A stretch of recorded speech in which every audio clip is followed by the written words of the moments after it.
Welcome to HOJO Radio.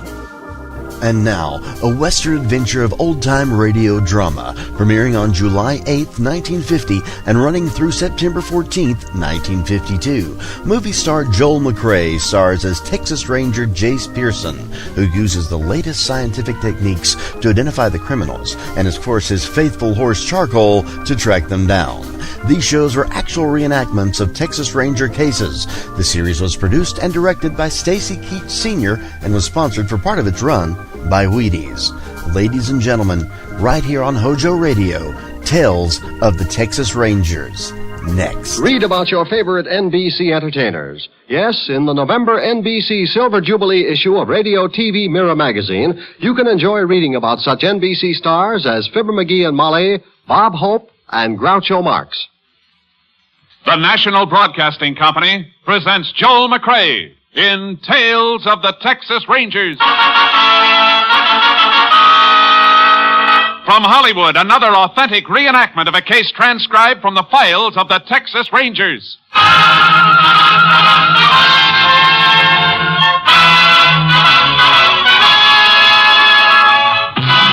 Tales of the Texas Rangers, starring Joel McCrea as Ranger Jace Pearson. Texas, more than 260,000 square miles, and 50 men who make up the most famous and oldest law enforcement body in North America.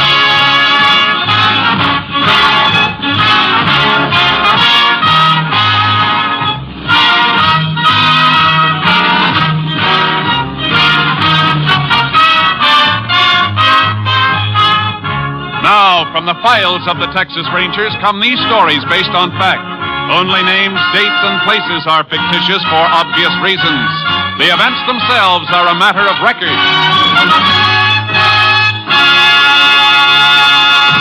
Case for tonight, the White Elephant.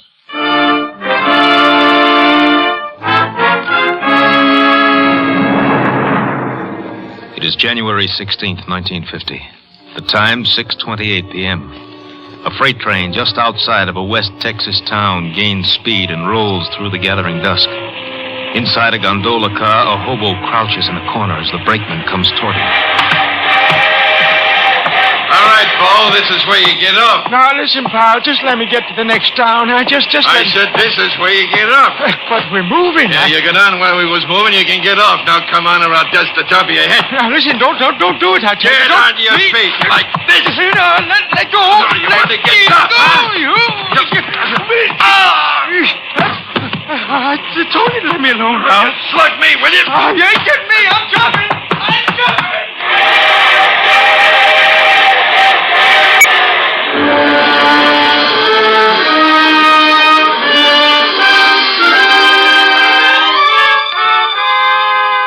At 2:55 a.m. of the morning following the freight train incident, a rancher named Banker noticed a small coupe parked on the shoulder of the road.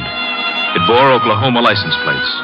Banker turned his spotlight on the car, saw a man slumped down on the driver's seat. A half hour later, Sheriff Caldwell, notified by Banker, began investigation of the murder and called in the Texas Rangers. Ranger Jace Pearson was assigned to the case. And a few hours later, Pearson, Banker, and Sheriff Caldwell stood at the scene. Pearson listened to Banker. It was just about 3 this morning when I saw it, Ranger. How come you were driving along this road that late? I've been to a ranchers' meeting in Almira's. I was going to spend the night there and changed my mind. Uh-huh. Did you take this road when you left for Almira's? Yes, sir. What time? Yesterday morning, about 7:30. And then this car came here sometime between 7:30 yesterday morning and 3 this morning. I guess so. You never saw the dead man before, huh? It was the first time I laid eyes on him. All right, Mr. Banker. You can go. You need me, I'll be home. No identification on the body at all, huh, Sheriff? Nothing in the pockets. Picked clean as a whistle.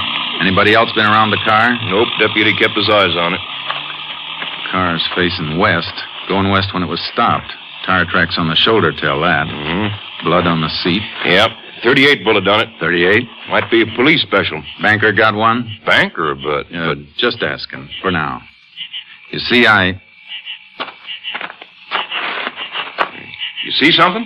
Look here, Sheriff. Huh?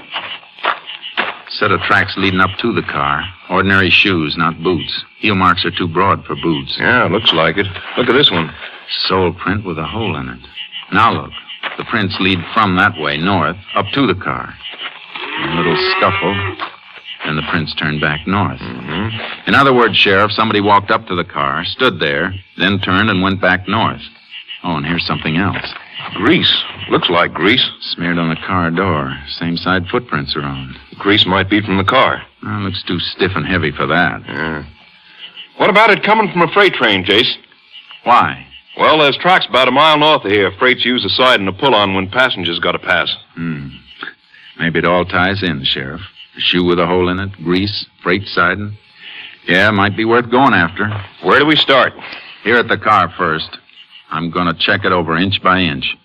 Meantime, you get hold of a freight schedule. I'll meet you at your office.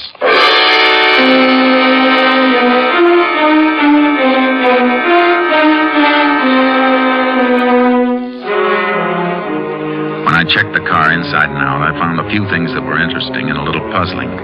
I sent a sample of grease to the laboratory for analysis and took plaster casts of the footprints. Then went on to Sheriff Caldwell's office. He had the information I'd requested. Here it is, Jace. Schedule of freights went through yesterday. How many? 3 of them.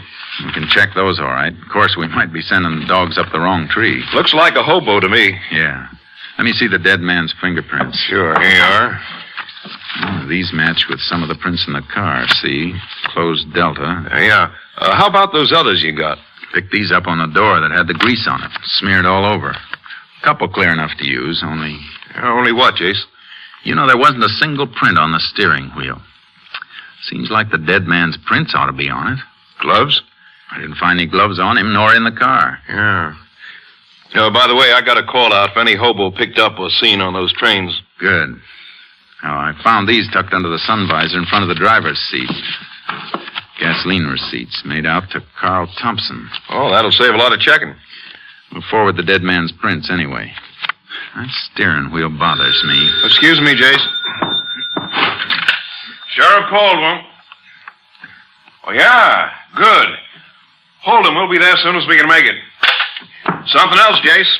Brakeman on one of those freights we've been checking has a story. Some hobo slugged him and jumped. Okay, let's go.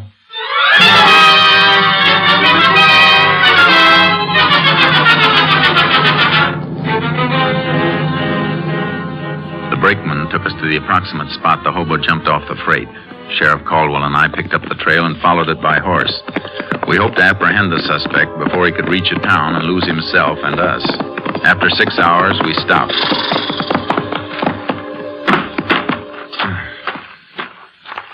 What's the matter, Jace? Tracks are different. Come here and take a look. Different? Yeah, look. The right print's a little deeper, favoring his left a little. Hurt himself, huh? Must have twisted his leg when he took the jump off the freight. Kept getting worse. Sat down here, smoked a cigarette. Here's the butt. He ain't going to make such a good time with a bum leg. We've been traveling at a steady trot. Uh-huh. Okay. Let's get going.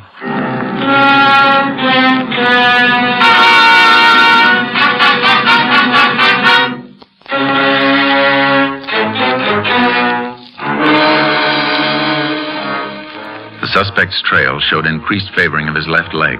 His progress became slower. More and more often he stopped to rest, and the trail became fresher and fresher. Evidence in a deserted shack showed suspect had rested there for quite a while. We picked up the trail again. We're getting close, Sheriff. How do you know? Noticed something just now. Take a look at these prints. Same as the ones we've been following. Not quite. Hole in the right shoe. It's not that. I'm talking about this anthill he crushed. Well, what about it? Quite a few of the prints had anthills in them, crushed and rebuilt. So? Ants start working on a new hill when the old one's been tramped down. This one's so fresh they haven't had time to rebuild. Hey, that's right. He can't be far off. Guess we better leave the horses tied up here, Sheriff, and start moving on foot.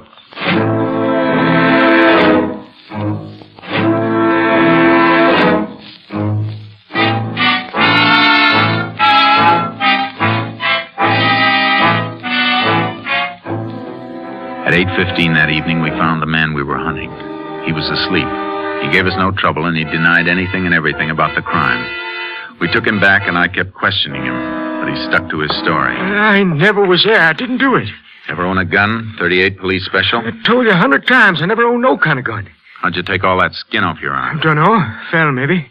You got that while you were running away. When you jumped off the freight. After you slugged the brakeman. No. Grease on your jacket. How'd it get there? Maybe off in the freight. Sure. That car we showed you. The one you said you'd never seen before. It's the truth. Is it? Hold up your right foot. Hold it up. Hole in the right shoe. What of it? Here's a plaster cast. Cast at the print of the scene of the murder. Take a good look. But I wasn't there, I tell you. Ever hear of fingerprints? Oh, sure. Here are yours. And here's a set found at the crime. They match. You still say you weren't there? I didn't kill nobody. Let me see your hands. When'd you wash them last? I don't know. Maybe a couple of days ago. You know we can tell if you fired a gun. I never had no gun. Did you rob the man in the car? No. Look at me. You were there, weren't you? We can prove it. Well, all right, I was there. But I didn't kill him.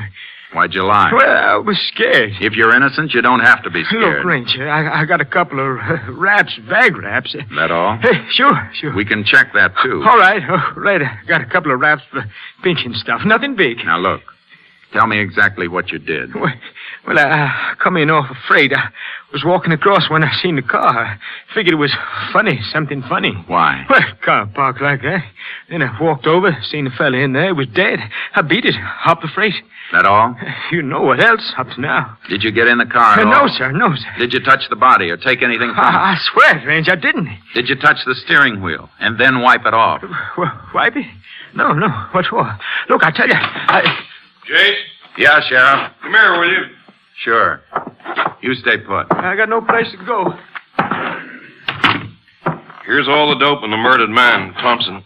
Come in just now. Carl Thompson, resident Tulsa, Oklahoma, traveling salesman for Prince Extract Company. This check? Double. Tallies with the gasoline receipts. Mm-hmm.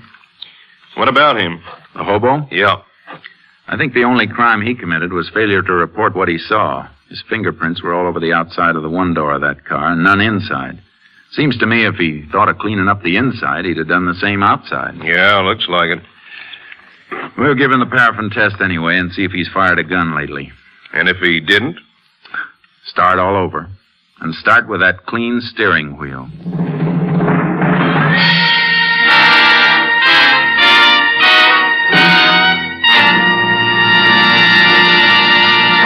In just a moment, we will continue with Tales of the Texas Rangers, starring Joel McCrea as Ranger Jace Pearson. It's the Silver Jubilee on NBC. This evening, be sure to hear Douglas Fairbanks in The Silent Men, based on the authentic adventures of your government security agents. Monday, Herbert Marshall assumes the mysterious identity of the man called X. Tuesday night, hear Big Town with another hard-hitting adventure by Steve Wilson of the Illustrated Press.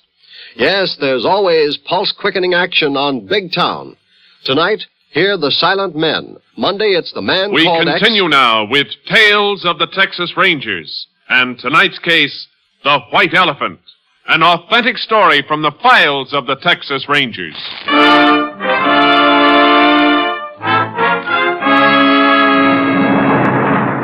The result of the paraffin test was negative, but we held the hobo pending further investigation. I reported back to my captain, Stinson, at company headquarters. I told him I was pretty sure that the hobo story checked out. Yeah, it looks like it. But somebody killed Thompson. Killed him and then drove him in his own car to where that rancher spotted it. There wasn't anything on Thompson, huh? No money, no papers, only these. Gasoline charge account receipts. Somebody went to an awful lot of trouble to clean him, but they overlooked these. Mm-hmm. On top, this looks like a plain case of murder with robbery as the motive, but if that was it, why go to all the risk of being spotted in a car with Oklahoma plates? Why not just kill him and leave him? I don't know, Jace. What's your thinking? Well, Thompson was a traveling salesman, traveled a lot in a few days. Now, suppose the killer realized that with Thompson far enough away from the scene of the crime, we'd have a pretty tough time finding out just where the murder was committed. Yeah, that could be. But why? Well, maybe the killer couldn't leave the spot, so he did the next best thing. Took Thompson's body away. And maybe it wasn't just robbery. Or what else? I don't know yet, but... I got some more checking to do. It'll take maybe a couple of hours, and then I might have some answers.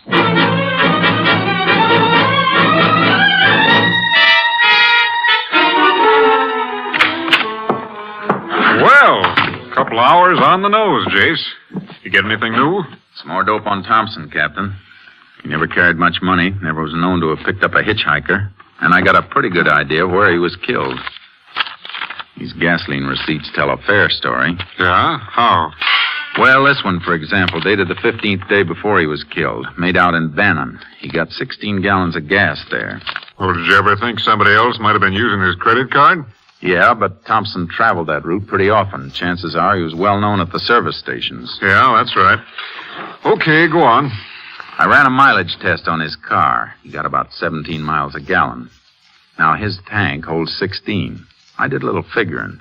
Just about enough gas was used to get him from Bannon to where his body was found. But he could have been killed anywhere between Bannon and where he was found dead. Sure, I know that. But it still looks like my next stop is Bannon.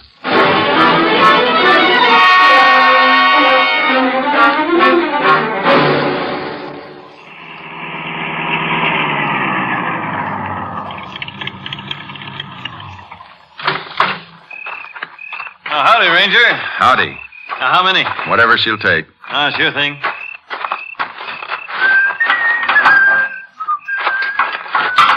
You the owner here? Yes, sir. How long? A couple of years. You work alone? Nights, yeah. Take a look at this, will you? One of my receipts. Credit card stuff. You know this Carl Thompson? Yeah, see him every, 4 or 5 months. When did you see Thompson last? The evening he bought that gas. Why, anything wrong, Ranger? Was Thompson alone that evening? Yeah. I never remember him ever having anybody along. What else do you remember about that evening? One of the worst sleet storms we ever had. Hit like It'd be tough for him to drive then, huh? Oh, sure. Hey, he was asking about some place to stay. He never stayed in Bannon before? I don't know. Leastways, he didn't know much about the places. I told him to try the hotel. He said it was full up. He said the motels were jam-packed. The lousy weather. You know where he went? Well, said he was going to try and find a place along the highway. Why, anything wrong? Plenty. Here's for the gas. I might come back and ask you some more questions. Thanks.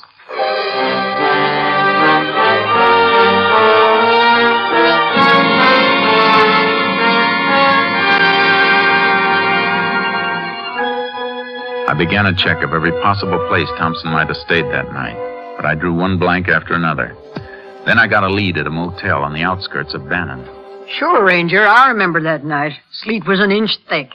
We was full up here, but I sent him to a place down the highway, the Star Motel. Been closed and up for sale for quite a spell, but I heard it was opened up again.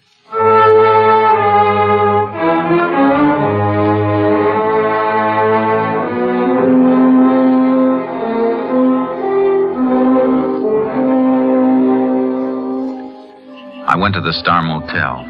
It was closed tight. Every cabin was locked, the windows boarded. There wasn't a soul around. I was just about to leave when I noticed something. The electricity must have been on somewhere in the place because the little wheel under the dials of the meter was spinning. It was enough to send me back into town to ask a few more questions.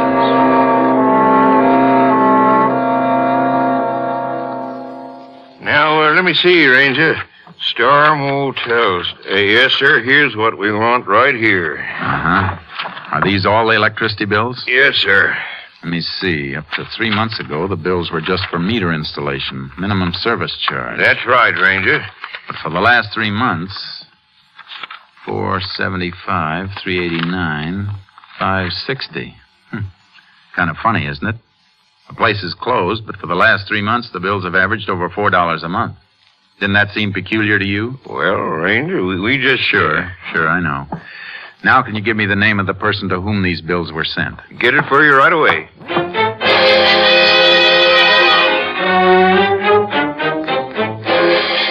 Why, yes, Ranger, Mr. Carlson's here. I believe he's on the phone right now, but if you'll come in. Thank you, ma'am. You Mrs. Carlson? Yes.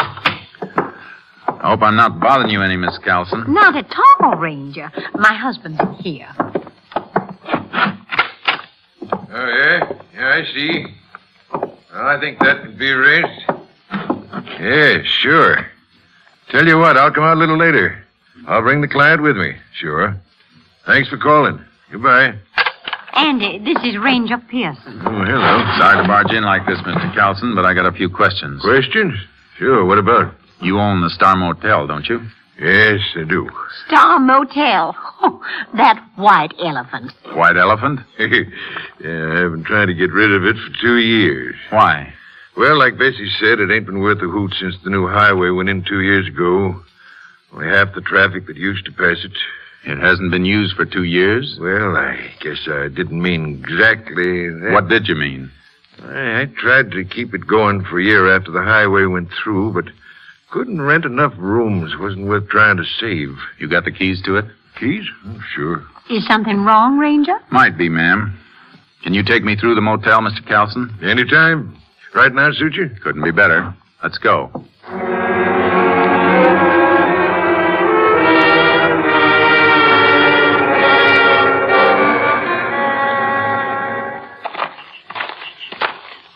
I ain't been out here for close on 3 or 4 weeks. Did you go through the cabins then? Oh, just take a look, see. Kids sometimes fool around. That's why I boarded up the windows.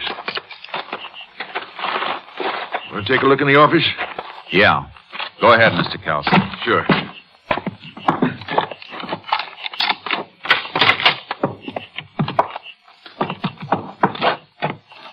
Nothing in here, Ranger. Nope, there's not. Anything in particular you're looking for? Yeah. You have this floor washed lately? Oh, heck no. Ain't no use paying for something like that. It's been washed recently. Huh? But why? How do you know? Scrubbing wood with hot water always raises the grain, and hot water isn't as good as cold to wash out blood stains. Blood? Blood? Reach! Both of you! What's the matter Hands with away you? from the guns, Ranger. Both of you. Sit down. Go on. Come on. What the devil is this? Who are you fellas? My guess is a couple of men I want for murder, Mr. Carlson. Murder? Just check the telephone wire. Everything okay? Yeah, push that guy. Me? Why? I never carry a gun. Well, we'll just make sure. Yeah, he's clean. All right, now strip the Ranger's gun belt. Wait a minute. You got the drop on me. Maybe I'd have to be a fool to draw. But if you don't want me to be a fool, don't touch these guns. You try and take them off me, and I'll go down using them, and I might get lucky. All right, Locke. Let him alone. He's too smart to start anything. Go get the panel truck out and start loading our stuff fast. Well, what about them? We can lock them in. Fix their car so they can't get out of here for a while after we leave. If they try to come out while we're still here, we'll blast whatever door or window they try to come through. Get that, Ranger? I get it. Okay. I'll be outside, Chuck. So your name's Chuck, huh? Good as any. What are you and that other fellow doing in my place? Go ahead, Chuck. Tell him. Some other time, friend. Now you two listen. Because I ain't going to say this twice. Try to bust out before you hear us drive off, and you'll get it good. Now stay put. Oh, they got us locked in. Yeah. Oh, don't go near that window. You heard what he said. Little crack in the boarding. I'm just taking a look. What are they doing? Come here and take a look for yourself. Oh, I should have watched the place more. I never knew anyone was using it. Been used plenty. Look what they're taking out. Furs. All kinds of stuff. It's beginning to make sense. Closed down motel made a nice storage bin for stolen unsmuggled goods till they could run it to the markets. Oh, they'll get away. You said there was a murder. Take it easy, Mr. Carlson. We'll get them. Oh, they'll be across the border in a half an hour before we could even reach a phone. Maybe you better take a chance and get shot down in cold blood? No. But we'll get them all right. Know why, Mr. Carlson? Why? Because you'll help.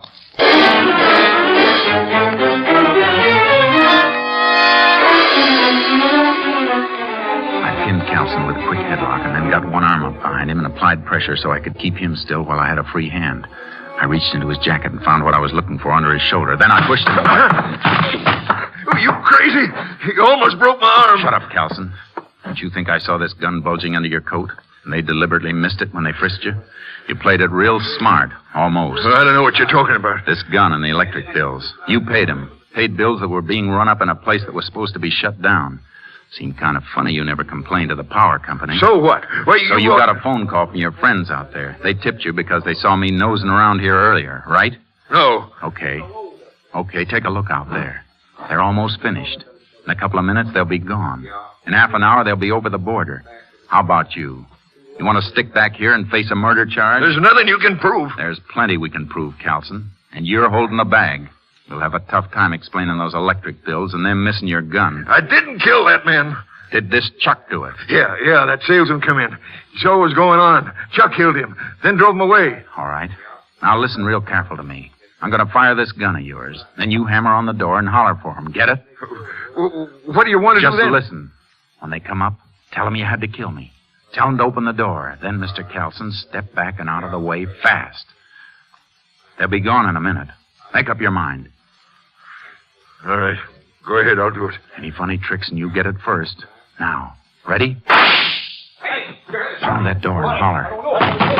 Chuck, Lark, give me a fast. Open the door. Now, when it's open, step back. What's the matter? Carlson, open the door. I had to kill him. He was making a break for it. You just knocked him out. Reach, both of them. Hey, what's the big idea? Why, you...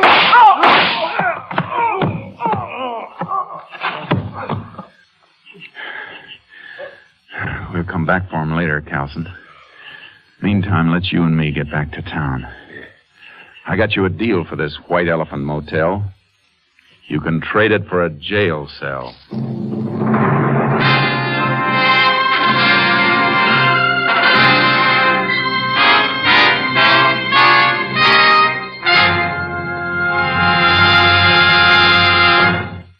Andrew Calson was convicted for his part in the murder. His sentence, life imprisonment.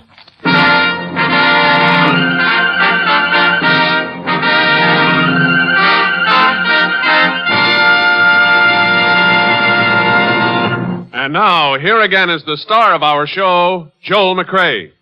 Almost a year ago, a faithful listener wrote to us and said she'd heard of an official Texas Ranger prayer and inquired if such a prayer actually existed. We assured her it did. And in response to her letter, we read the Texas Ranger's prayer over the air. Folks, I wish you could have seen the hundreds of letters we received after that broadcast. Since that first reading of the Texas Ranger prayer, there's hardly a week goes by that we haven't had a request to repeat it.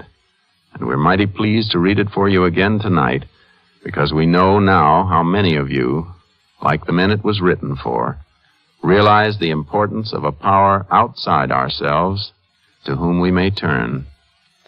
The Texas Ranger Prayer by Captain Pierre Bernard Hill, chaplain of the Texas Rangers. O God, whose end is justice, whose strength is all our stay, be near and bless my mission as I go forth today. Let wisdom guide my actions. Let courage fill my heart. And help me, Lord, in every hour to do a ranger's part. Protect when danger threatens.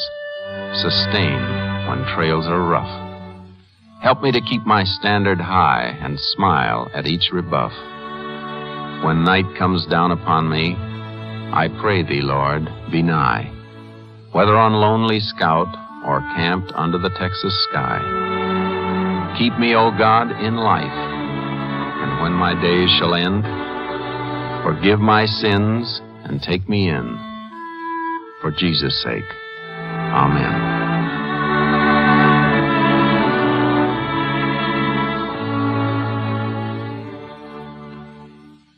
Good night, folks.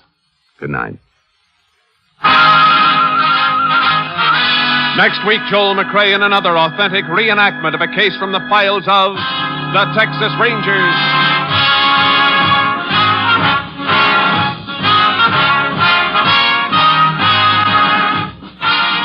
Joel McCrea is currently seen starring in the Universal International Technicolor production Cattle Drive. The cast included Tony Barrett, Paul McVeigh, Lou Krugman, Jeff Corey, Byron Kane, Robert Bruce, and Janet Nolan. Technical advisor was Captain M.T. Lone Wolf Gonzalez of the Texas Rangers.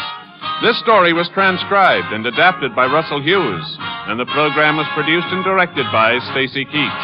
Hal Gipney speaking.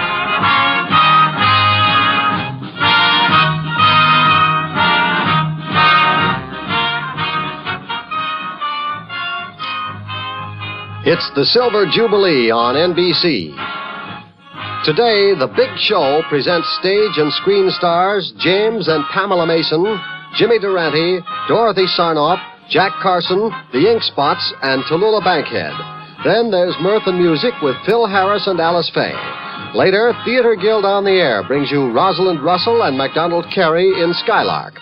And for pictures of your favorite NBC stars, buy the current Silver Jubilee issue of Radio TV Mirror magazine. Now, in November, come the longer evenings when folks drop in to play bridge or stop for a snack after the movies. So keep the refrigerator stocked with Kraft's famous cheese food, Velveeta, to spread or slice for swell toasted sandwiches. Velveeta's a natural for late evening snacks, you know, because it's digestible as milk itself. And these days, you really ought to be buying rich golden Velveeta in the 2-pound size, so you'll have plenty for snacks and also to melt for economical meatless main dishes. Remember, smooth melting Velveeta helps supply the protein you expect from a main dish, but the price is low. Tomorrow, get Kraft's famous Velveeta.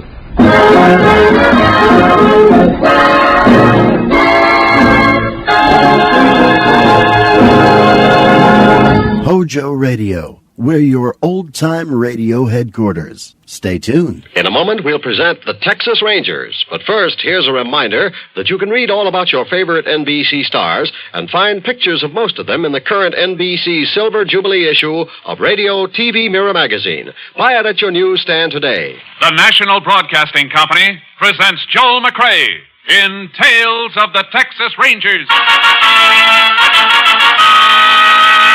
From Hollywood, another authentic reenactment of a case transcribed from the files of the Texas Rangers.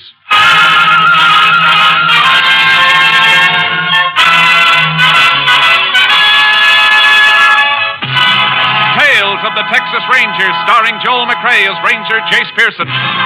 Texas, more than 260,000 square miles, and 50 men who make up the most famous and oldest law enforcement body in North America.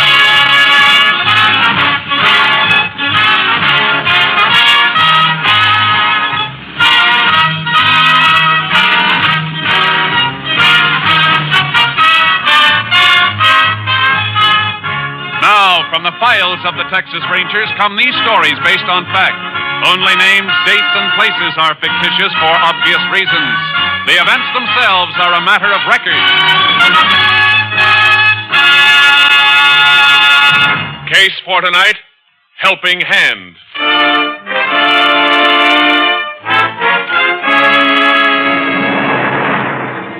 It is 3:15 p.m., an afternoon in November 1950. A deluge of rain has swamped the deserted roads of West Texas, and a lone motorist sits disconsolately in a small sedan near the side of the road. His face brightens suddenly as a curtained Jeep pulls to a stop beside him. Painted on the Jeep's motor hood are the words, Joe's Garage. Howdy.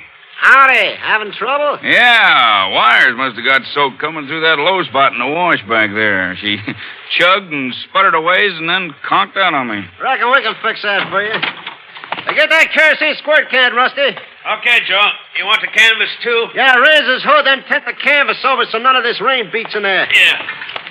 You just sit there and relax, mister.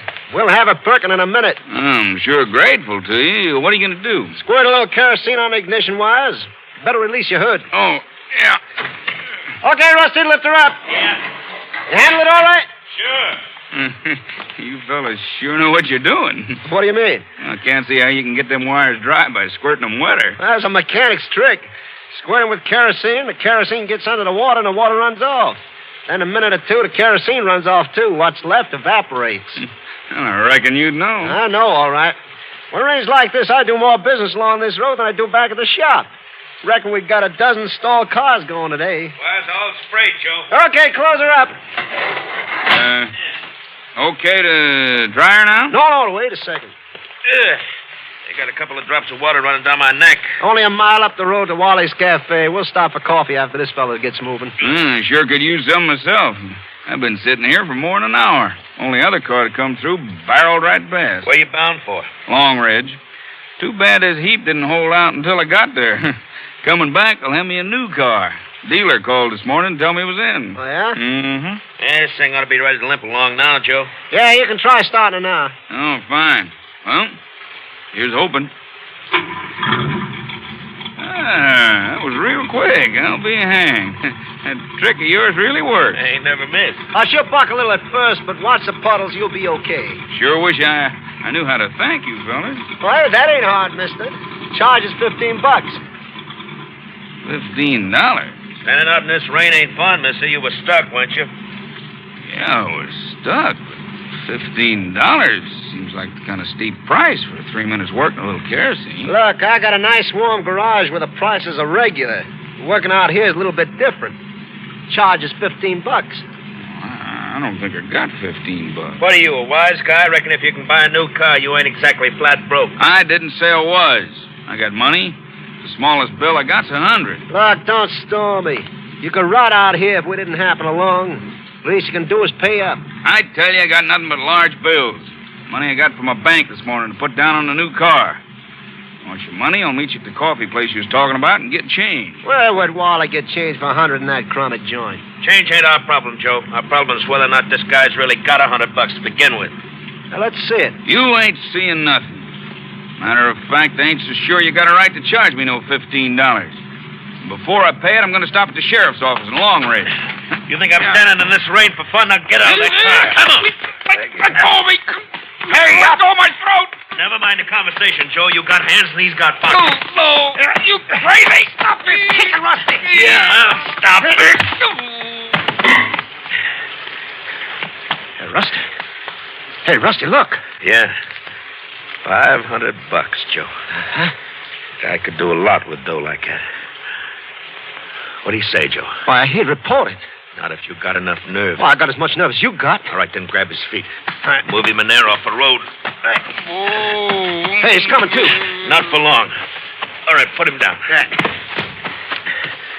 Now, get your heavy wrench. No, you're crazy. You back out on me? No, but I'm not chump enough to use my wrench on him. Look, be smart, Rusty. If we're going to do this, let's be smart and do it right.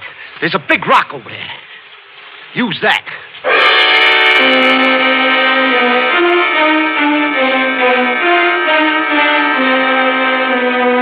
The body of the slain man was found early the following morning when highway patrolmen examined the area around the seemingly abandoned car. The sheriff was summoned from Long Ridge, and he in turn requested the help of a Texas Ranger. Ranger Jace Pearson was assigned. Still mighty wet from that rain yesterday, Jace. Yeah. Well, here's the body. Wanted you to see it before we moved it into town.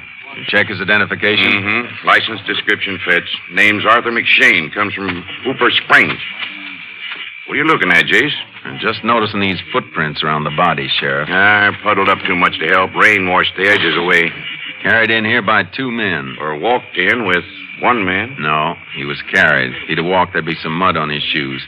His feet never touched the ground after he left the pavement. How long do you think he's been dead? Well, it looks like it's been quite a few hours. Any sign of a weapon around? There must have been one with his head like that. Big rock with a blood trace on the bottom of it was laying over there. Almost washed clean, so I didn't want to leave it. I had a deputy wrap it and take it in for your lab. It won't help much. Might have held some blood, but prints wouldn't take. Now, let's get back to the car. Right. Anybody touch the car? No, that's just like the highway patrol boys found it. Driver's door open, seat and steering wheel soaked with rain. Must have got out to fix something. Well, if he did, he must have got it fixed before he was killed, because the car works all right now. I checked it. I want to take a look underneath. You see something, Jace? Yeah. Oily spots on the pavement. Thin film on a couple of small puddles. Drip from the oil to crankcase, maybe? Oh, it's too thin for that. Too light. It's more like a gasoline drip. Oh, gasoline drip would be further back under the carburetor. Lab man can check it. I won't want to fly down and go over the car anyhow. Where's the nearest phone? Wally's Cafe, about a mile up the road.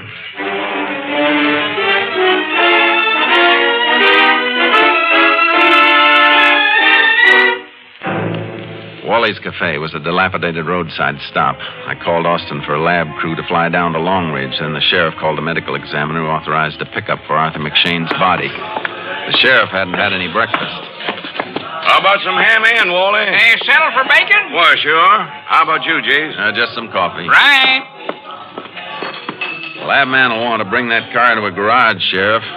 Where do you have your car serviced? Joe's garage. That's what little work we have. Hey, you fellas want your coffee now, or you want it with your eggs, Sheriff? We'll take it now. Yeah.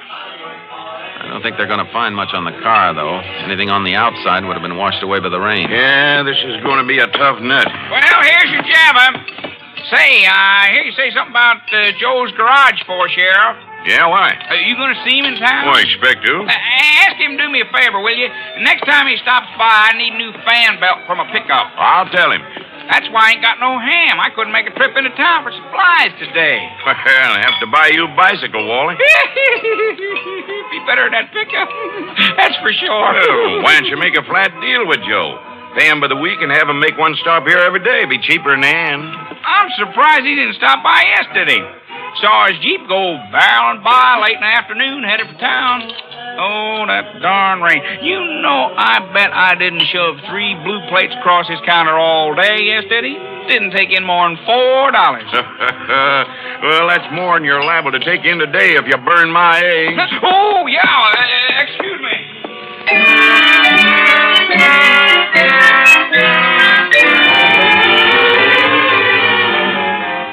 The lab man checked in on the plane from Austin and went out after McShane's car. I waited in the sheriff's office in town until the sheriff came in with a report from the medical examiner.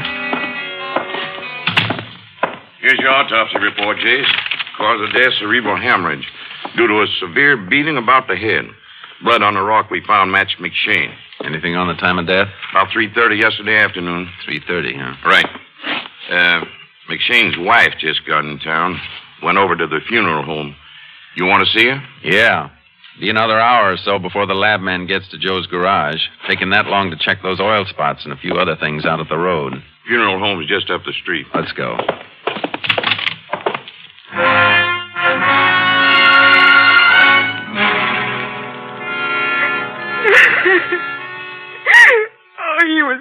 He was so happy, and I just look at him. Why, who could do a thing like this? Take it easy, man. How come you didn't drive up here with him? I mean, you said he was coming up to get a new car. I should think he'd have wanted you along. Well, I didn't know about the car when he left. See, it was for our anniversary next week. A surprise. I didn't know till after he left yesterday. Well, how'd you find out then? From Abby Lawton. She's the banker's wife back home in Hooper Springs. When my husband took the money out of the bank yesterday, he told Bill Lawton why he was taking it. Well, Bill must have called Abby to tell her, and Abby called me. Abby's always doing things like that. Nobody ever gets surprised when she knows about anything. Some people are like that, ma'am. You know how much money your husband was carrying? Well, she said he drew out $500, all in $100 bills. There's your motive, Sheriff. Sure is, Jace. Robbery. $100 bills shouldn't be too hard to trace, oh? It'll depend on where and how soon the killer tries to spend them. You better call the bank at Hooper Springs and see if you can get a list of serial numbers. Do it pronto. If they have any numbers, we'll put them on a statewide bulletin. Right. Your husband have anything besides money on him, ma'am? Any jewelry or anything else that might have been taken? Well, no. He had a wristwatch, that's all. It wasn't on him when he was found. You know what make it was? No, I just know he had one, that's all. He wore it all the time. I never gave it no special notice. Well, could you describe it? Well, it was gold, leather strap. Well, I don't know. Men's watches all look the same to me. Well, would you know it if you saw it again? Well, no, I don't think so. Oh, I don't know. Ma'am, you ought to have somebody with you. If you've got a son or a daughter someplace, we could contact them for you. No, we didn't have no children. There was just him and me. Now I'm all alone.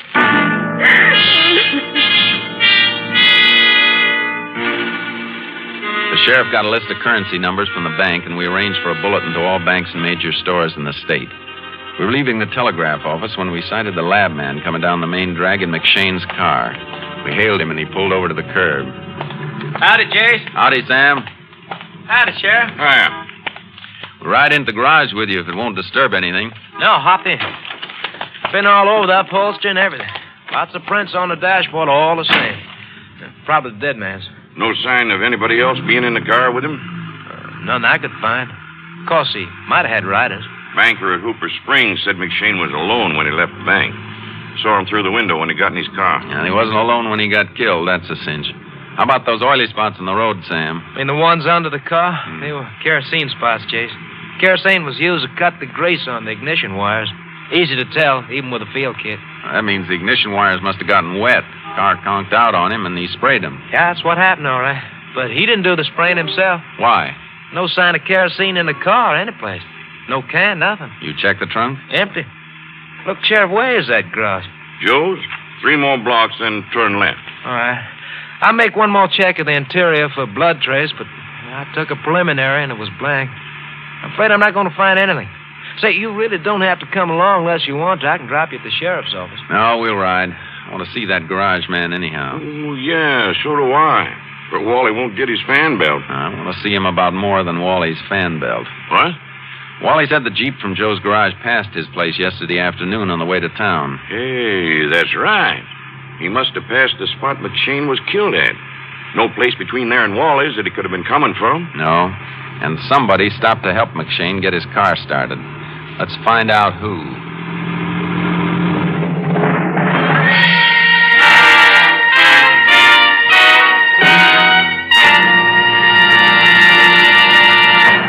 In just a moment, we will continue with Tales of the Texas Rangers, starring Joel McCrea as Ranger Jace Pearson. Now that fall is here and darkness comes upon us during the early afternoon hours, you as a driver must be ever alert for children in the streets and highways. Slow down at sundown. Follow the careful and courteous driving rules as set forth by the American Trucking Association. Remember that a rolling ball is always followed by a child. Keep alert. Drive as if a child's life depended upon your ability to see him before he sees you, and it does. Remember, the life you save may be a child's.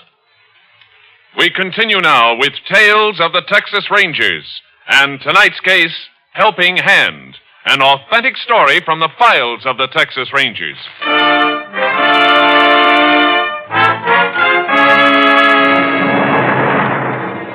There were 2 men in the garage as we drove in. One of them was wearing a mechanic's coverall. The other was seated in a chair, tilted back against the wall, trying to toss greasy playing cards into a hat placed 10 feet away from him. The mechanic gave the car a strange look. Howdy, Sheriff. Something I can do for you? Yeah, Joe. Fellow from the Ranger Lab wants a little space to go over this car. Well, sure. Pull it right over to that corner. All right, thanks. You ever see that car before, Joe? I can't say, Ranger. I work on a lot of cars. Yesterday afternoon during the rain, this car was about a mile past Wally's place out on State 27. It was stalled with wet ignition wires. Somebody fixed them with a kerosene spray. Your Jeep was seen out that way. Yeah. I guess maybe it is a car I fixed. I guess you're going to be busy, Joe. I'll call you later. Oh, sure, Rusty. Go ahead. Just a second. What? How about this car, Joe? Well, like I said, maybe I did work on it. Got a few cars started on the highway yesterday. You keep saying maybe. How about making it yes or no? A mile east of Wally's. Well, yeah, I saw a car there. Yeah, just like that one. Ignition wires soaked. You get him started? Yeah. Driver all right when you left him? Yeah, sure. They was all okay. Why? What do you mean by all? Wasn't the driver alone? No. He had a couple of guys with him, hitchhikers. How do you know they were hitchhikers? Well, the driver said so. Guys were in an army uniform. They were sort of browned off about being stuck. Had to get back to base or something. Army guys, huh? Yeah, why? Was something happened to that driver? Yeah, something unpleasant. I better put out a pickup for a couple of soldiers, eh, Sheriff? Reckon you better, Jace. You, still want me to wait, Ranger? Oh, I almost forgot about you. No, I just thought maybe you were with Joe yesterday when he fixed that car. No, I wasn't. I don't work here. No, he just stopped by. Oh, I see. Well, thanks. You're welcome. So long. Oh, by the way. Yeah? What time you got? Just 10 minutes after 1. Thanks. You got a good-looking watch there. Keep pretty good time? Oh, yeah. It's right on the dot. Must have had it for a long time, huh? Yeah. I can see that. You ought to have the strap changed, though. It's getting too small for you. Huh? Mark on the leather band shows where you used to hook it through the 4th hole. You're wearing it hooked through the 2nd hole now. So long. Oh, yeah. I'll be seeing you. See you later, Joe. Yeah, Rusty. Later.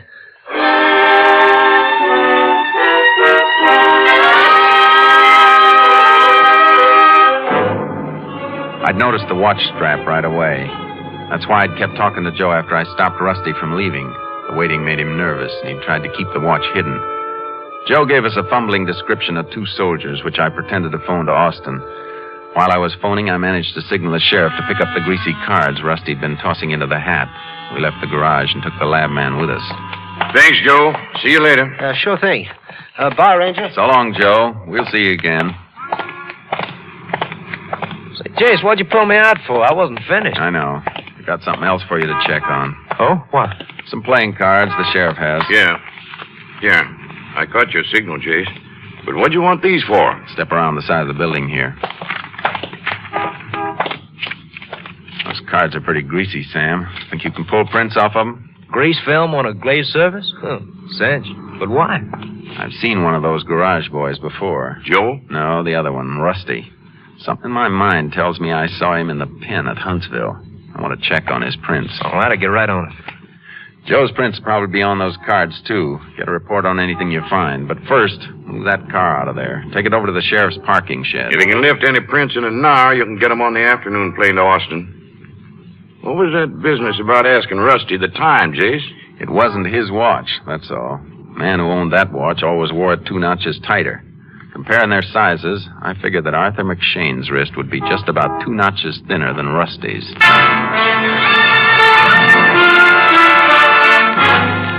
The lab man lifted plenty of prints from the playing cards with 2 sets repeated most frequently. We sent the batch through to Austin for a check. The answer came back late that night.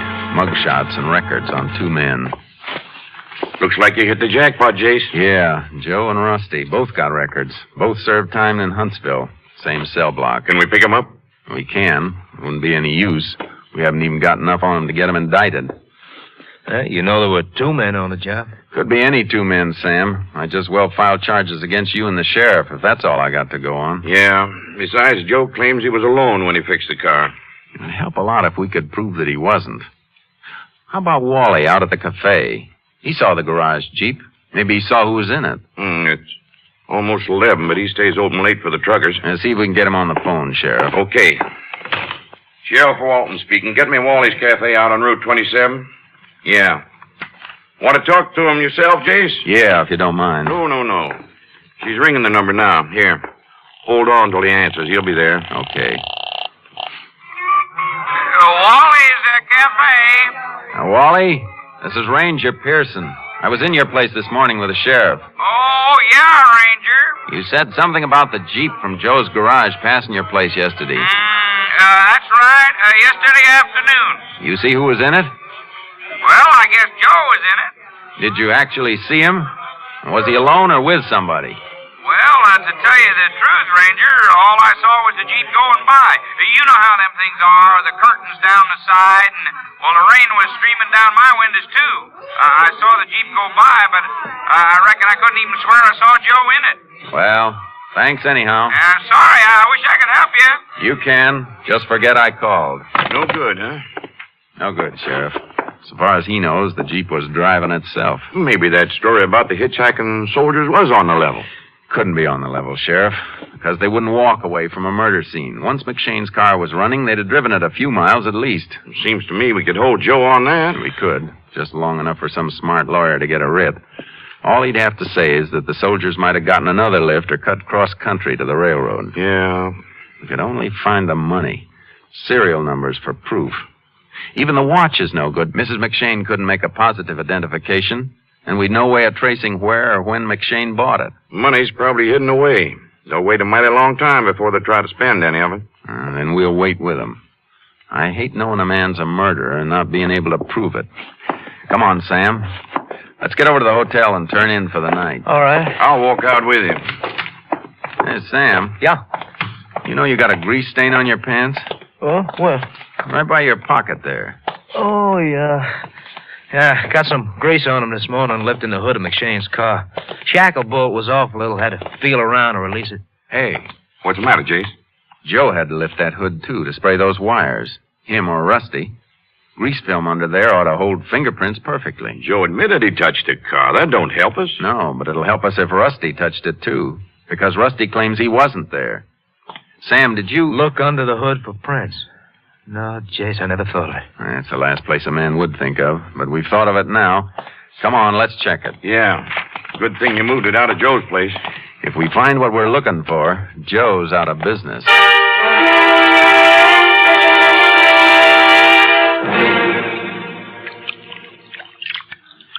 Get anything, Sam? Yeah. Photos of the prints I left at the beginning of the show. Some of them smeared, few of them clear. All right, we can take them out of the bath now. Here's the Austin make on Rusty. See if you can match them under there. Just one print. One finger, Sam, and we're home. Want the light on now? Yeah, please. No, not this one. Too much radio loop. No, not this one. Hey, wait a minute. What? Find something? Give me that magnifying glass, will you, please? Here. Now what do you see, Sam? Right here, Jace. Look. The scar line. Small cut, see? I'll hold the Austin print right up next to it. Rusty's right forefinger. That's it, Sam. Watch that car and don't let anybody near it. Let's go, Sheriff. We got a couple of arrests to make.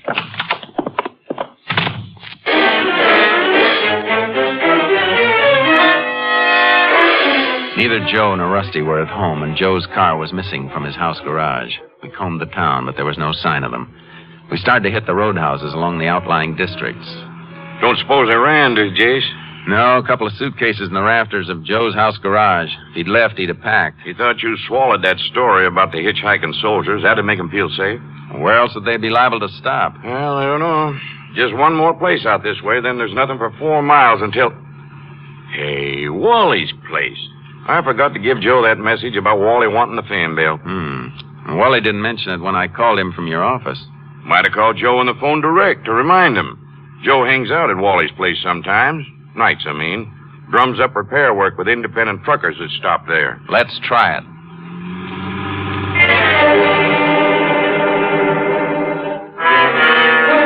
We hit the jackpot.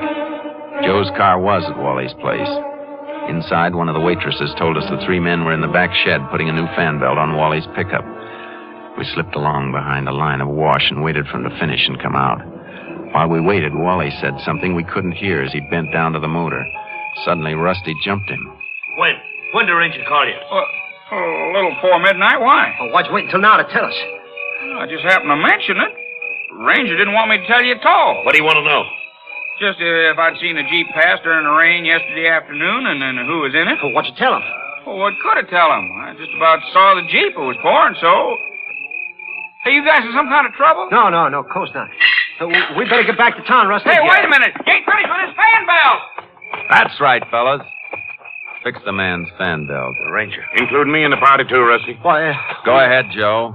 Finish your work. Rusty can help you. It won't do any harm if he leaves a fingerprint under the motor hood either. Not under Wally's motor hood, because Wally's still alive.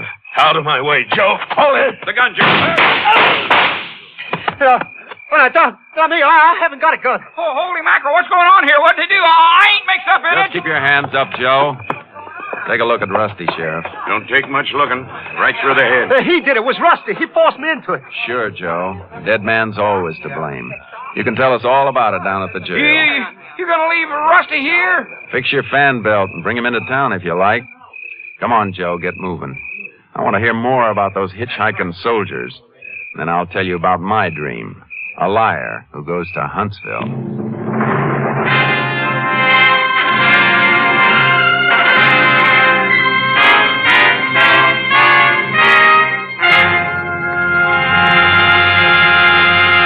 With Rusty Holman dead, Joe Falladera made a full confession of his part in the murder of Arthur McShane. On May 3rd, 1951, he was sentenced to Huntsville Penitentiary for 50 years. Next week, Joel McCrea in another authentic reenactment of a case from the files of the Texas Rangers.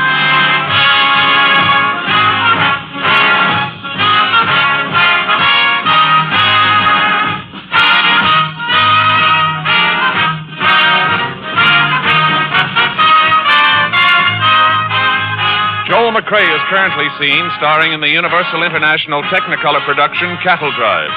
The cast included Tony Barrett, Herb Vigran, Lou Krugman, Bill Conrad, Ken Christie, and Lillian Bayef. technical advisor was Captain M.T. Lone Wolf Gonzalez of the Texas Rangers. This story was transcribed and adapted by Joel Murcott, and the program was produced and directed by Stacy Keach. Hal Gibney speaking. It's the Silver Jubilee on NBC. Next, it's The Big Show with Joan Davis, Herb Jeffries, George Sanders, Evelyn Knight, Groucho Marx, and your charming hostess, Tallulah Bankhead. Then enjoy 30 minutes of mirth and music with Phil Harris and Alice Faye. Later, Theater Guild on the Air presents A Foreign Affair, co-starring Marlena Dietrich and Richard Widmark. And for pictures of your favorite NBC stars, buy the current NBC Silver Jubilee issue of Radio TV Mirror Magazine. Next, it's The Big Show. All this and Tallulah, too, on NBC. If you would like to know a quick, easy way to ease the pain of a headache, neuritis, or neuralgia, then by all means try Anacin. Your own dentist or physician may at one time or another have handed you an envelope containing Anacin tablets. Then you already know how incredibly fast and effectively Anacin brings relief. Anacin is like a doctor's prescription. That is, Anacin contains not just one, but a combination of medically proven active ingredients. For your own sake, try Anacin. Anacin is sold to you on this guarantee. If the first few tablets do not give you all the relief you want as fast as you want it, you may return the unused portion and your money will be refunded. You can get Anacin tablets at any drug counter. Anacin comes in handy boxes of 12 and 30 tablets, and economical family-sized bottles of 50 and 100. Our next broadcast starred James Stewart as a drifting cowboy in the final years of the Wild West. Episodes range from straight Western drama to whimsical comedy. It was created by Frank Burt, who also wrote many of the episodes, and lasted only one season of 39 episodes on NBC. It ran from September 20th, 1953 to June 24th, 1954. We present to you The Six Shooter on HOJO Radio. James Stewart as the Six Shooter.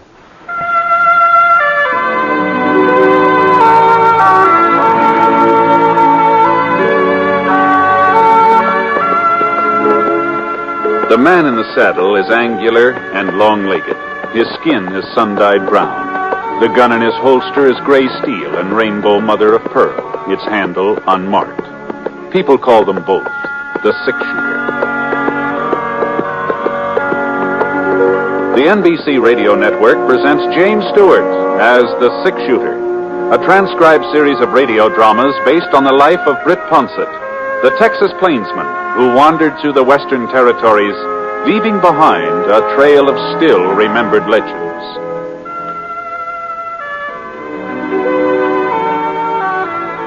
Now, in just a moment, immediately following this important announcement, you'll hear Act One of The Six-Shooter. Meet the safe driver.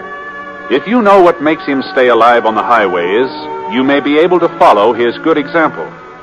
He always keeps his car in A1 mechanical condition. He shows courtesy for other drivers. He knows that speed is his greatest enemy.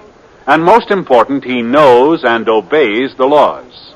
Remember, few accidents happen with safe drivers. Are you one of them? Now, Act One of The Six-Shooter, starring James Stewart.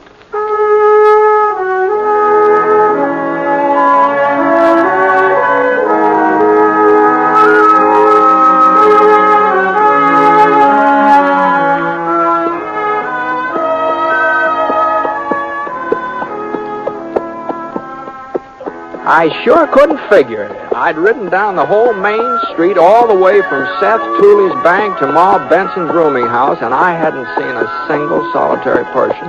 The stores were closed, shut tight.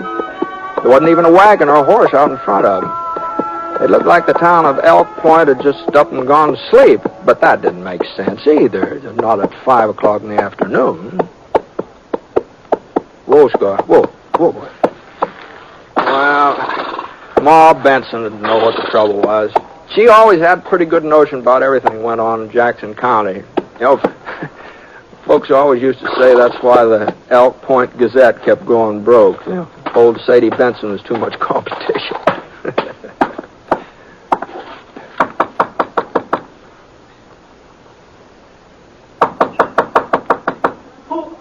Who is it? Brett Ponsett. Brett? Yeah. Well, how do I know it's you? Well, opening the door might be one way of finding out. Does sound like you're all right. But if it ain't, I'm just a poor widow woman without a cent to my name. I don't think you're going to Oh, get... come on now. Come on, Ma. Open up the door. Oh, Britt, thank goodness. Thank goodness. Well, don't just stand there. Get inside, quick, so I can lock up again. Oh, sure. All right. You can't imagine what a fright you gave me when I heard you knocking out there. Oh, but I must say there ain't anybody I'd rather see today. Well, now, that's a very flattering greeting, Ma, but what's behind that? Oh, now stop joshing me, Britt. At a time like this when we all might be murdered any minute. Murdered? Stacy Galt is headed this way. Don't tell me you didn't know. Galt? That's what I said. Stacy Galt. Stacy Galt. Oh, I hadn't heard he was in these parts. You hadn't heard? No. Then what on earth brought you to Elk Point? Oh, I was just passing through on my way to White River. I thought I might stop off long enough to have one of those fine home-cooked meals yours. Isn't that reason enough? Well, you're heaven sent, Britt Ponce, if that's what you are. Heaven sent. Come on out in the kitchen with me while I give you the news. Sure. I was fixing a batch of cornbread. I had to do something to keep myself from thinking about what might happen. Oh, you can draw up that stool there if you like. Oh, thanks. Before you sit down, hand me them eggs, will you? Eggs? Oh, sure. Here they are. Here you are. Well, now, the first sign of trouble was when Galt held up the Fargo station over at Fort Shafter. That was 10 days, maybe 2 weeks ago. Well, Shafter's 200 miles from Elk Point. Well, that's why folks didn't get too excited. Not then, anyhow. We never figured he'd come this far west. He never had before. Yeah, I guess that's so. But last Monday, he was in White River. Oh? Robbed the White River First National. Got away with over $50,000. $50,000. Marshal Andrews, he's the district marshal over to White River. He trailed Galt 5 or 6 miles out of town, and then he lost him. But there wasn't no doubt which way Galt was fixing to go. Oh, now where to put that pan? Oh, yes, here it is. Well, anyhow, just this morning, Ed Scott came barreling into town. He's got the old McBride Ranch out in Easter Canyon, you know. Yeah, I remember that one. Yeah. Well, Ed seen him last night riding through the canyon. He's Galt, huh? Couldn't have been nobody else. Ed recognized him right off, he did. He did. I thought you said Galt had never been around Elk Point before. Well, there's pictures of him, ain't there? On them wanted posters?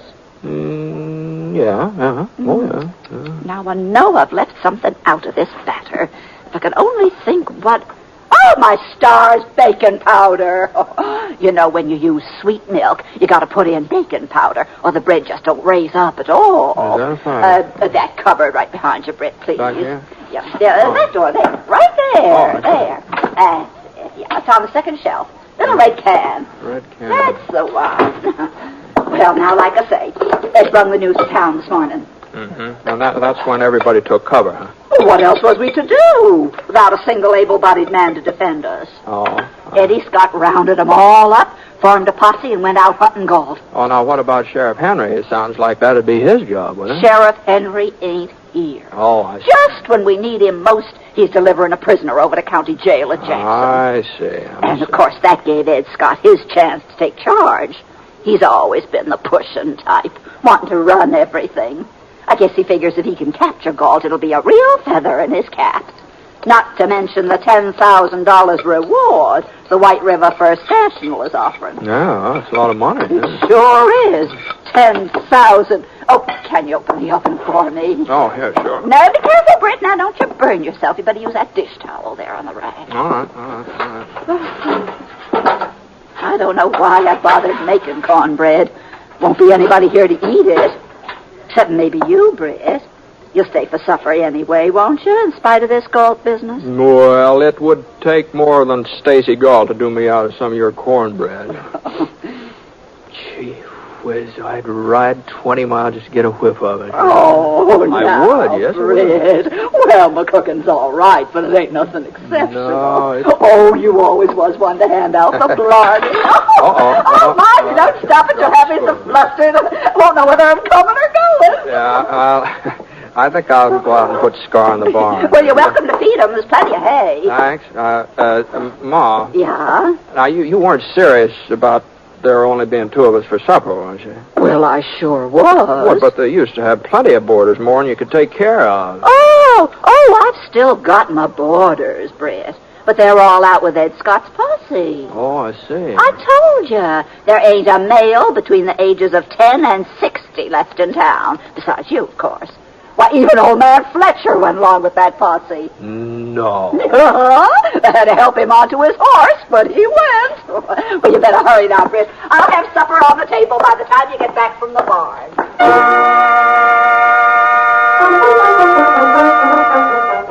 It was quite a supper, too. Baked ham with brown sugar dripping down the sides, and mashed potatoes swimming in gravy, enough green lima beans to feed the whole population of Elk Point. And that cornbread, gee whiz, it just light yellow and fluffy with homemade maple syrup to pour over it, I tell you. When I started eating it, I figured I'd have a hard time making a dent in the plate Ma put before me, but the next thing I knew, I was asking for seconds. No, just a thin slice, Ma. No, that's too much. That's too much. Now, I'll only have to throw it away. Just go easy on it. No, I don't know, though. There. A few more potatoes? No, I don't want any more potatoes. All right, Britt, just a few. No, beans? No, I don't want any more beans. Now, you can't eat ham with nothing to go with it. No, I don't want any. Goodness. Here you are. Well, gee.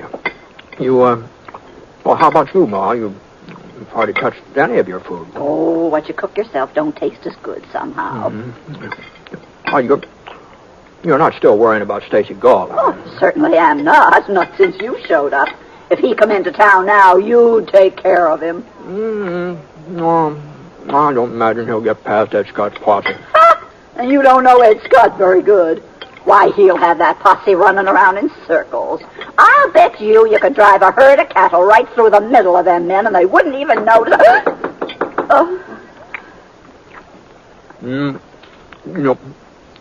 You want me to answer it? No, I'll see who it is. You might keep your right hand free, though, just in case.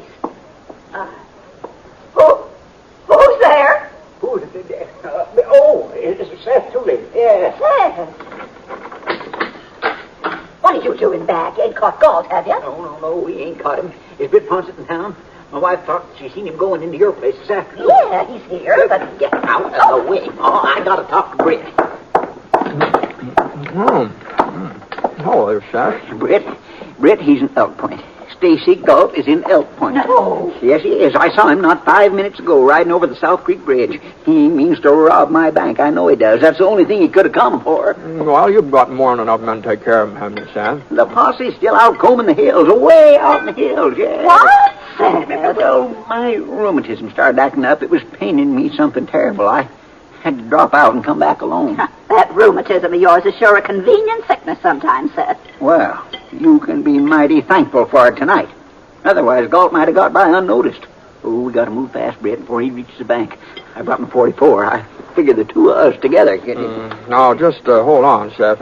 What makes you so sure the man you saw was Galt? Oh, it's got to be him. Fits his description to a T, Pretty dark out there, you know. He was on the trail from White River. There's nowhere else could have come from. Britt, we all know Galt was headed this way. What did I tell you? He got through Ed Scott's posse just like I said he would. Yeah, he might have at that. There was a couple of times when we sort of lost our whereabouts. Well, come on, Britt. You ain't going to leave me to take care of Galt all alone, are you? Not that I'd be afraid to try it, of course. All right, Seth. I'm coming. I wasn't quite finished my supper, but Well, now who on earth? Now, wait a minute. Wait. Don't answer it, Ma.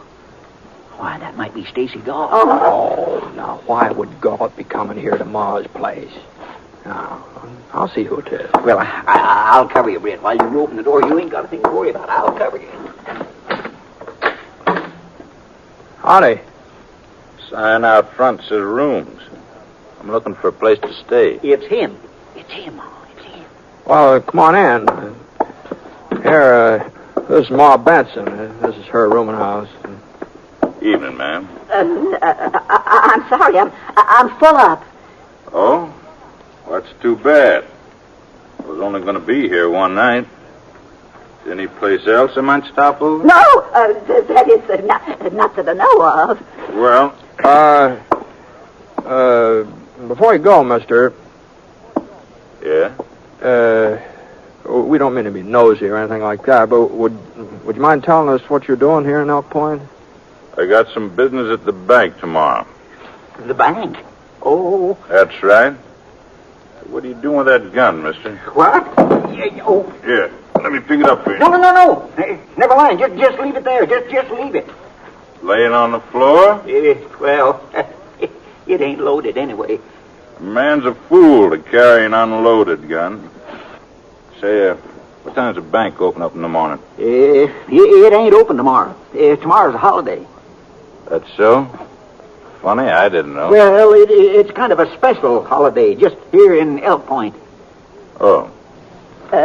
You came from White River, didn't you, mister? That's right. How did you...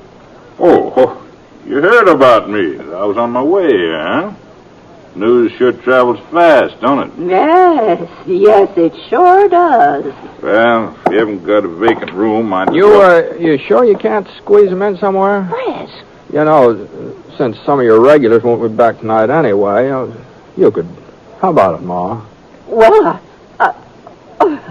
I guess I could find a place for him if you really think... I'd appreciate it, man. Well, just follow me upstairs and I'll see what I can do. Thanks, mister. No trouble. Well, what's the matter with you, Britt? Get Ma to let him stay here. Well, if he's galled, well, this way we'll be able to keep an eye on him, don't you think? Earpiece. You seen that satchel he was carrying, didn't you? Yeah. Well, don't you see? That's where he's got the stolen money. You can bet your bottom dollar on it. Mm-hmm. No. And, Britt, you heard what he said about my bank. He was telling us plain as day that he means to rob it. That's the way gold is. Everybody says so. You better stop that, Eden, and listen to me. He comes right out and announces what he aims to do. Don't make no bones about it. That's a fact. Mm-hmm. Well, I didn't hear him mention anything about robbing you, Seth. You didn't. How much plainer could he make it? Yeah, well. And you, Britt, I'm surprised at you. He was standing there wide open. Why, you could have outgawed him without even half trying. Well, I guess either of us could have done that, Seth, seeing as how he wasn't wearing a gun. What? Pass me that cornbread, will you?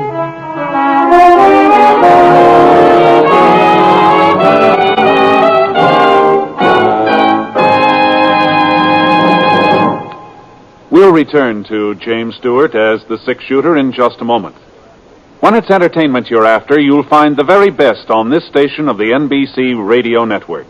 Thursday night, for example, Robert Young portrays Jim Anderson on Father Knows Best, a program which is based on the assumption that the man of the family can put one over on the wife and youngsters.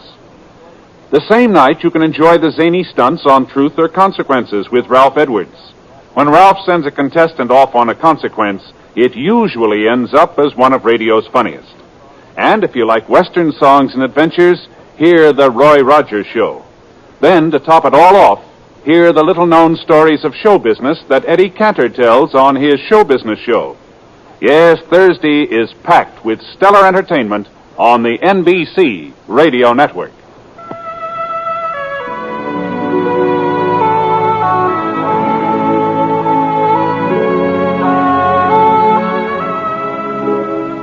Now, Act Two of The Six-Shooter, starring James Stewart as Britt Ponsett.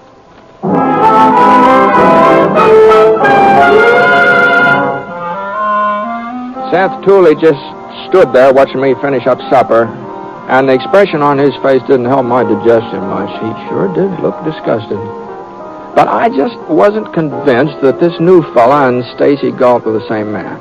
I'd never seen Galt before, of course, and the fella Ma took upstairs did look something like the wanted posters, and he had come from White River. That was all true, but no doubt. The poster pictures and the satchel and where a man comes from just don't prove he's an outlaw. At least not for certain. You gonna sit there eating all night? No. Britt Ponsett. No, I'm done now. Well? Well? he's not robbing your bank, Seth. Well, what do you want me to do? Wait till he tries it? No, now look. Now, we're not sheriffs or deputies, and we can't arrest somebody just on suspicion. And besides, I don't think he's Galt. Oh, you don't? Now, just don't stand to reason. Now, why would Galt come riding into town here? He knows everybody's on the lookout for him. Well, with that posse out in the hills, he's a lot safer here in town than he would be anywhere else. And don't think he don't know that, too. Well, it's about time to turn in, I think. Brett! Now, look, Seth, when Sheriff Henry comes back, he can arrest this fellow if he wants to. I think he's making a mistake. I think he'd be arresting the wrong man, but, well... Brett Ponset, I'll never forgive you for this. Not if I live to be 90. No. Leaving me at the mercy of a killer. Why, we'd have been better off if you never showed up in Elk Point at all. This is terrible. Now, just take it easy, Mom. Take it easy? With Stacy Galt staying right under my own roof? Now, you could be jumping to conclusions, same as Seth here. Oh, am I? Do you know what's in that satchel? Nope. Money. Stacks and stacks of it. No, now, Mom. I watched him through the keyhole. He took it out and started counting it. And there's slips of paper fastened around the bills. And the printing on that paper says White River First National Bank. There, you see. You sure of this, Ma? Well, in sure own eyes, ain't I? Well... All right. And that ain't all he's got. You remember what it said on the wanted poster about how Galt always wears yellow leather gloves? Yes, I remember. Well, he's got the gloves, too. Right there in the satchel with the money. Ha! You satisfied now, Britt? Seth, you gotta find the posse and bring them back here as soon as you can. All right, Ma. You'll see that he don't get away, Britt. Yep, I'll see to it. For heaven's sake, Seth, hurry. Sure, Ma, sure. I'm a hurry. Gee, I'm sorry if I got you into something, Ma, but I just can't believe... You can't believe what, Britt? Nothing, Ma, nothing. Well, Ma cleared off the table and took the dishes out the kitchen. Well, I offered to dry, but she said she'd rather do them herself, so I went into the parlor to wait. The fellow upstairs was moving around and getting ready for bed. At least, that's what I hoped he was doing. His room was right over my head, and when the bed springs gave out a little creak, I felt a little better about things.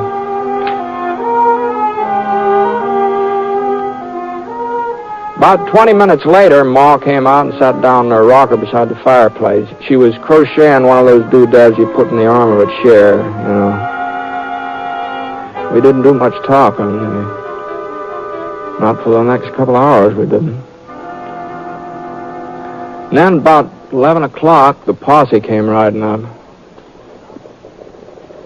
Well, must be them, Ma. Oh, it's about time. Well? Maybe you'd better wait in the kitchen in case there's any trouble, huh? There won't be no trouble now, thanks to Seth Tooley. Yeah. Well, anyway... Oh, all right, Britt, all right.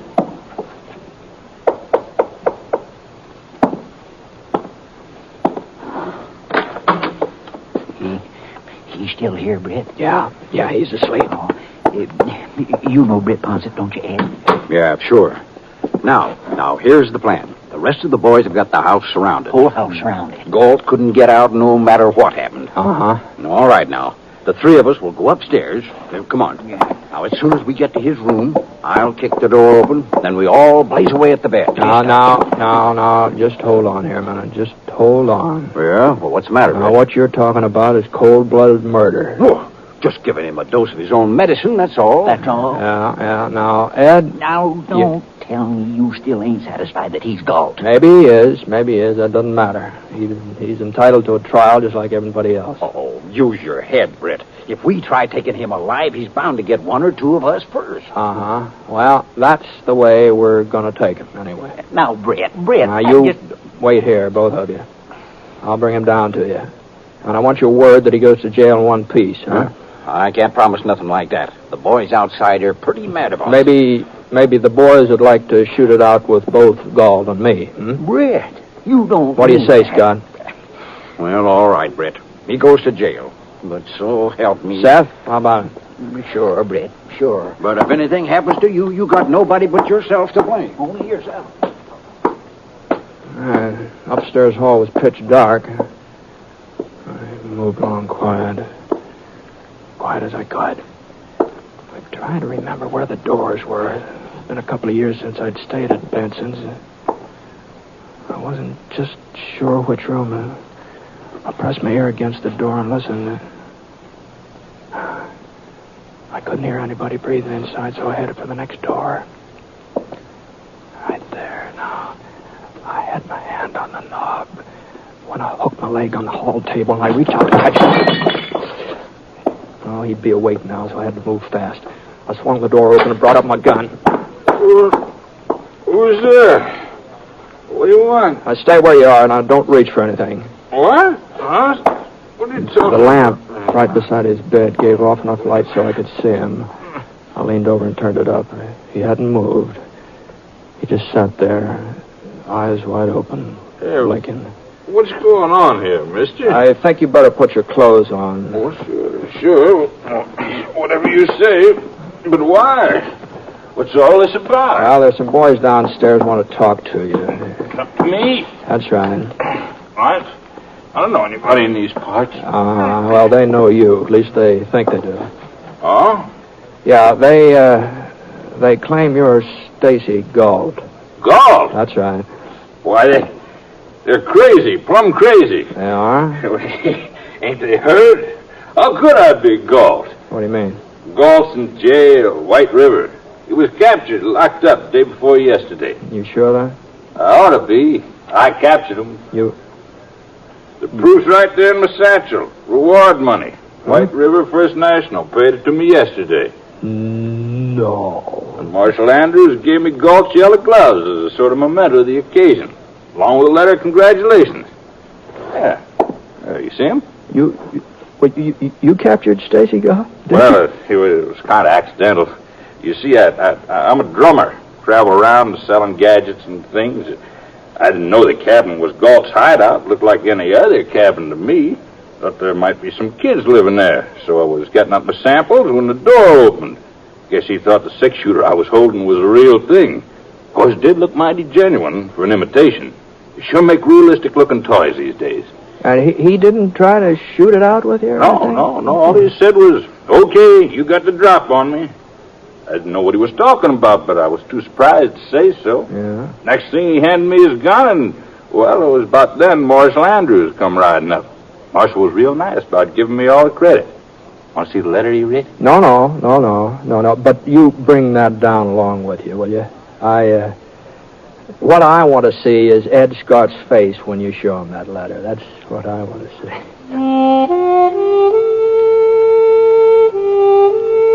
So when he got finished putting his clothes on, I took Amos Foster, that was his name. I took him downstairs, and Ed and Seth, they were standing at the bottom, covering us with their guns. The letter from Marshal Andrews finally convinced them. They put their guns away and marched outside. And that was just about the unhappiest posse I ever saw, considering that they'd caught their man. Ma Benson, she came out of the kitchen in time to hear the tail end of Amos's explanation. She didn't say anything, just shook her head and then offered to make some coffee and heat up what was left of the cornbread. That sounded real good to Amos. It sounded good to me, too, except for one thing. I knew there wasn't any cornbread left to heat up. I sort of finished it off at supper.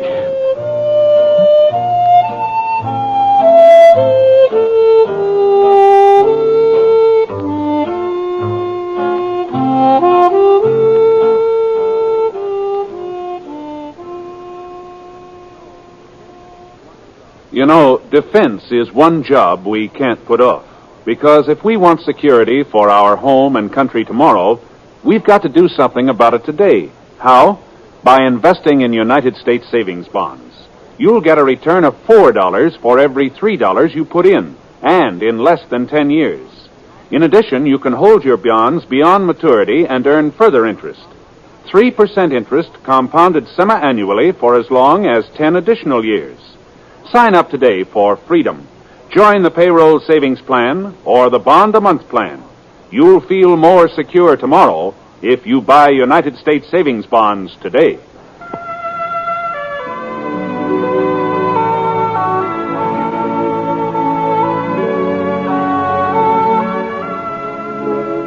The Six Shooter is an NBC Radio Network production in association with Review Productions. It is based on a character created by Frank Burt, and the transcribed story is written by him. Mr. Stewart may currently be seen in the Universal International picture Thunder Bay.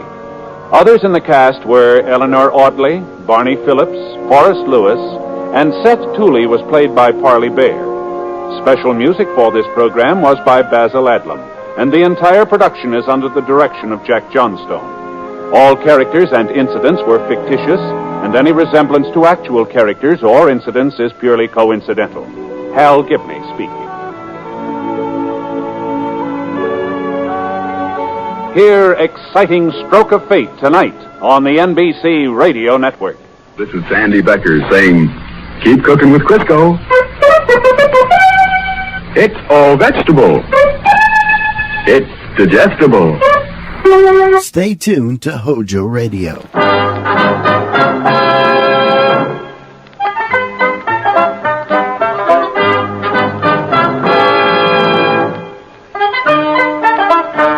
In just a moment, you'll hear James Stewart as the Six Shooter, only one of the many fine programs brought to you Sundays on NBC. Each Sunday, listen to the music of the NBC Symphony Orchestra broadcasting from Carnegie Hall. Hear the amusing adventures of Hume Cronin and Jessica Tandy in The Marriage, and tune to the NBC Star Playhouse for the nation's greatest stars. It's a lineup of wonderful programs, all of them heard only on NBC. James Stewart as the Six Shooter.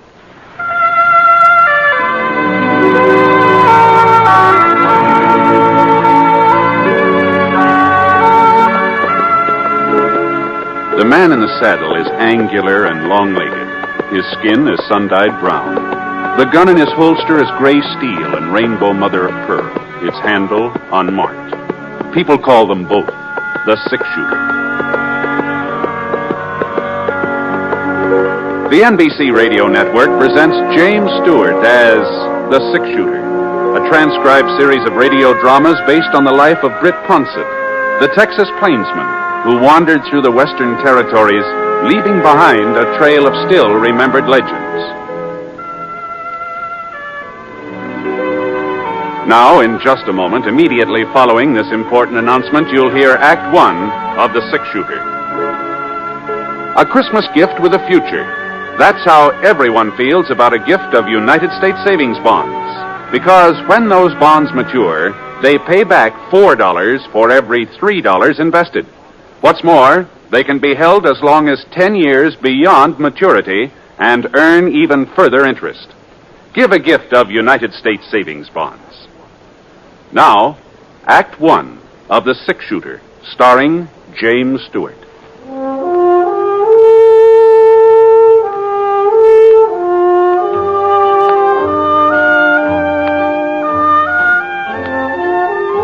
I hadn't expected to stay over in Smoke Falls, but when I stopped off to see old Dad Somerset and found him all crippled up with lumbago, well, of course, he didn't ask me to look after his stock, but I could see he sure wanted me to, so...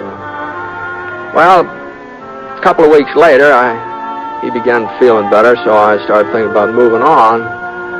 It was nearly 5 o'clock in the afternoon that day. The sun just spilled over the top of Eagle Mountain when the buckboard pulled into the yard. Mr. Ponsett? Oh, evening, ma'am. Mr. Ponsett, I'm Grace Proudly. Oh, pleased to meet you, Miss Proudly. I've been meaning to come out and see how Mr. Somerset's been getting along, but I just never have a minute's free time. It's canning season, you know. Yes, ma'am. Well, Dad's feeling much better. If you'd like to talk to him, he's right in. No, just say that I asked for him. As a matter of fact, it's you I want to talk to, Mr. Ponsett. Oh? You see, I'm president of the Ladies' Aid Society of Smoke Falls. Uh-huh. We're affiliated with the church and do lots of charity work, Christmas baskets and things like that, you know. All the best ladies in town are members, and we don't just take in everybody either. Well, Now, this is what I'm getting at, Mr. Ponsett. Tonight's our box supper and square dance. It's an annual event. Mr. Simpling always loans us his barn for the occasion. I've spent the whole afternoon helping with the decorations. Now, Polly Sullivan, that's Wade Sullivan's wife, she's chairman of the decorating committee, but since I'm president, I felt it was my duty to give her a hand. That's what made me so late coming out here to ask you. To ask me? About attending the supper. Oh. No, well, I'm not going to take no for an answer. Oh, but Miss Proudly... To tell you the truth, I've already told folks you were planning to come. Oh, but you shouldn't have done that. Now, after all, you're practically the first celebrity we've ever had in Smoke Falls. The auction starts at 7:30. You won't be late, will you, Mr. Ponson? Oh, but And one more thing, would you mind wearing your gun? The men folks are especially interested in that. Get up, Sheba. Come on, someone. Oh, but wait a minute, Miss Proudly. Say there, Miss Proudly. Oh, dear.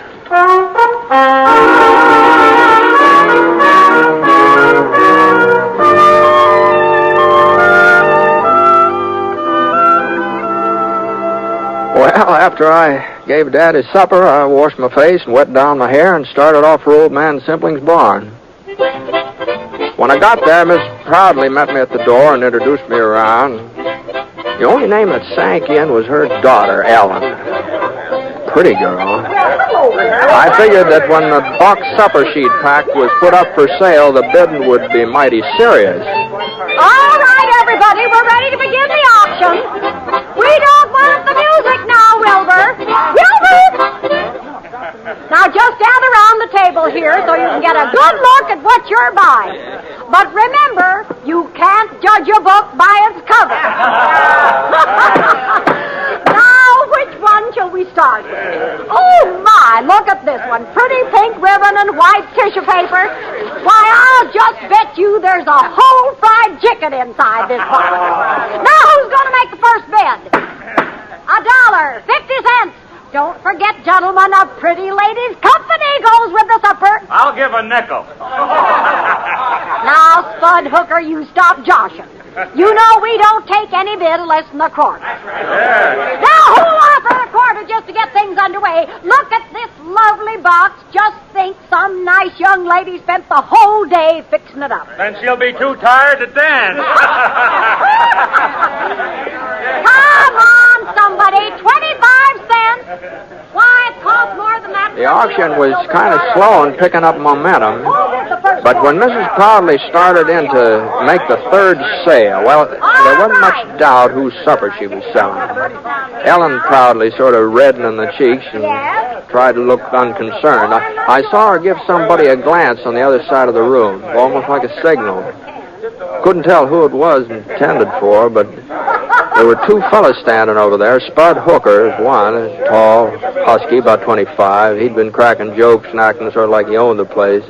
The other boy was kind of a different sort. He's thinner, shorter.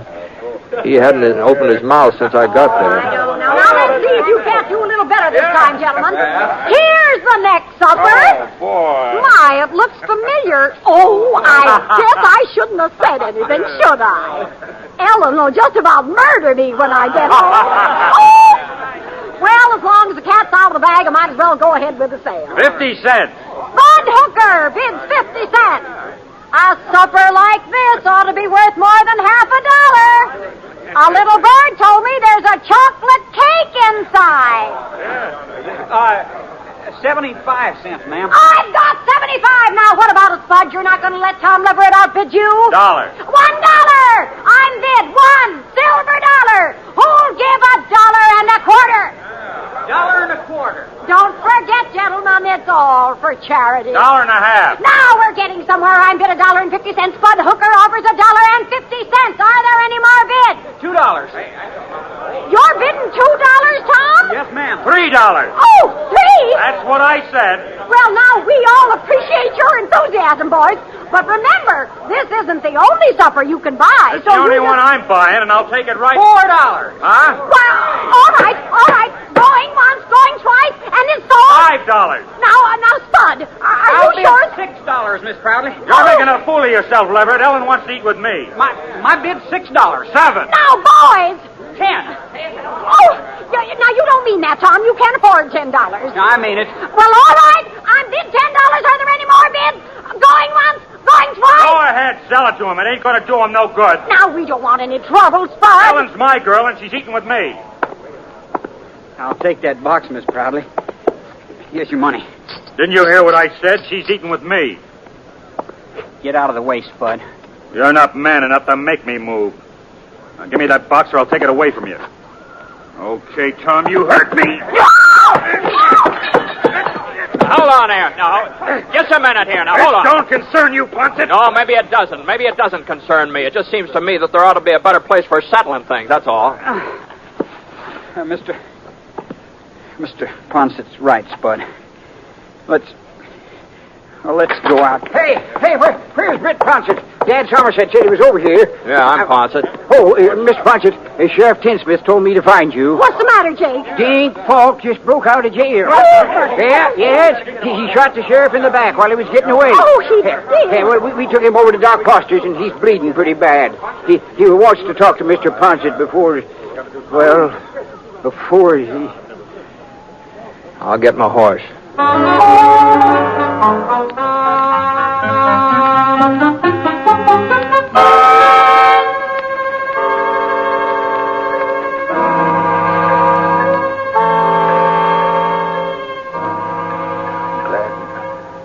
Glad you got here, Britt, before... Now, what are you talking about, Ray? You're going to be all right. The doc says you'll be back on your feet again inside of a week or so. Don't know what I was thinking of. Letting Dink Falk get hold of my gun while I was serving his supper. Must be getting careless in my old age. Well, you're not the first man to have trouble with Falk. He had a pretty fancy reputation from what I hear. Yeah, that's why I had to see you, Britt. My fault he got loose, and I don't want other folks to pay for my mistakes. Well, what do you mean? I know this town, Brett. I'll get a posse together and start after Falk. Well, that's... And they'll catch him, too. But going out in a crowd like that, he'll hear him coming. Falk's a wildcat killer, Brett. When he's cornered, he won't give up. Pick off 3 or 4 of the posse before they can close in. Well, not if they're careful. That's the trouble, though. Fellas here ain't cautious. They're bullheaded, but you'd know how to take him, Brett. No, I ain't saying it's your duty. You don't even live in Smoke Falls, but you could capture Falk without him having a chance to... No, I'm afraid you're giving me too much credit, Ray. If you want somebody to go along, any of the boys... Sure, I know that, I'd be mighty grateful, Brett. The folks here have been good to me. Wouldn't like to leave them thinking that because of me, because of what I did, some of them was going to... No, you better take it easy. I know it's asking a lot. Falk's a good shot, and a wildcat killer. It's just...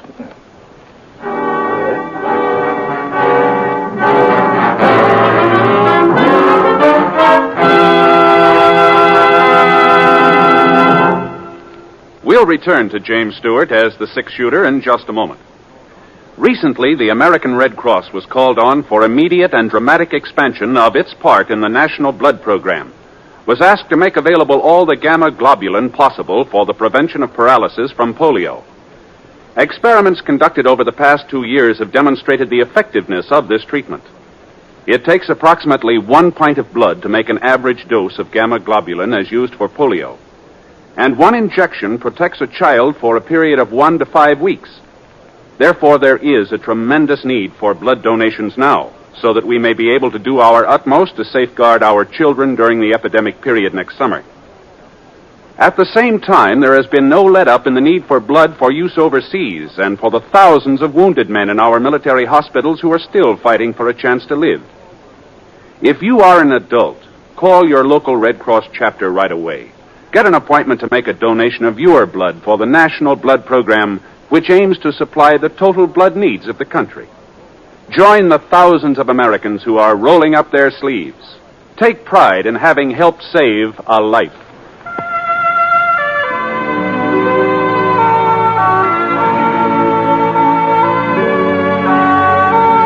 Now, Act 2 of The Six-Shooter, starring James Stewart as Britt Ponsett.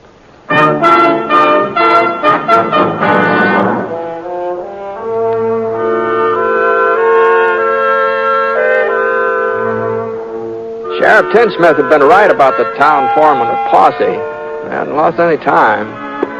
Spud Hooker was taking charge. I was kind of surprised to see that Tom Leverett was along. But I figured he and Hooker sort of joined forces for the time being. How is he, Ponsett? Well, he passed out a few minutes ago. Maybe it's just as well. At least he's getting some rest. Yeah, well, we're going after Falk. The other boys are waiting behind the mercantile. Looks like you've got quite a gang. I ain't got no objections to having you go along, too. Not that we need you understand? Yeah. Well, you coming?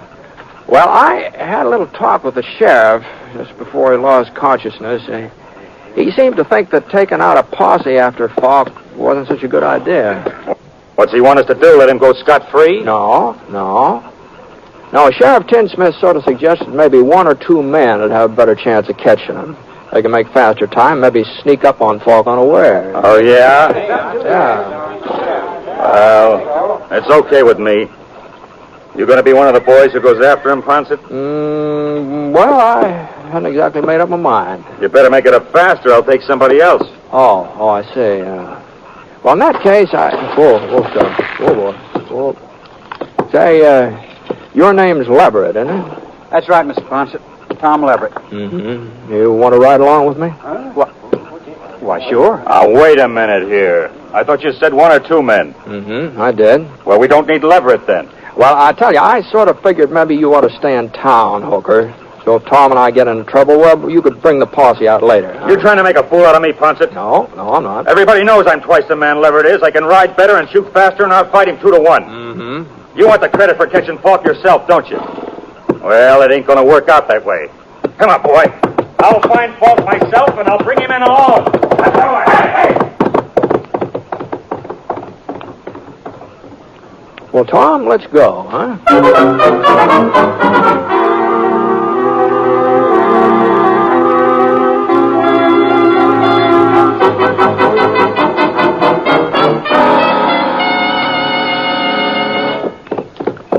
Falk's trail headed west, up toward Eagle Mountain.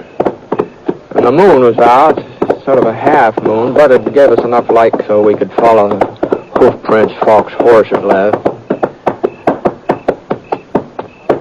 Along about midnight, we spotted another trail, fresher. It couldn't have been more than a couple of minutes old. It cut in from one side and then went on ahead in the same direction Falk was riding. You see that, Tom? Yeah. Looks like Spud Hooker took a shortcut. Yeah. You reckon he'll beat us to him? Oh, you never know. Never know. If he does, he might save us some grief, wouldn't he, huh? You're not anxious to tangle with Falk, are you, Mr. Ponsett? No, I'm not anxious to tangle with anybody, Tom. But I thought, well, you brought in other outlaws before. Oh, some, not as many as folks think, but I've never enjoyed tangling with any of them. Why'd you pick me? Spud's right. He is twice the man I am. That's shooting, maybe, yeah. But there's more to trailing a killer than being able to shoot. You know, lots of times it's more important for a man to know when not to shoot, you know. Oh? Yeah. Fellow's itching to pull a trigger like Spud. Well, he's apt to pull it too soon. And, hey, look at that. The moon's going down. Yeah. We might as well get some shut-eye. Whoa, boy. Oscar. You couldn't see the trail anyway. Spud won't be stopping for sleep. No, I don't suppose he will. That's another reason I picked you. I kind of figured he'd want to keep pushing on all night. And, doggone it, God, along about this time, I just get tired.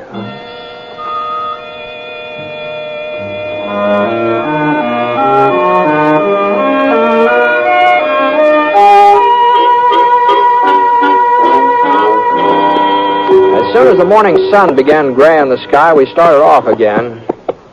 Falk's trail was winding up the side of Eagle Mountain now. It was pretty hard riding. Tom didn't complain, even though I could see he wasn't used to it. Every once in a while, he almost slid out of his saddle, but somehow he managed to hang on. About noon, we reached Little Creek, and Falk's trail gave out. The other trail, the one we figured was Hooker's, it sort of milled around in all directions and then went off on a tangent. And we climbed out from our horses and got a drink of water. It tastes good, doesn't it? It sure does. You ever been out this way before, Tom? Oh, yeah. Not for the last couple of years, though. Any cabins around, place a man could hide out? Well, not that I remember. You think we're getting close to him? Well, he could have gone on using the creek to cover his trail, but he'd have to stop pretty soon. No? Oh, yeah, a man can't keep riding forever. He even dinked Falk. So far, we haven't seen any signs that he made camp, you see. That's so. Giant cave. Hmm? Well, he might be there, Britt. It's not more than a mile away, due south. Giant cave? Well, you've heard of it, ain't you? No, I don't think I have. Well, it'd be a perfect spot for a man to hole up. Nobody knows for certain just how far back into the mountain the cave really goes. Some scientific fellows tried to explore it last summer, but, well, their lanterns gave out before they come to the end.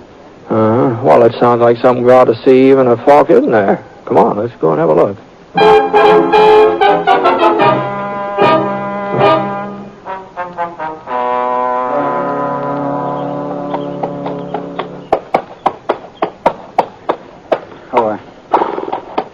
That's the entrance there, Britt. Beside that slab of yellow rock. Uh-huh. I don't see any sign of Falk's trail. I guess he could have come up from the other side, don't Yeah, that's what he must have done. Huh? That pony over yonder. That clump of bushes grazing. Oh, yeah, I see him. Easy, Sorrel. Scar. Easy, whoa, boy. You know, Jake Watson said Falk stole a sorrel when he made his getaway. Mm-hmm. Now, we'd better close in on foot.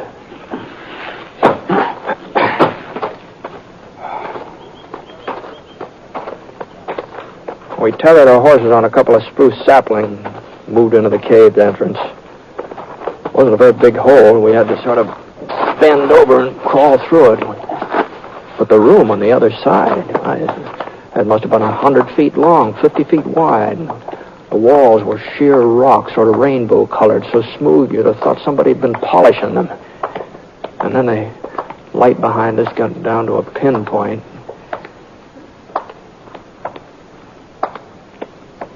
He wouldn't be hiding here in the dark, would he, Britt? Maybe. He heard us coming.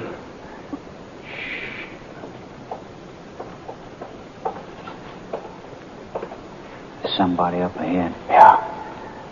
You got your gun ready? Now, don't use it unless you're pretty sure of hitting something.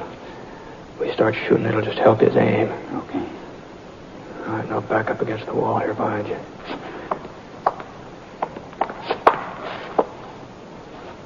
Falk!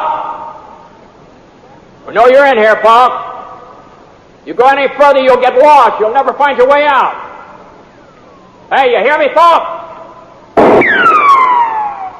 You're wasting lead. You can't see us. We know that. You can't see me neither. We don't have to. You've got to come out sooner or later, and we'll be waiting. All right, we're going to leave you now, Falk. We're going outside and wait. Hey, where you are? You giving up? No, I ain't. And I ain't alone. What? I got somebody with me. Friend of yours, I reckon. We're coming out together.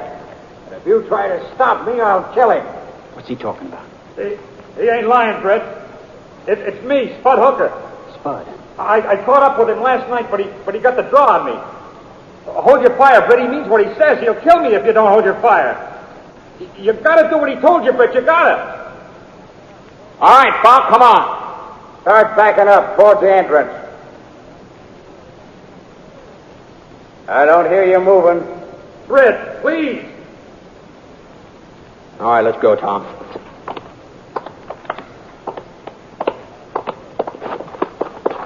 We backed out into the daylight, Tom and me, and waited for them. About a minute later, Spud Hooker marched through the mouth of the cave, half scared to death. Dink Falk was right behind him, holding a .45 aimed at the smallest Spud's back. I was pretty sure he wouldn't hesitate to pull the trigger either.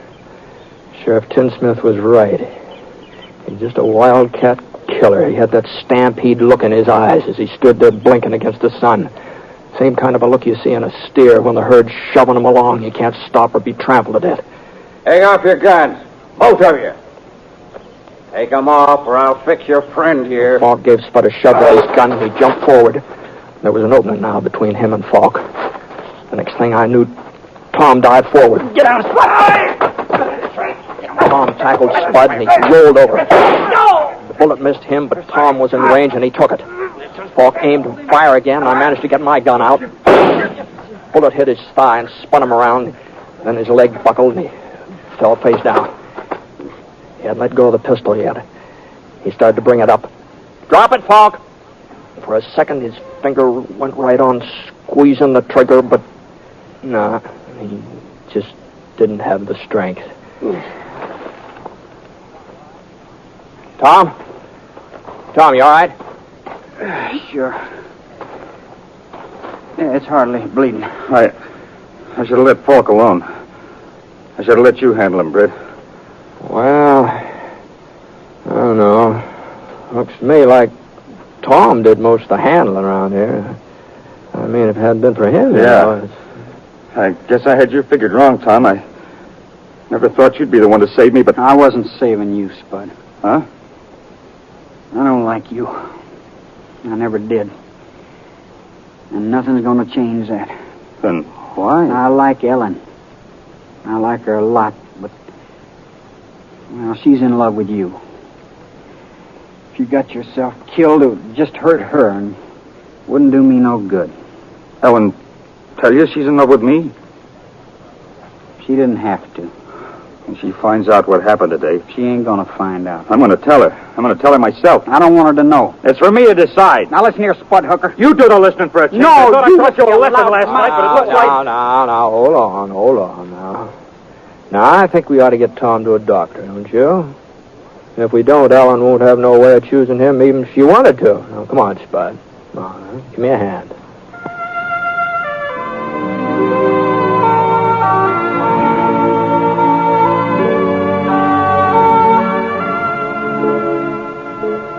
Now, we tied Falk onto the back of his pony and started off for town.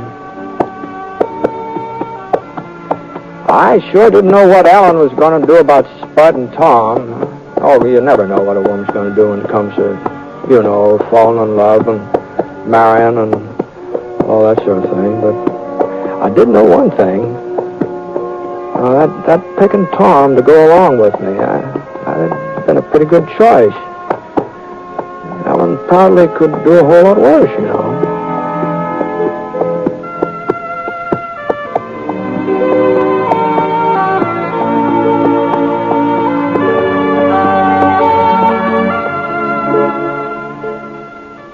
Ladies and gentlemen, the tradition of religious freedom and of religious worship in America goes back to the very founding of our country.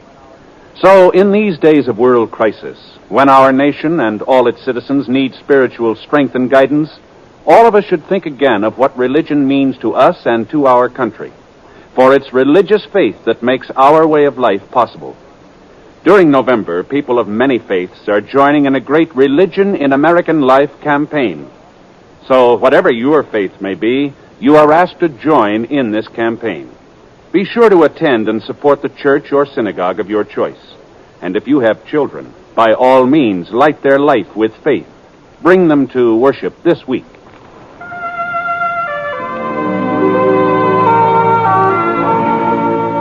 The Six Shooter is an NBC Radio Network production in association with Review Productions.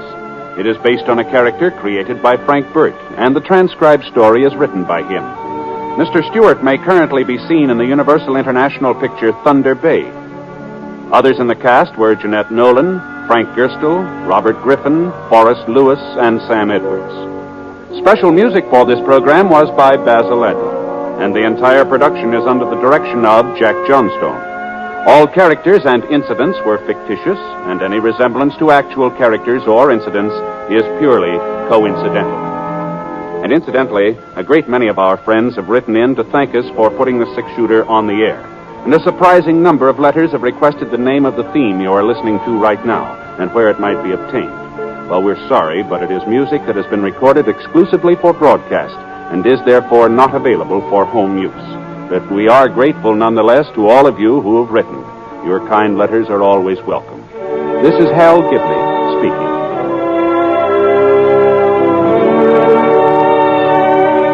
Tonight, here's Celeste Holm in the NBC Star Playhouse on the NBC Radio Network. Among DuPont's better things for better living is DuPont neoprene rubber, used for many products and in a wide variety of ways. Recently, we heard of another interesting use of neoprene. A California couple developed a new household tool for polishing silverware. They used a block of DuPont neoprene because it is resistant to the oils and chemicals in silver polish, and because it contains no sulfur which discolors silverware. In the block of DuPont neoprene, there are places for knives, forks, and spoons in which the silver polish is put, and the utensils rubbed back and forth.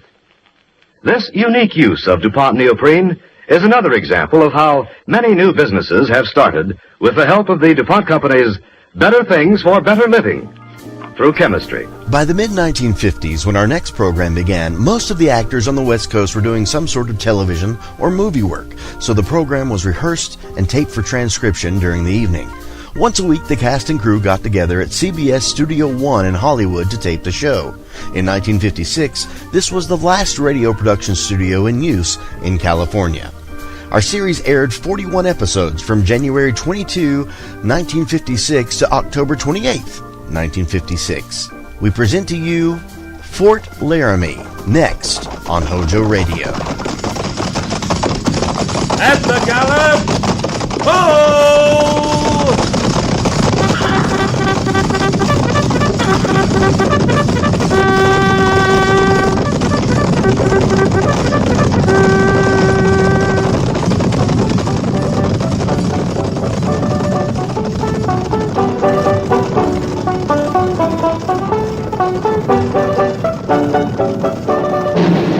Fort Laramie.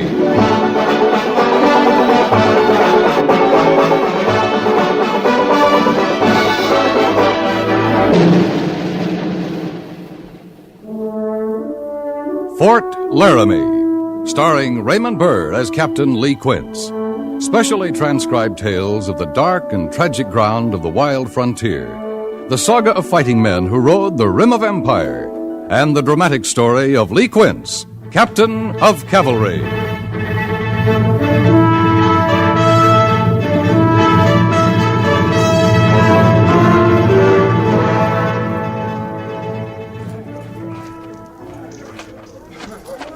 Looks like they're about ready to pull out, Captain. Yeah. Walk back with me, Sergeant. I never did see such a mangy collection of stock. It's not a cavalry outfit, Gorse. It sure ain't. Most of these wagon trains heading west get through, one way or another, but I sure don't know how. I talked with Mr. Brown a couple of times. He seems like a good man. He is. But I wonder how much luck a Missouri farmer is going to have taking a couple of hundred women and children through Indian country. He'll make out, Captain. I hope so. Hello, Sergeant Gorse. I beg your pardon, miss? I was afraid we'd leave without seeing you again. Oh, well, And I wanted to thank you for last night. Yeah, sure, miss.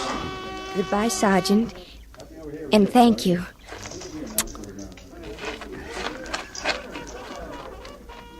Still water runs deep, Gorse. How's that, Captain? Never mind.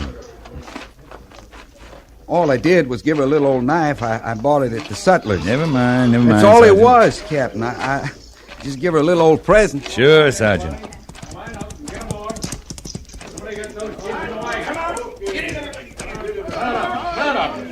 Keep them wagons in line, two abreast, till we hit the river. You're late getting started, Mr. Brown. Oh, hello, Captain Quince. Only about an hour. You're wasting daylight. Yeah, we're pulling out now, Captain. Any of your men going to ride along with us? No, but you won't have any trouble. Like they say, Captain, Oregon or bust. You guarantee no trouble, Captain? Out here, we don't guarantee anything, Mr. Brown. But you should at least get through to Salt Lake without trouble. Yeah, I hope you're right. It's mighty lonely out there once you're out of sight of the fort. Yeah, I know. Well, thank the Major for his hospitality, will you? No thanks necessary. Well, good luck.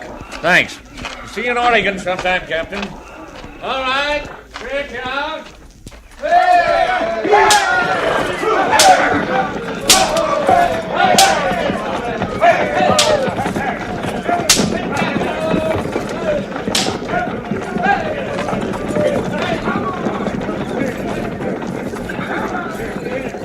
Well, Gorse, what are you staring at? Oh, nothing, Captain. Just a train heading out. You've seen a few hundred of them before, Sergeant. Yes, sir.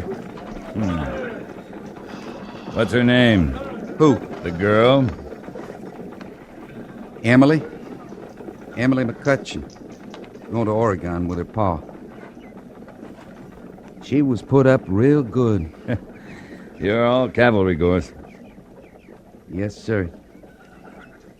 Long way to Oregon. I hope they make it. So do I. Yeah, come on. I missed coffee this morning. Let's find some.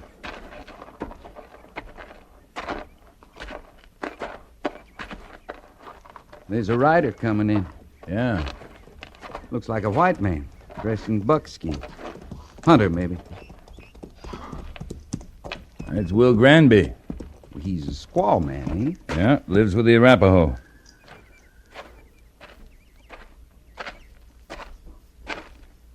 Captain? How are you, old horse? Tolerable. Well, it's good to see you. You haven't been in 2 or 3 years. Nope. You come for supplies? Come to parley. Got a proposition. Huh? All right, come on in, Will. Oblige. Sergeant Gorse, will you have Mr. Granby's horse stabled? Yes, sir. Come on, come on.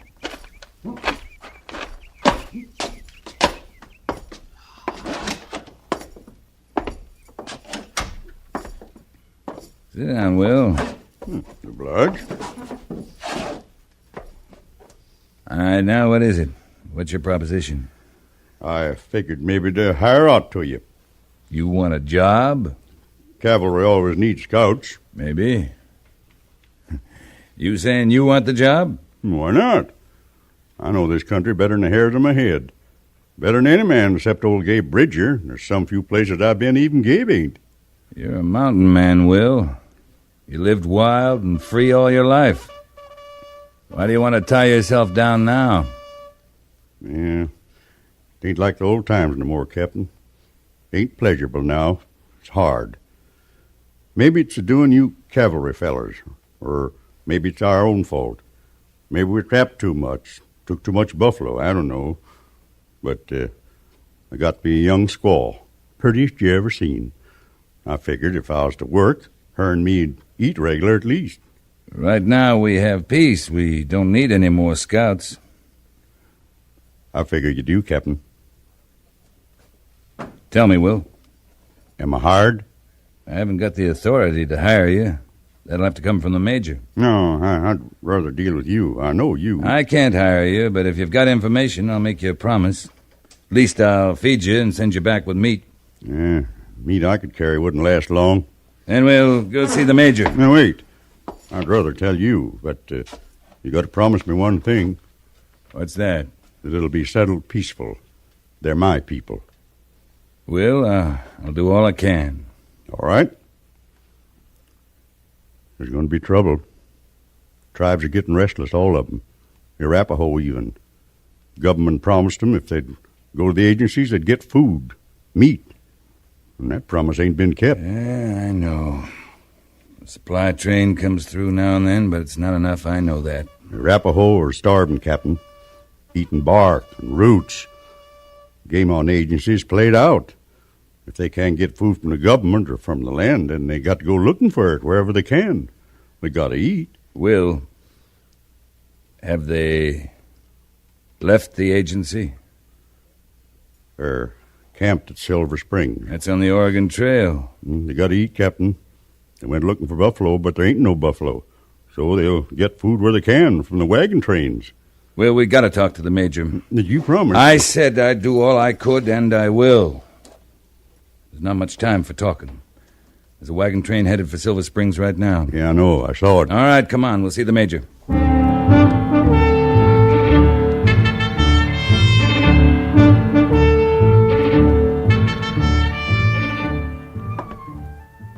How do we know this man's telling the truth? I've known him for a long time, Major. He doesn't lie. Could be a trap. If it is a trap, then there's trouble for sure. I don't trust a man lives with Indians, marries them. No, look here. Major, there's a wagon train on the trail to Silver Springs right now. They got to be warned. I can still ride out with a detachment to turn them back. Captain Quince, our orders are to keep the trail open to Oregon and to keep the Indians on the agencies. If anything, we'll send a company to escort the train through and run those Arapaho back where they belong. Couldn't do that without fighting, Major. That's one of the functions of the cavalry. In this case, there's no cause for it. The Arapaho have broken their treaty, Captain. The way they see it, we're the ones who broke the treaty by not keeping our promise about food. All I know is they're off the agency and they'll have to go back. If we go out in force, there's bound to be trouble. If I take a small detachment, maybe I can talk to them. This is a hostile action, Captain. It's got to be met as such. Major, the Arapaho are starving. They got to eat. Mr. Granby, I'm sorry that they're starving, but I can't do anything about it. At least not until the supplies come through to me. My orders are to keep the Arapaho on the agency, and I can do something about that. Those are people out there, Major, and they're hungry. They only want food. Captain Quince, you'll take Company B and escort the wagon train until you meet the Arapaho. You'll send the wagon train on and escort the Indians to the agency, and use whatever measures are necessary. That's all, Captain. Yes, sir.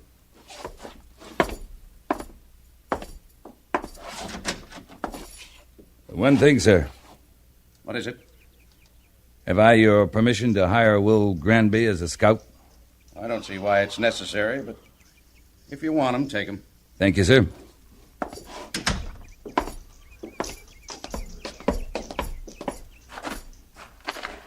What kind of a man is that? Oh, he's all right, Will. He's an officer. He's got his orders. He goes by the book. He understands the situation all right, but he can't admit it. Listen, can you be ready to move out in an hour? I can't ride with you, Captain. They're my people. Will, I said I'd do what I could. I need your help. Ride with me. You know what you're asking? You know what it might mean for me if there's trouble? There won't be trouble if I can prevent it. I'm afraid you can't, Captain. But I'll go with you.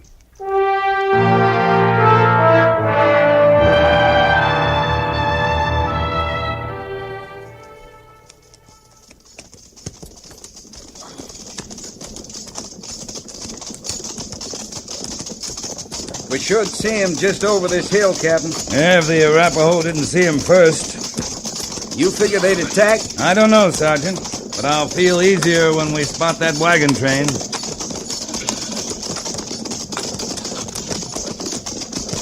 I was right, Captain. There they are.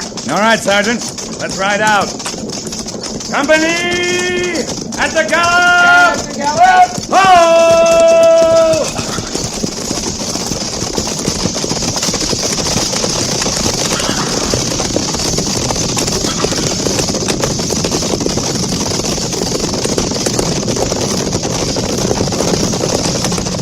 They've seen us.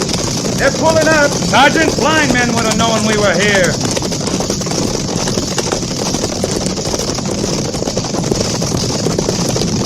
Company! Hold!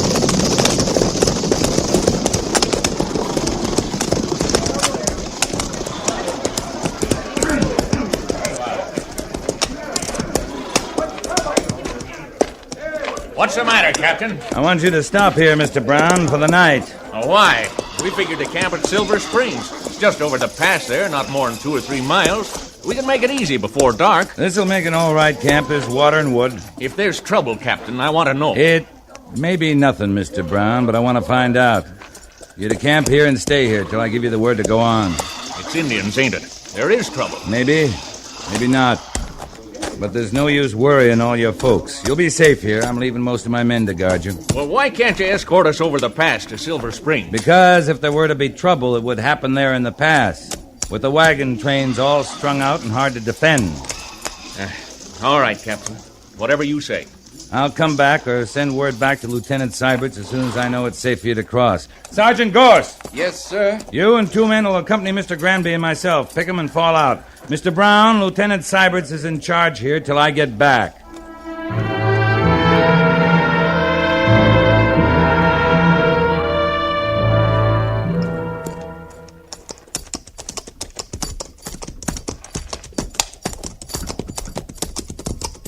I don't see a doggone thing, Captain. Well, keep a sharp eye. Move the troopers further out the flank. Yes, sir.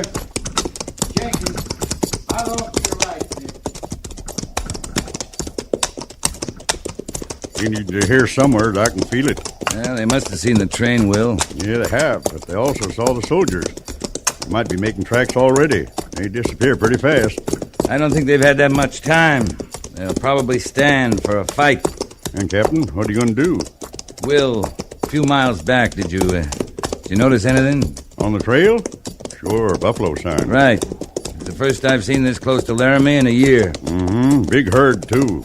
Across the trail going south. It'd make a lot of Arapaho meat. Yeah, it might work. Worth a try. Wait.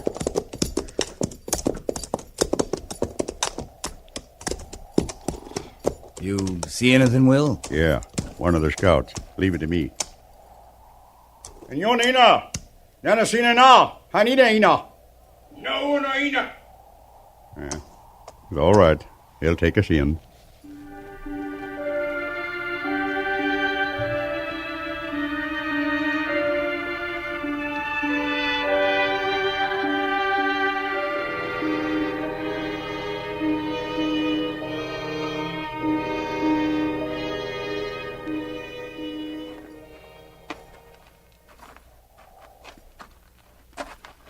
This is the first Indian village I ever been in that wasn't full of barking dogs. They had to eat 'em. You notice how it is, Captain? Yeah, I see. I'd say they're not very happy to see us. No. I'm sorry, Will, to turn them against you. Can't be helped. Yeah, this is it. Hi, Daddy, too. Why do you bring white soldiers to fight your people? They don't come to fight, Greyfeather. This Captain Quince, he comes as a friend. White soldier is not a friend of Arapaho. White soldiers break promise. They do not give meat. I think I can get you meat, Greyfeather. I think I can take your hunters to Buffalo, a big herd. You think. You do not know. Arapaho have ride from agency in north, hunt buffalo all through Wide Valley. No buffalo. Greyfeather, on my way here from Fort Laramie, I saw much buffalo sign. You hunted only the north side of the river. You haven't been south of the Platte. I have. There are buffalo there. To hunt take many days. Wagon train is here now. If you attack that wagon train, it'll mean much fighting. Many dead among the Arapaho. Great mourning among the Arapaho. There will be mourning for the white soldiers, too. The army will keep on sending soldiers, rifles, until the Arapaho is no more. You know I speak the truth. My people are hungry. Then ride back towards the fort with me. I'll show you buffalo sign, then you can track from there. Take many days. It's the only way you can be sure to find buffalo and food. If you find buffalo in 2 days, Greyfeather does not attack wagon train. 2 days isn't very long. 2 days. If we do find buffalo, I want your promise to go peacefully back to the agency. If you find. All right, your hunters will come with me. But meantime, you must let the wagon train go through in peace. This one. Maybe not next one. It is agreed then, Greyfeather. Aina.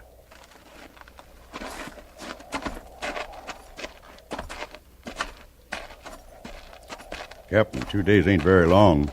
We gotta be awful lucky. We don't have much choice. You know what'll happen if we don't find buffalo? Yeah? It'll be just the 5 of us out there with Greyfeather's hunters. Like I say, we don't have much choice. We gotta guess where the buffalo will be. We don't have time to backtrack them. Sergeant Gorse. Yes, sir. I'm sending you back to the wagon train with a message for Mr. Seibert's. Private Jenkins' horse is fresher, Captain. I ain't been on no buffalo hunt in a long time. All right, Sergeant.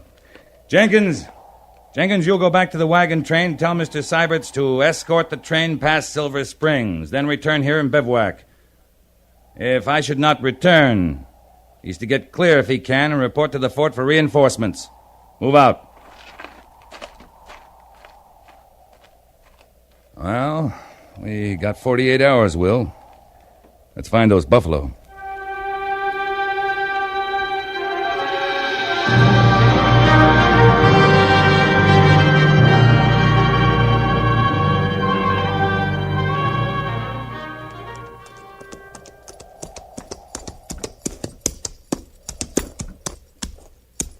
You see anything, Will? Nothing, Captain. Not on that side. Nothing this way either. You can see a long way. I don't like the look of them back there. Gray Feather's getting anxious. I know. I just don't understand it, Will. It's not a sign. I've been thinking, Captain, we're too far south. The buffalo were headed south. Maybe not as fast and as far as we thought. Maybe they veered east. No, I've been thinking. It's been hot and dry for these last few days, and no wind. Buffalo don't travel much in the heat. They just stand and graze and suffer with thirst. But there's wind now. Well, some from the southwest. Well, if there's up north of here, it'd bring them the smell of water from the Laramie River.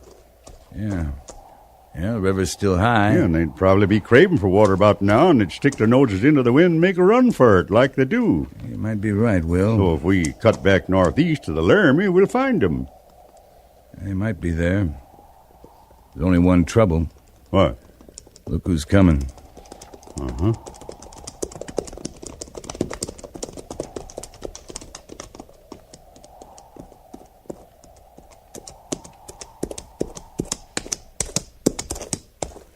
Captain, it is as Gray Feather spoke. You promised buffalo 2 days.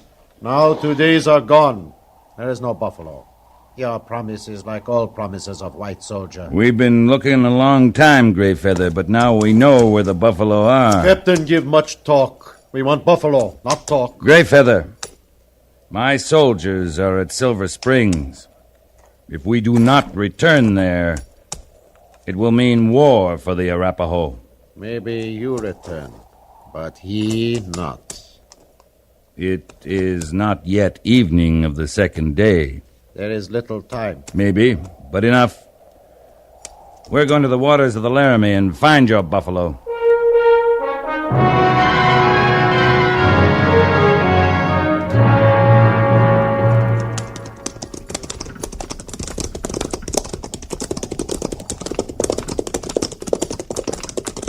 On this next rise, we ought to be able to see. That's right, Will. What if they ain't there, Captain?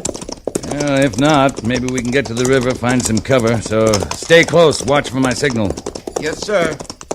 You should have gone back to that wagon train, Sergeant. I guess I ain't much of a garrison soldier. All right, look sharp.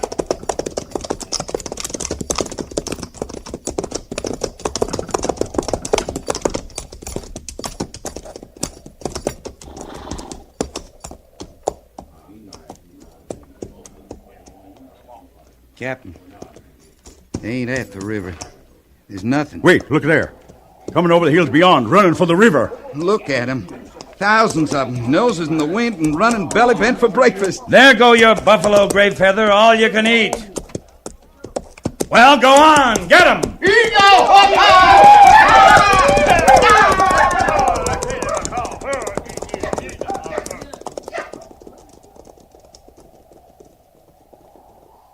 They sure was mighty hungry, Captain.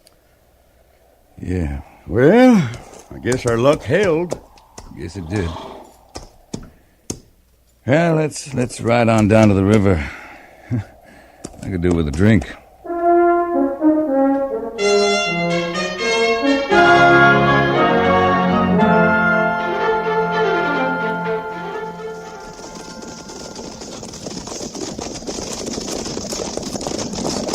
Coming in!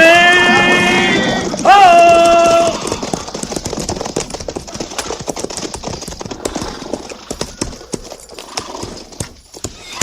Sergeant Gorse, dismiss the company. Yes, sir. Company, prepare to dismount.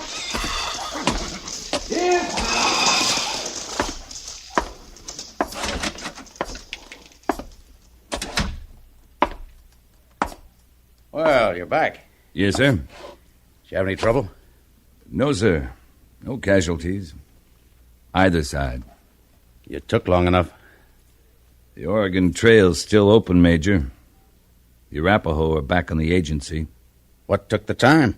Why, we found some buffalo, stopped the hunt.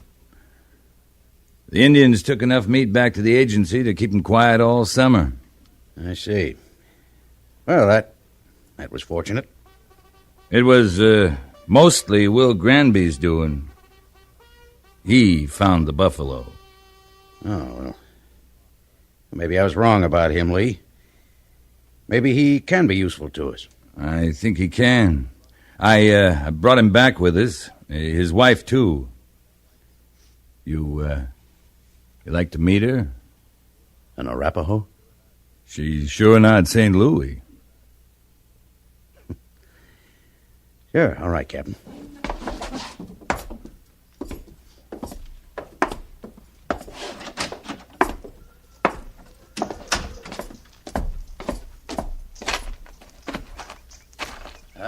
Mr. Granby?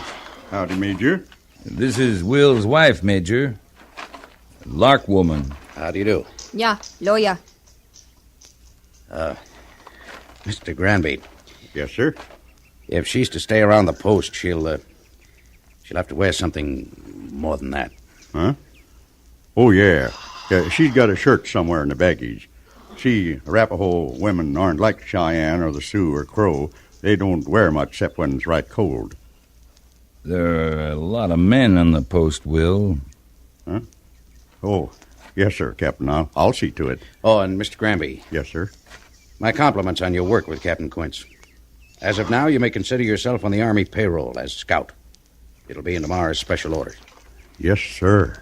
The quartermaster will house you. Obliged, Major. Come on, child. Oh, she's kind of pretty, isn't she, Lee? Yeah. They make pretty good wives, too. Clean, quiet, hard-working. Nice people. You wouldn't be trying to soften me up, would you, Lee? Win me over to your way of thinking? I figure a man's got to make up his own mind about things, Major. Captain Quince. Yes, sir? Don't get too smart. Just be thankful I don't ask how you happen to run into Buffalo and turn a serious police duty into a pleasure trip. Hunting. My striker's cooking up some buffalo steaks, Major Daggett. You, like to come over to my quarters and try some? Sure, let's go, Lee.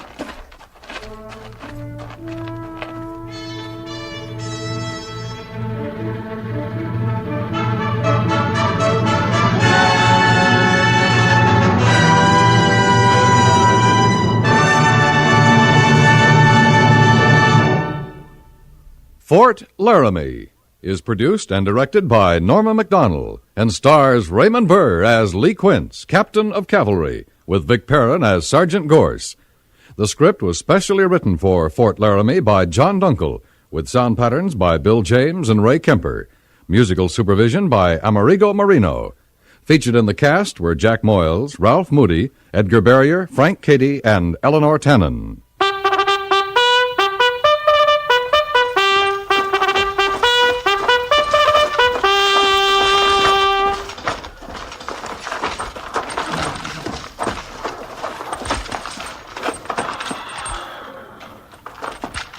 Company, tension! Dismiss!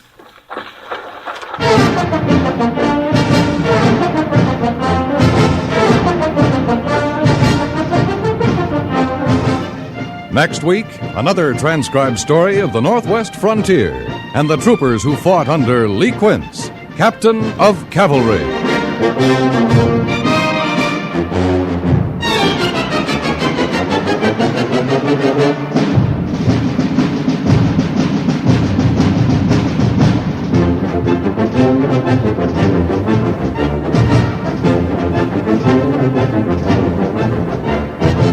If people were money, life would be simple indeed. We could enter them in books in nice, regular columns. One for credit, another for loss. And as long as we kept the credit column higher, the losses wouldn't matter. Money spent can be re-earned, but people are not money. Every individual is irreplaceable. The time to care about them is now, before another victim is hurt. Obviously, heart researchers may not find the cures and preventatives to all heart ailments the moment you contribute to the Heart Fund. But the sooner you do your part, the closer they'll come to answering the mysteries of the heart. Send your contribution to Heart, care of your local postmaster. That's Heart, H-E-A-R-T, Heart, care of your local postmaster.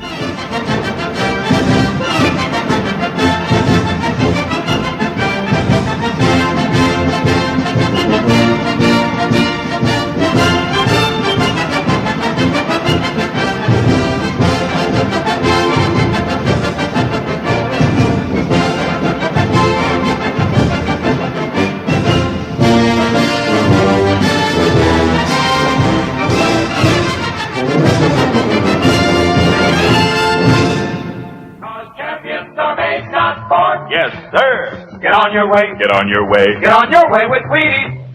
It's good to know that champions are made, not born. Gives us all a chance. For instance, let's go back to 1943 and listen to the story of champion Mickey Mantle of the New York Yankees. Mickey worked hard to learn the game. As he got on his way to fame, he practiced batting, learned to throw. And Mickey knew what champions know. Wheaties for breakfast, away you go. No wonder Mickey's got all that steam. Mantle and Wheaties, they're still a team. Why, Mickey Mantle grew up on Wheaties, been eating them since he was 12. So good for a guy. There's a whole kernel of wheat in every Wheaties flake. Come on, Mickey, belt that ball. He's on his way, on his way. He's on his way, on his way. Get on your way with Wheaties. 'Cause champions are made, not born. Yes, sir. Get on your way. Get on your way. Get on your way with Wheaties. Breakfast of champions. HOJO Radio, where the classics come alive. At the gallop! Oh!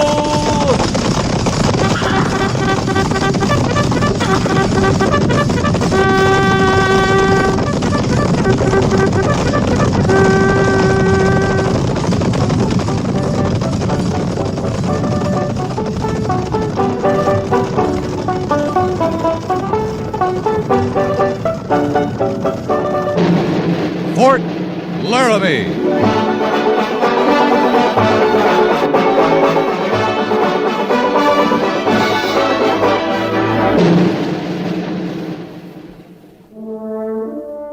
Fort Laramie, starring Raymond Burr as Captain Lee Quince.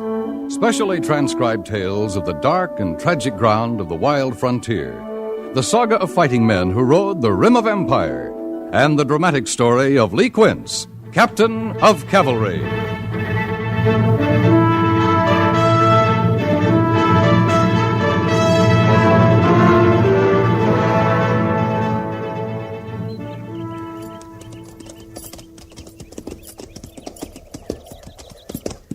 How far you reckon it is to the North Platte, Captain? 10 miles, Sergeant. No more than that. Lieutenant Seibert should have the company bivouac there by now. You aim to follow the creek bed clean up there, sir? Not after we water the horses. This spot's good enough. Yes, sir. Move up, Flint.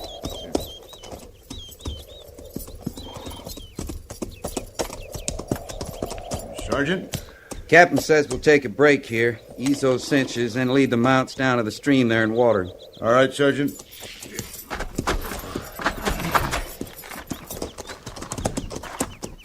After they're watered, they can pin graze. I'll mind them.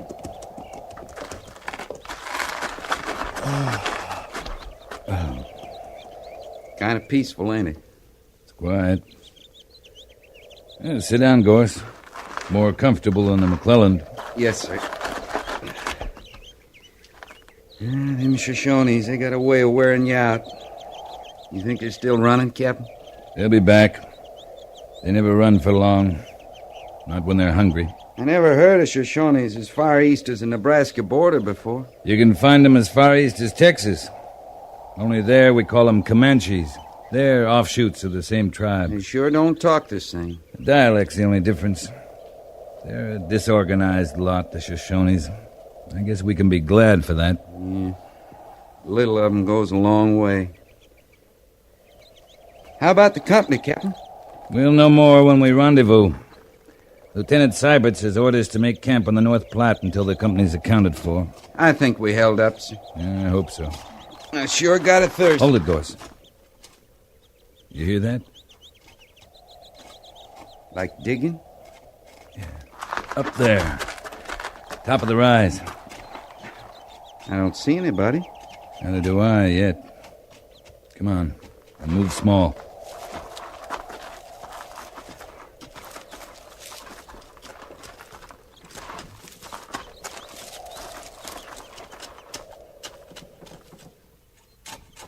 She's awful little to be manning that spade. And she's not too handy with it.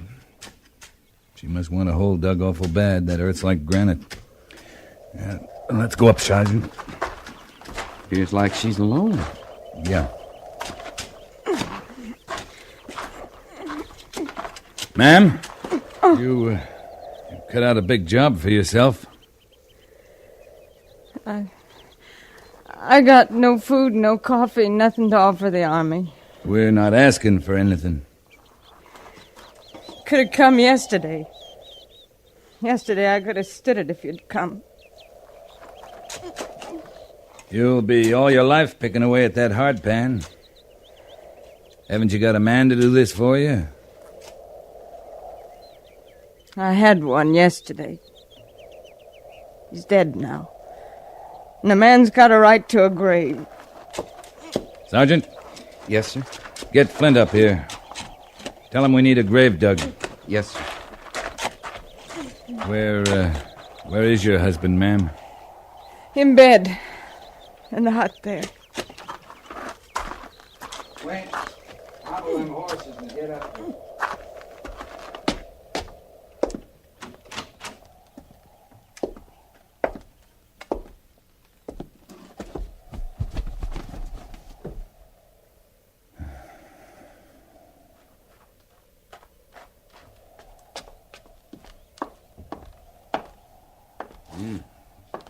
Foul in here, sir. Gangrene. He's ridden with it. Must have taken him a long time to die. Yes, sir. Got a broken leg. That's hard pain, Captain. Looks hard, Gorse. Here, we'll wrap him in these bedclothes. Right, sir. The Army always take over this way when it's too late. It's best he's out of here, ma'am. You ready, Gorse? Yes, sir. Easy now. Don't bury him. Just yet. Grave's not ready yet.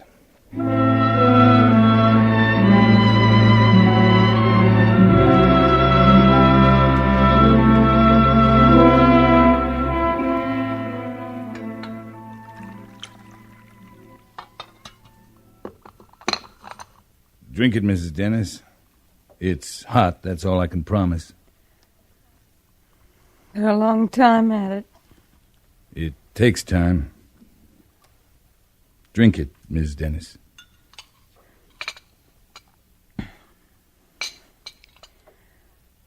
Luther was a long time at it, too, the dying.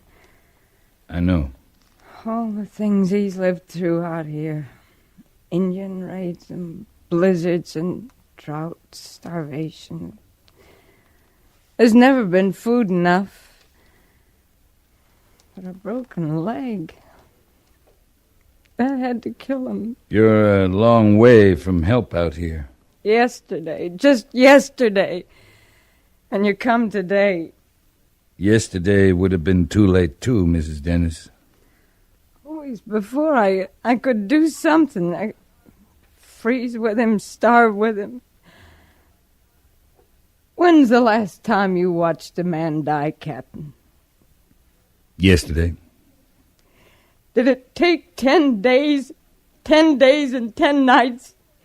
Did you hear him scream with pain and beg for you to go for help and beg you not to leave him? Miss Dennis! Where will you go now? You got people somewhere? Oh, sure, I have people. Got parents in Philadelphia who never want to see me again. 2 years ago, when Luther come back for me, they fought us all they could. When they saw I meant to leave with him, they said, don't come back. You can't stay here. The nearest to me is here. There's 2 dead babies out there by where I'll set Luther down. You can't stay here alone. Isn't safe. I'm not used to feeling safe. Captain, it's already out there. Then you can go now. Mrs. Dennis, this is no country for a woman alone. We'll take you to Fort Laramie. It's safe there. And You'll leave me be. It's not a brave thing staying on here. It's stupid. I mean to stay on with Luther a while yet. All right, Mrs. Dennis. Let's get back to the horses, Sergeant. We're wasting time.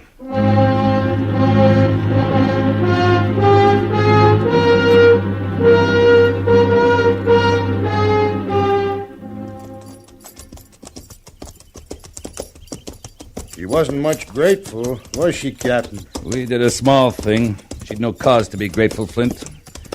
She's no mind to be grateful for anything the West gives her or takes away. Must have been a pretty little thing once. Kind of dainty-like. How old you reckon she is, sir? Oh, early 20s. Looks most half a lifetime to me, Captain. All drawn tight and mean. The West does that to a woman. They come here as girls, and no time they're women. Old, past their years. She's not mean, Flint.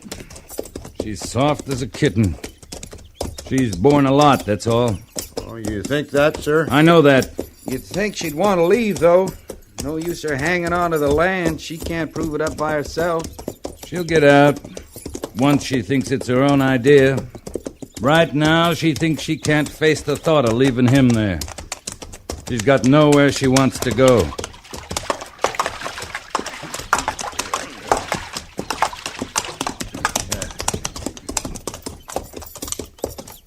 Wonder what'll happen to her.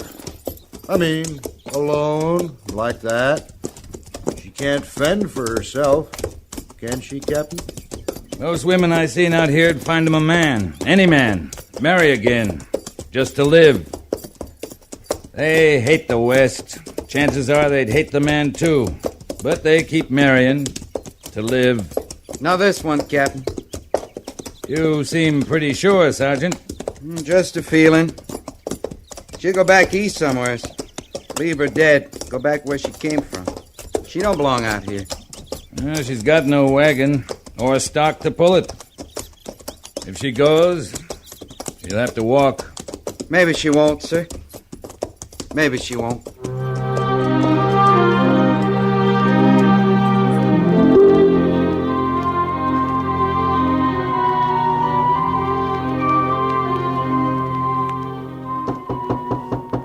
Come in. You sent for me, Captain? Yeah, Gorse. Come in. Yes, sir. Sergeant Gorse, ever since we got back from Horse Creek, the fort's been full of stories that make the cavalry sound like a wet nurse outfit. You know anything about them? What kind of stories, sir? You know any troopers who are going around collecting money to send Mrs. Dennis back east?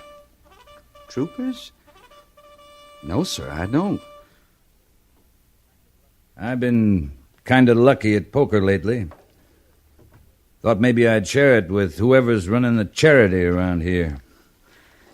I guess that'd be me, sir. I guess it would. Here. Obliged, Captain. You're not going to make this a habit? No, sir. You taking the money to her? No, sir. Private Flint's leave starts tomorrow after first call. He'll do it. That's all, Sergeant. Yes, sir. She reminds you of someone, Gorse? Girl somewhere? No, sir, it ain't that. It's just she's so little and all, kind of like a stray. She don't belong out here. Carry on, Sergeant.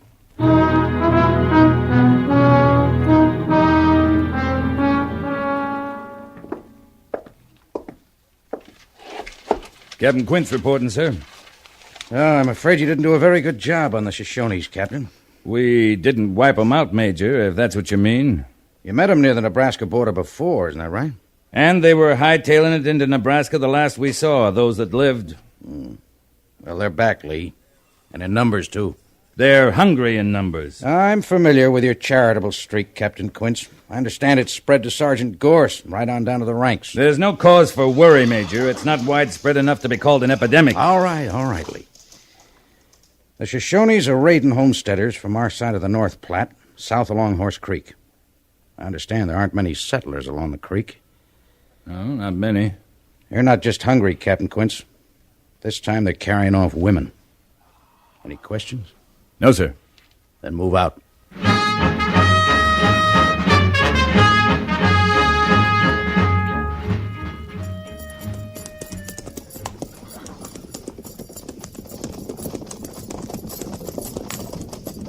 There's smoke ahead, Captain. I see there is, Mr. Syberts. Might be able to surprise them.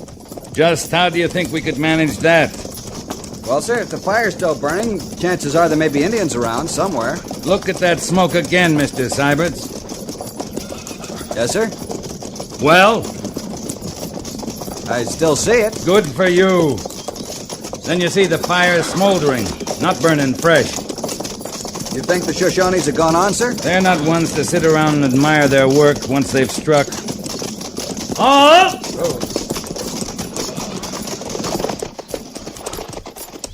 Sergeant! Yo! Think we can find them, Captain? They're probably hours away by now. Unless it's a trap, Mr. Syberts. Yes, sir? Sergeant, that's Carpenter's cabin ahead, isn't it? Was, sir. You and I'll ride in, Sergeant.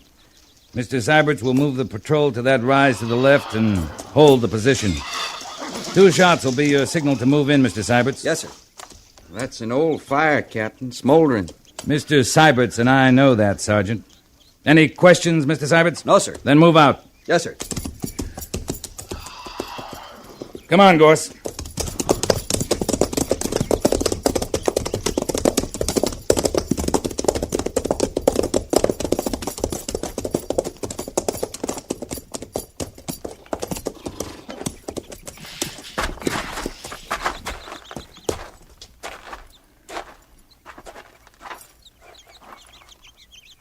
That's Carpenter. There, Captain.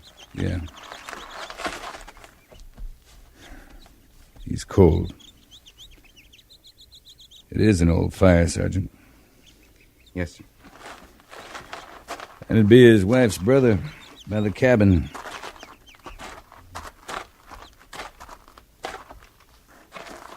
He ain't been here a month, sir.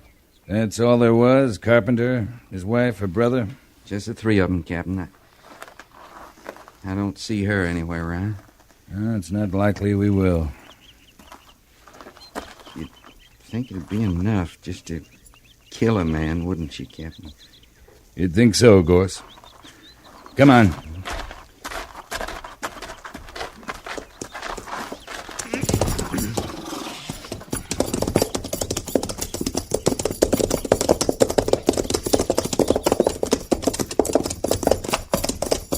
No sign of life, sir? No sign of life, Mr. Syberts. I was wondering, I Captain... know what you're wondering, Sergeant. Well, her place would be north of here, sir. Due north, along the creek. Mr. Syberts. Yes, sir. You'll take half the patrol and move along Horse Creek to the south. You see those dots of smoke on the horizon?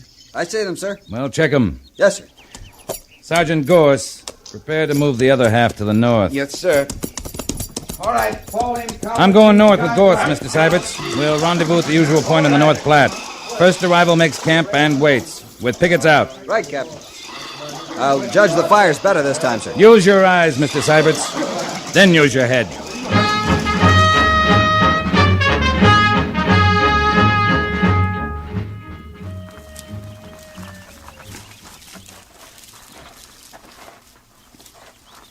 How long you gonna wait, Captain? Nothing stirred up there by her place. The troopers in position? Yes, sir. Full circle. Set back in the hills, all around the hut. Likely she's gone by now. Flint would have been through here with the money 2-3 days ago. Maybe. I'm going in, Gorse. You got a clear shot at the door? All the way. I didn't think we'd find her hut still standing. Well, we'll see, Sergeant.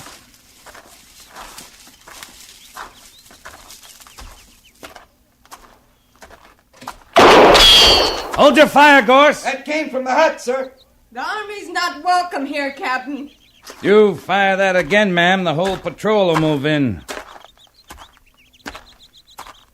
You have some money to give me too, Captain?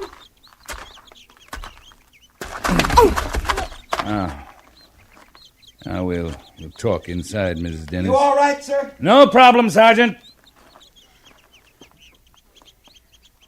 How many men, Captain? 6. All around the hut. 6 Army men. After 1 woman.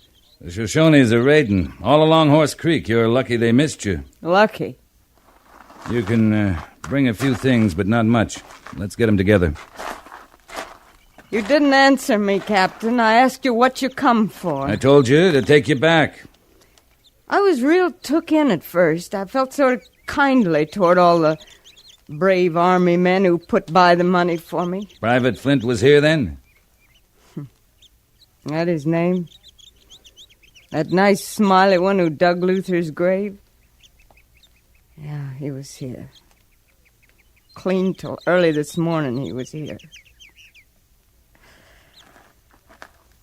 I don't figure I owe the Army a thing now, Captain. Not a thing. I'm sorry, Mrs. Dennis. You're always too late, aren't you, Captain? Too late for everything. I am sorry. I warned you it wasn't safe here. So your hands are clean. Your conscience is clear. I didn't mean that. Oh, you warned me, but I had in mind you was talking about Indians when you said this was no country for a woman alone. Indians or Flint or any man who hasn't seen a woman for a long time. Now you've come. 6 of you. To force you to safety this time, ma'am. There's a safe place for a woman out here? Fort Laramie, for the time being. Flint was from Fort Laramie. Private Flint isn't the whole cavalry, Mrs. Dennis. You'll get food there. Rest. In a couple of days, there's a stage out for the east. With cavalry protection? Not unless it's called for, ma'am.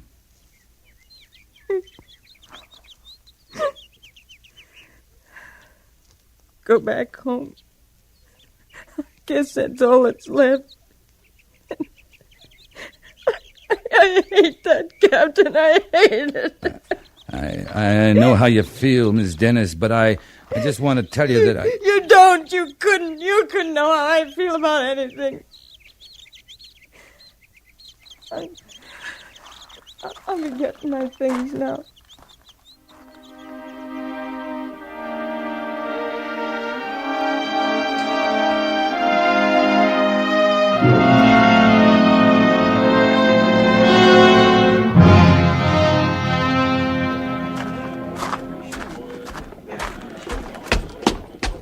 The stage driver says about 5 minutes. I wondered if I'd see you again, Captain. I owed it to the sergeant, the troopers, to see their money got spent the way they meant it. I wondered if I'd find a feeling in me to be grateful to you. Any of you. No one's asking for any thanks, ma'am. No one expects any. Oh, once I can forget, maybe I can be grateful. You're better off leaving. Luther was a good man. I used to read all he sent me about the West. He saw the good of it. New and full of hope, that's how he said it. I never saw that in it, Captain. I never saw the good. Isn't all good, isn't all bad either. But you're better off back home, reading about it. Well, I'd better be getting on the stage now. Safe journey to you, ma'am. Thank you, Captain. And I mean thank you. Goodbye, Mrs. Dennis. Sorry, Leader. All set, driver. Yes, sir. Yeah!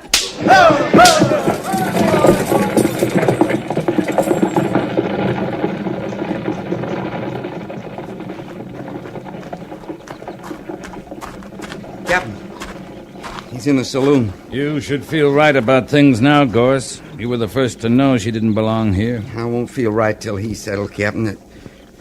Oh, but how can he be now? The Army can't touch him without Mrs. Dennis tells her story. She's been through enough. But how about him? Why, he'd have drawn time, plenty of time for what he'd done to her. Don't worry about it, Gorse. Well, now, wait, Captain. You can't do it that way. I've seen you like this before, Captain. You'll kill him. I'll handle it, Gorse. You know what they do to you, sir. Killing him ain't worth that. I'm not going to kill him, but I am going to mark him up. Maybe he'll wish I had killed him. Is he drunk? Not yet, sir. In uniform? No. Still on leave. You give me 5 minutes emergency leave. Just 5 minutes. You leave him be, Gorse. That's an order. Yes, sir. Over there, Captain. I see him. You stay here. But, Captain... That's an order, Gorse. Yes, sir. Why? Captain Quince. Hello. Set your glass down, Flint. Not on orders just yet, Captain. 2 more days of my leave coming to me. Set it down. He's got his rights, Captain. This saloon's not run by the Army. It is now. Clear everyone out of here, barkeep. Now, you just wait Sergeant! Clear the premises. Yes, sir. What is this?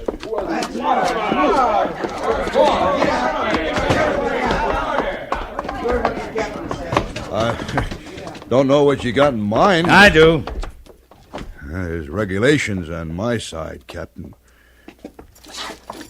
I'm waiting to hear you say it isn't true, Flint.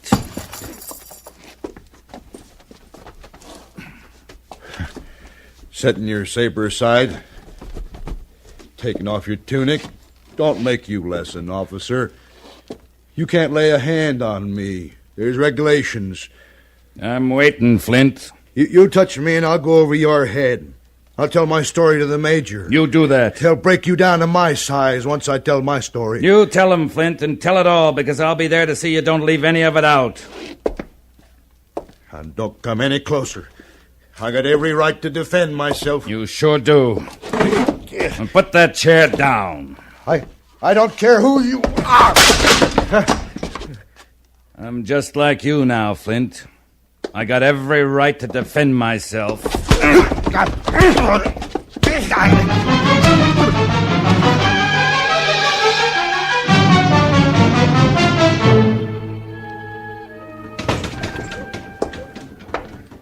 Your saloon's looking kind of run down, barkeep. Looks to me like it's due for some repairs. Yeah, it sounded like it. But what about the customer? You just gonna leave him there? See, he's taken to the infirmary, Sergeant.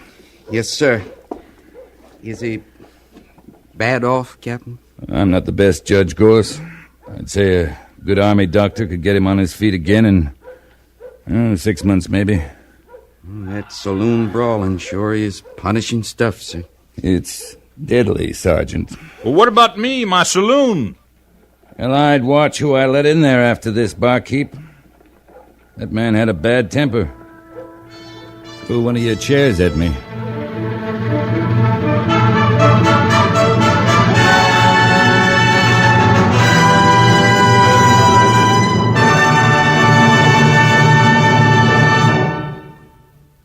Fort Laramie is produced and directed by Norman MacDonald and stars Raymond Burr as Lee Quince, Captain of Cavalry, with Vic Perrin as Sergeant Gorse.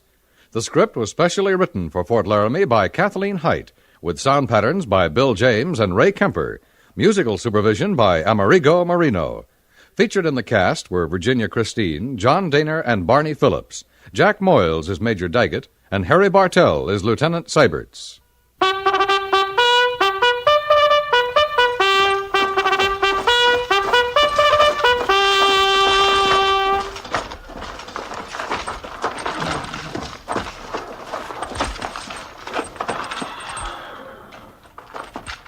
Company, tension! Dismiss.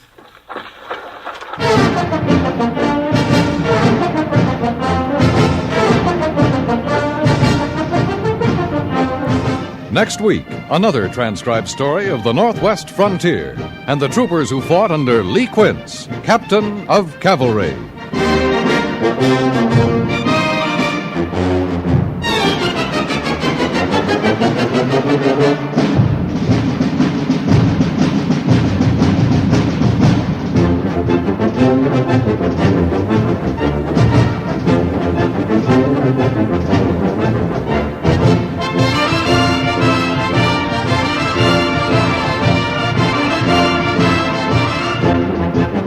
CBS Radio urges you to follow through to make sure you're registered to vote next November, no matter which candidate you prefer.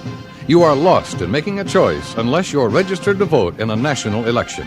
Are you sure you're registered? Are you sure the rest of the voters in your family are? Make sure today. Registration laws vary from state to state. Make sure you're in the book.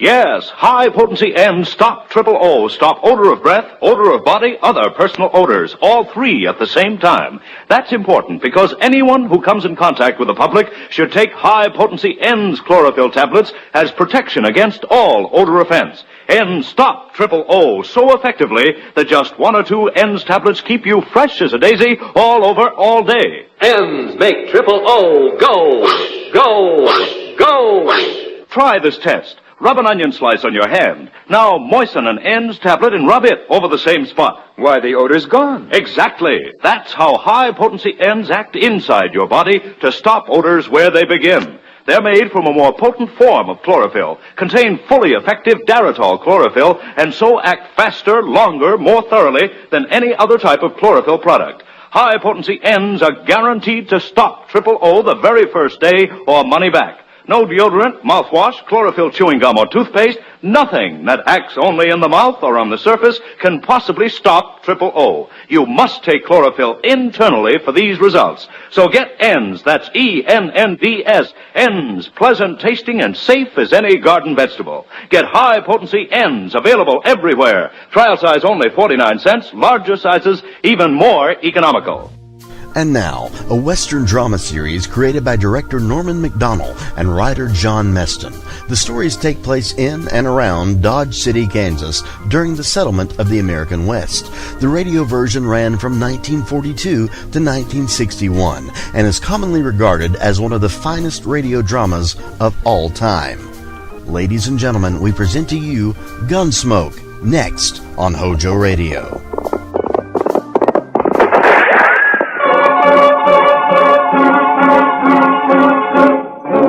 Around Dodge City and in the territory on west, there's just one way to handle the killers and the spoilers, and that's with a U.S. Marshal and the smell of gun smoke.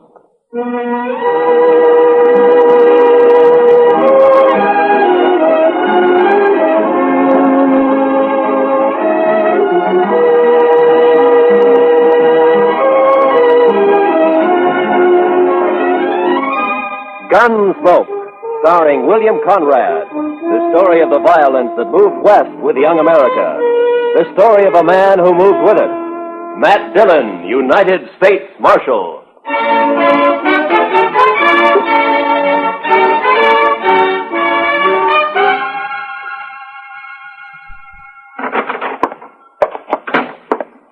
Well, Chester? It's another one, Mr. Dillon. Laying near his wagon. The horse was still hitched and was grazing. Another stabbing? Yes, sir, Mr. Dillon. 2 buffalo hunters found him early this morning on the road leading out to Cimarron Crossing. We just brought him back. Who was he? His name was Jones. Les Jones. Been in town a couple of days buying supplies, food. Where'd he come from? Well, some of the boys told me he's got a little farm on up the Arkansas piece. Got a wife, too. Pretty little thing, they tell me. Yeah. You know anything more about him? He was at Tab Slade's saloon last night playing faro. Drunk? Oh, we'd had a belt or two, but not drunk. Did all right at the faro table. But he must have had $2,000. $3,000 and a widow woman on the Arkansas River. Beg pardon, Mr. Dillon? Yeah, nothing, Chester. The money's gone, of course. Yes, sir. Ask Doc to come down when he can, will you, Chester? Right. Doc, come down a minute. Mr. Dillon wants you. Coming! I'm coming. Did Jones have a gun on him, Chester? We found a sharp special in his spring wagon. He wasn't carrying anything on. It's outside. You want to see it? Had it been fired? No, sir. Well, good morning, Marshal. Wanted to see me? I wanted to ask you a question, Doc. Yeah? There have been 2 stabbings in 2 months. Jones makes the 3rd. You think the same person killed the other 2? Well, there's no way to be sure, but from the position of the wound and the body, and from the angle of the knife thrust, I'd say that the killer or killers used the same... Doc, I just wanted a simple answer. Yes, I think the same person murdered all 3 men. Yeah. Any way of telling how long Jones has been dead? Well, I'm not a Pinkerton man, but I'd say sometime after midnight. Between 3 or 4 in the morning, maybe. And I'd also say from the amount of bleeding... Okay, Doc. Chester? Yes, Mr. Dillon? Get my horse. I'm going to ride out to the Jones place. I figure Miss Jones will want to know.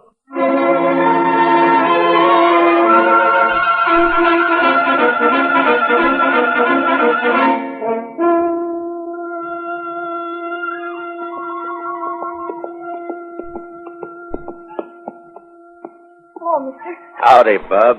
I live here. Where are you from? I'm from Dodge. Dodge. You ride all the way from Dodge? Sure. Get down and I'll water your horse. All right. Yeah, here you are. What's your name, son? Alvin Jones. My dad is Les Jones. I guess you know him, huh? Yeah, sure. I guess most everybody knows him. Your mother in the house? Are you going to stay for dinner? Well, I don't think so. Is she in the house? Yeah, she's there. Just go on up. Don't worry about your horse. Thank you.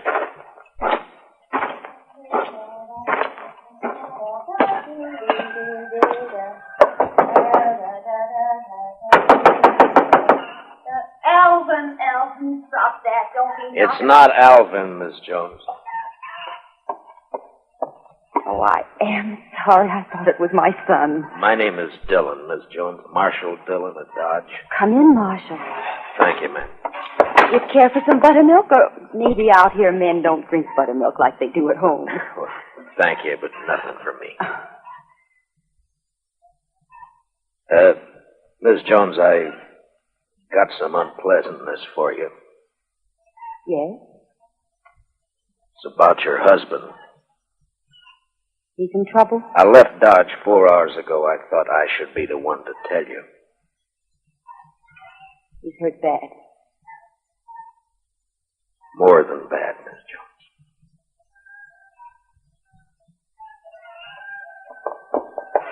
I pulled the saddle off your horse, mister.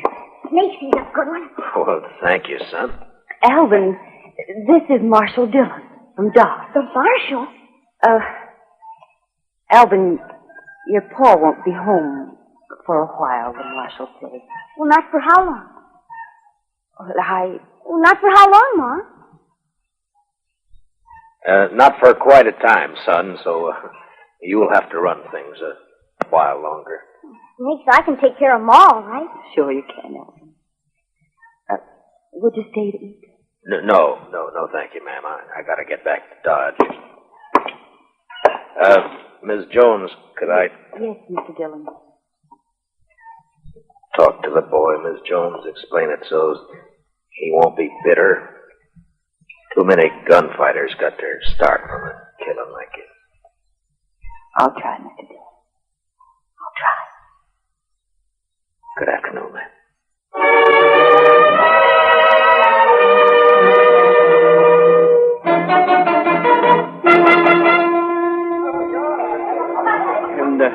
sure you got enough whiskey to finish the night this thirsty weather. Oh, we've got plenty, Mr. Slade.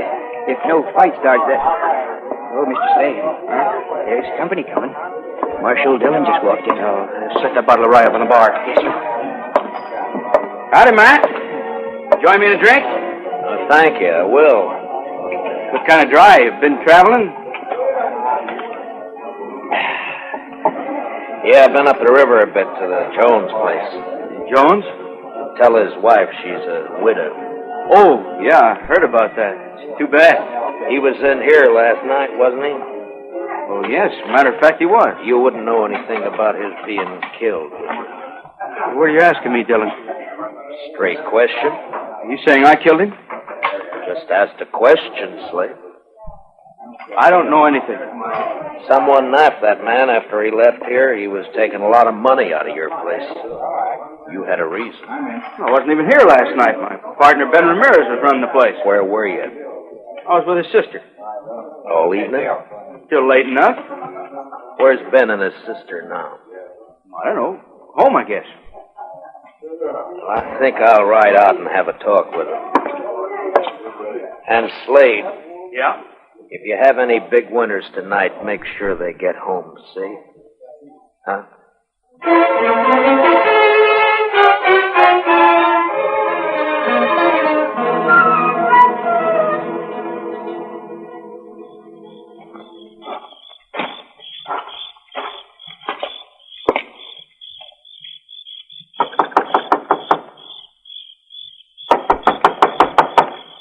There is no one there. Huh? You look very foolish. You cannot see me? No, I can't see you. Well, don't be mad at me. I'll come to where you are. You see, one side of the shadow, and here I am. What do you want? I'm looking for Ben Ramirez. He is not at home. Or his sister. I am his sister. What's the matter? You don't believe me? Well, yes, Mom, but I thought... You thought I would be in the house? Why, when the night is so beautiful? You want to talk with me? I want to talk with your brother. But he's not here. So why not talk with me? My name's Matt Dillon. I'm Marshal of Dodge. I know. I've been wanting to meet you. Yeah, I've come on business. I like business. Talk with me. Last night, maybe after midnight, a man was killed on the river road. Killed? By a knife stabbed in the chest. Why do you tell me this? He was carrying $3,000 he won at Slade's. And so? Tab Slade told me he spent last evening with you. He came for dinner. He often does. He thinks he loves me. Your brother, was he here? Tab Slade and Ben own the saloon together. They're partners. They think at least one should be there all the time. Ben went down after we ate. Did Slade, was he here long? Yes. He's my fiancé. So it's all right. Isn't it, Marshal? Well, that's your business, Miss Ramirez. My name is Evelita. You could call me Eve. When do you expect your brother? I don't know what my brother does.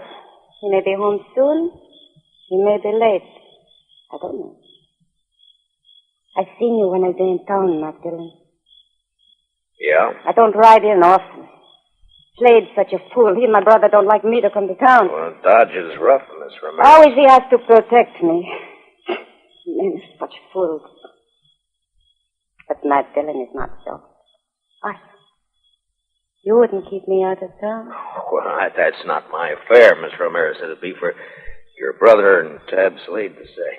Tab Slade thinks we will marry. Well, we won't. Because I don't love him. I don't love anybody. But I could. Maybe.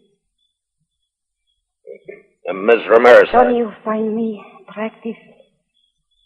Well, yes, Oh, why don't you kiss me? Well, no, I didn't mean No.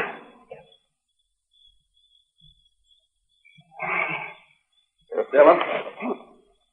I've got a gun pointed at the back of your head. Ben, I want to. Fooling with another man's fiancée isn't smart, Dillon. Ben, please. You go inside.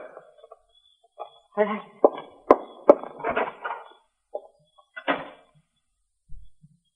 Aren't you going to say anything, Dillon? What do you want me to say, Ben? Oh, by this time, most men will be crawling. You're a hard one, Dillon. I can't fight a man who's behind me in the dark with his gun drawn.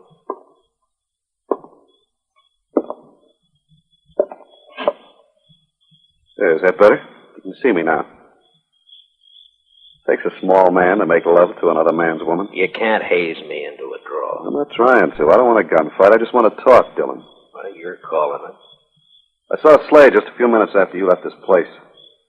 Told me you were trying to tie us with a murder. I said he was wrong and came up here to get the straight of things. From what I saw a minute ago, he might have been right after all. You'd like his woman, so it'd be handy to have him out of the way. Is that the way you figure it, Ramirez? Yeah, that's the way I figure it. The only reason I came to your place was to talk to you. I want to find the killer, Mr. Jones, and thought you might be able to help. Well, you're not going to get any information sniffing around Eve. What's your plan, Ramirez? I'll give you some advice, Marshal. Tab Slade's been a good friend of me, and I'll help him protect anything that's his. Eve's his, so stay away. You're not going to find a killer while you're saying pretty things. Are you through? All right, then listen to me. You say Slade had nothing to do with those killings. I won't say he did because I don't know, but I'm going to find out who did it, and if it was Slade, I'll get him. Now, do I ride back to town? Yeah, ride back to Dodge, Marshal, and between here and where your horse is tied, don't so much as twitch a finger. I don't know whether you're a fool or a brave man, Ramirez, but just let me give you one bit of advice. Don't tie to the wrong brand. It's easy to do. Just walk away, Marshal. Your horse. And walk easy.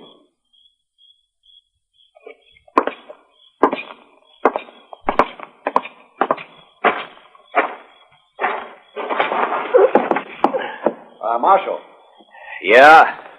If you find out who killed Jones, let me know. I'll do that, Ben. I sure will.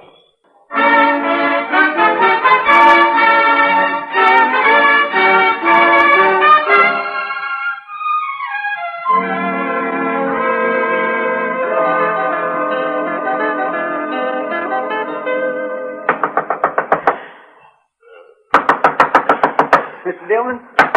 Mr. Dillon? What? Who is it? It's Chester, Mr. Dillon. Oh, Chester. Wait a minute.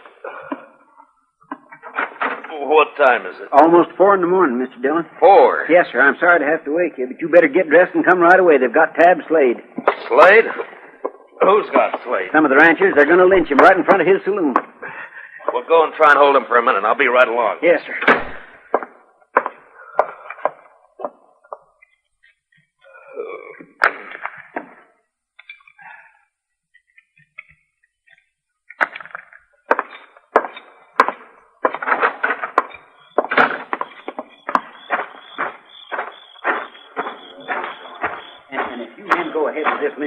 Mr. Dillon's going to have every one of you up for trial. No reason for you to get hurt. All right, Chester, I'll take over. Marshal, we don't want to have trouble with you, but we're going to hang Tab Slade. Right now. Harrison, you're too smart a man to be the head of a mob like this, and I tell your men to break it up and go home. I'm sorry, Marshal, I can't do that. Slade killed another man tonight, and he's going to pay for it. All right, now listen to me, all of you. If Tab Slade killed a man tonight, I'm going to... He did. If you can prove Tab Slade killed a man tonight, I'll take him to jail and hold him there for trial. Marshal, Tab ain't going to be alive to stand trial. Do you know Slade killed anybody? If one of these men lays a hand on Tab Slade, I'll start shooting. There'll be a lot of men dead. How about you, Marshal? Might be you get hurt, too. That's right, John. You could kill me, all right. But which of you is going to shoot first? And die first? Huh? Well, which one? Chester? Yes, sir. Go pull Slade off that horse, cut the ropes, and take a gag out of his mouth. Yes, sir, Mr. Dillon. And you men, Don't anybody make a mistake. Don't you move a shadow. All right, just a minute. All right, Slade, get down off there. All right, Chester. Give me a chance. Now, you and Slade walk back to the far side of the street, slow. Yes. I tried to tell him I had nothing to do. The rest of you just stand where you are, looking right here at me. First man so much as moves his eyes will be in real trouble. We're across the street, Mr. Dillon. Good, Chester. Now walk Slade down to the jail and put him in a cell for safekeeping. Now, Harrison, you and your boys head for home, and if you got any sense at all, forget to tell your families what you were almost a party to. Now, good night, gentlemen.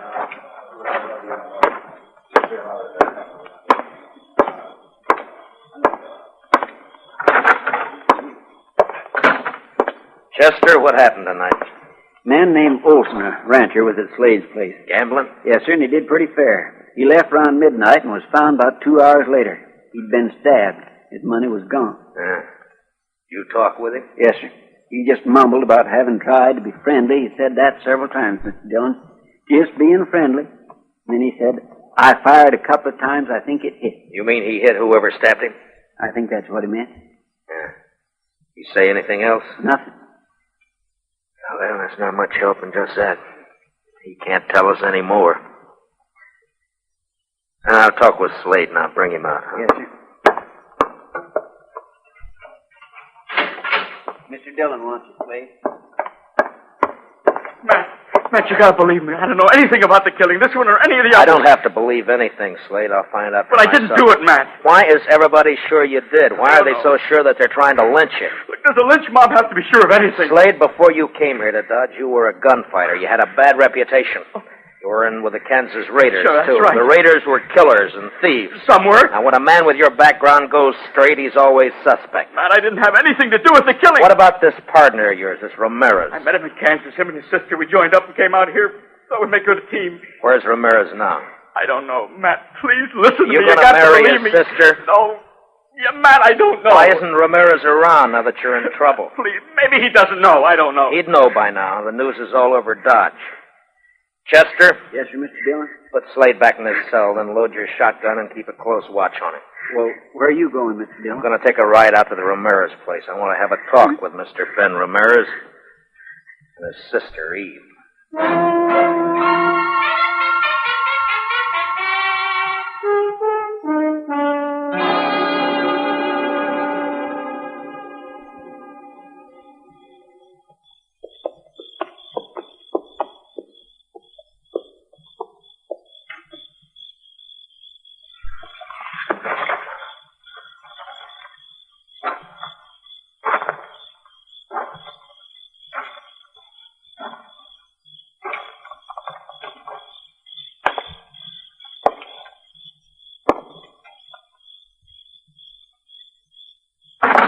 Don't move. Just stay where you are, Ramirez. It's late for a social call, Dillon. Why? You're still dressed? I was just going to turn in. Last time we talked, you had a gun in my back. Now your gun's on your hip, and it'd be smart to keep it there. I'm not going to try a shootout with you, Dillon. I wouldn't chance it, especially in this lamplight. There'll be no reason for anyone to draw. I just want the answer to some questions. What questions? Where's Eve? What do you want her for? I ask you a question, Ramirez. I want an answer. Where's Eve? She's in bed. Where was she around 3 this morning? Here, I suppose, asleep. I think you better get her out here, Ramirez.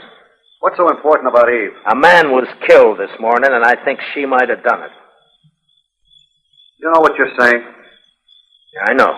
You're calling my sister a murderer. That's right. And if you're going for your gun, Ramirez, make sure you're ready to die. I told you before, I'm not a fool. But if I can trick you, I'll kill you. Don't try, Ramirez. Why do you say my sister killed a man? No hand around these parts would stop for anyone on the road at night. Not unless it was someone they knew or someone they didn't have to fear, like a woman. Like your sister. You don't know anything, Dillon, and you're guessing wrong. I didn't know when I got here, but now I'm sure. What do you mean? The man who died tonight shot at and hit the person who stabbed him. There's no blood on you, but there's blood on the floor over there by the door. Blood that could have come from a gunshot wound. That doesn't prove anything. And there's blood on the table by you there. It's not blood, it's just a shadow from the lamp.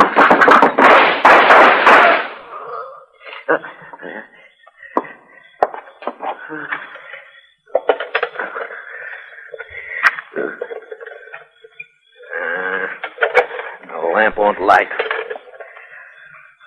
Does it hurt, Ramirez? I hurt inside. Bad? I won't be around for the trial.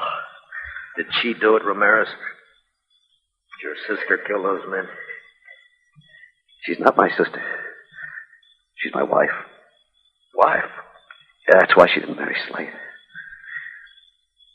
She's in the other room. Hurt bad.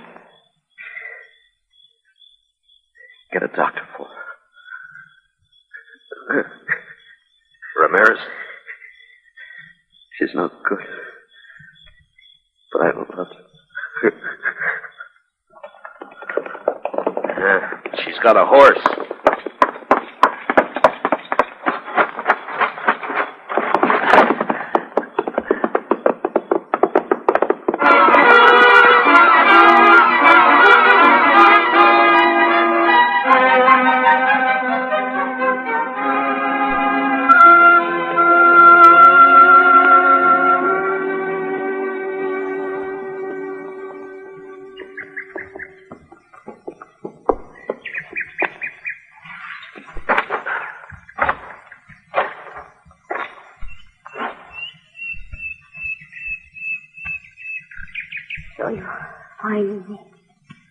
I saw your horse grazing when I topped that slope.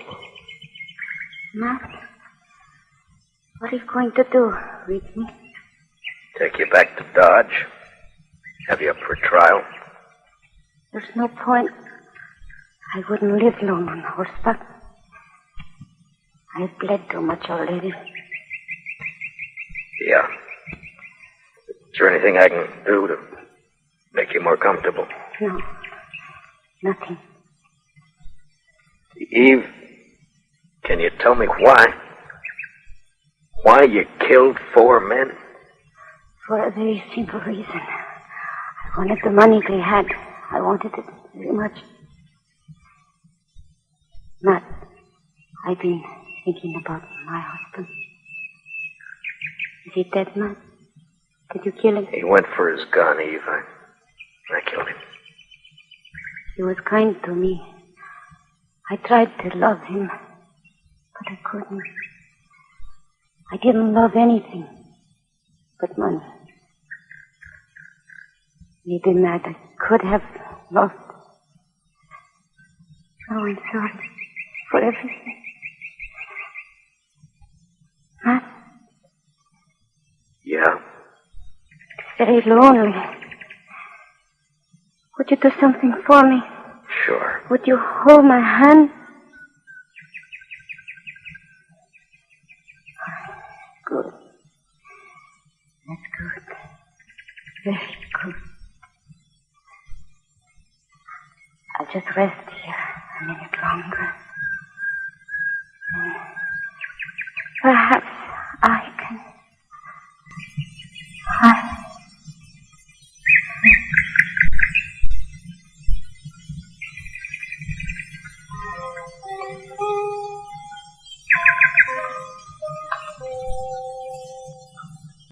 She lay there, her dark hair framing her face, the spring grass crushed by her body, a red stain across her silk blouse.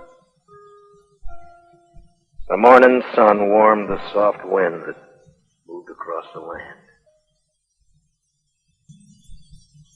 Later that day, Eve Ramirez and her husband were buried on the outskirts of Dodge City, not far from the banks of the Arkansas River. And later that night, Dodge City was alive with saddle bums, ranchers, cattlemen, searching the dark of the Kansas night for excitement and life.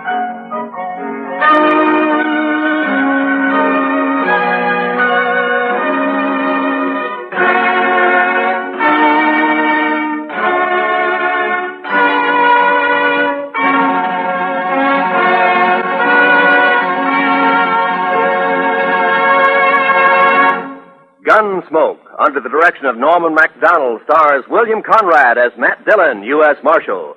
Special music for tonight's story was composed and conducted by Rex Corey. Featured in our cast were Georgia Ellis, Hy Averback, and Jack Crucian, with Richard Beals, Ann Morrison, and Herb Ellis. Parley Bear is Chester, and Howard McNear is Doc. Join us again next week as Matt Dillon, U.S. Marshal, fights to bring law and order out of the wild violence of the West in Gunsmoke. Tenderleaf brand T-balls outsell every other kind. They serve so much better because they're superior in every way. They contain finer tea, a blend of the small top tea leaves, the kind you get in Tenderleaf brand tea, put up in packages, too. Either way, you get more delicious tea because the young, tender choice leaves are immeasurably better than the coarse old ones for tempting fragrance and satisfying flavor. And then, too, improved Tenderleaf brand tea balls are made with tasteless filter paper. That's a special paper that filters your tea as you're making it. Only the tea goodness can pass through its meshes into your cup. Enjoy it for breakfast these spring days and with other meals, too. Next time and every time, ask your grocer for Tenderleaf brand tea in packages or in Tenderleaf brand tea balls, largest selling tea balls in America. Keep it tuned right here to HOJO Radio for more classic old-time radio.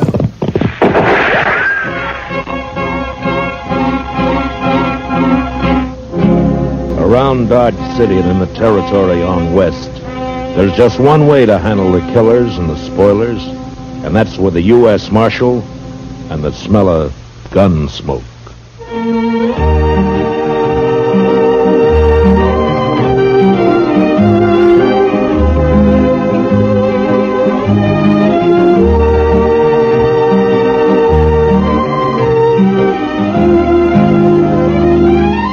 Gunsmoke, starring William Conrad. The story of the violence that moved west with young America. The story of a man who moved with it. Matt Dillon, United States Marshal.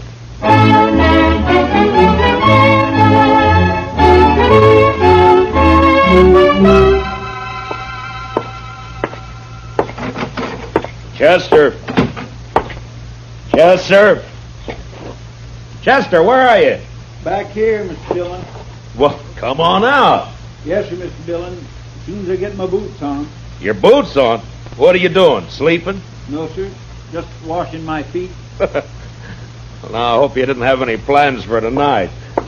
What did you want me to do, Mr. Dillon? Well, I want you to stay on Front Street for a few hours while I go up and have a toddy with Big Kate. But if you're going to be busy... No, sir, well... I haven't got anything to do. I'd be proud to stay here. Just look at the dust in that street. Uh-oh. Mr. Dillon? Huh? Looks like Major Randall from Fort Dodge crossing over here. Ah. Open the door for him, Chester. Major will like that. Come in, Major Randall. Come in, sir. Marshal Dillon. Hello, Major. Marshal, I want to talk to you about last Saturday's affair. Well, Saturday was a pretty lively day around here, Major. Which affair do you mean? You surprised me, Marshal. 2 United States Army soldiers were murdered while driving a supply wagon from here to Fort Dodge. A government payroll was stolen, and you seem to have taken no interest in the matter. Well, now, Major, protecting the Army isn't exactly... The Army can protect itself, Marshal. That isn't the point at all. Well, if that's true, Major, how come there were only 2 soldiers carrying your payroll? You got plenty of men out there and plenty of guns. Where were they? On maneuvers. On maneuvers? In my command, Marshal, troops remain in garrison as little as possible. Well, then you were asking for trouble, Major, knowing that there was a payroll coming in. The arrival of the payroll was secret. Even the 2 men carrying it didn't know what it was. Well, the word must have got out somehow. It seems to me, Major, like somebody out at the fort must have told them. There are no traitors in my command, Sheriff. Major, I'm not a sheriff. You see, it's more Never like mind. Marshal, I demand to know what you intend doing about this crime. All right, I'll tell you, Major. Nothing. What? If I knew who did it, I'd make the arrest, but I don't, so there's nothing I can do. I see. Well, Marshal, I regard this crime as a demonstration of your inability to control these Dodge City ruffians, and therefore I shall do it myself. How's that, Major? If no arrests are made in this matter, I'll give these bad men of yours a taste of martial law. We'll see how they like that. I wouldn't try that, Major. These streets will be patrolled 24 hours. Now listen to me, Major. You don't know these men. Sure, there are some bad ones here, but most of them are just wild. Free and wild. But you run the army in here, and they'll all fight. Let them. You've been stationed at Fort Dodge 2 months now, haven't you, Major? How long you been out on the frontier? This is my first tour, thank heaven. Well, then I advise you to take it easy. You get to know the ways of this land. You may save your advice, Marshal. There'll be trouble, Major. Bad trouble. If necessary. Nonetheless, the Army will take over within the week, or before, if there are any more of these crimes committed against it. Good day, gentlemen. My. You think he'll do it, Mr. Dillon? Yeah, he made a mistake, and he's a hot-headed fool, Chester. You try it. Well, can't you stop him? I don't know. Well, I'll be at Big Kate's later on. You can find me there if you need me. All right, Mr. Dillon.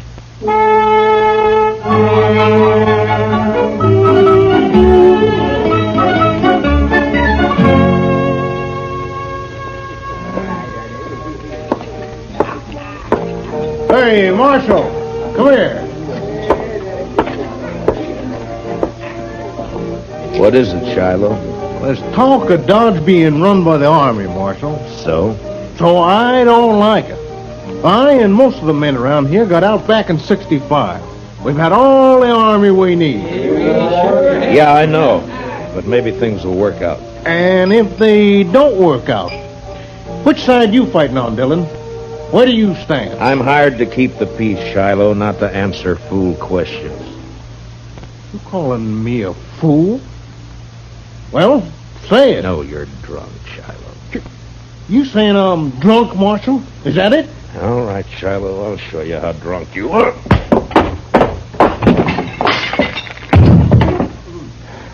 Now, when he comes around, tell him I took his gun.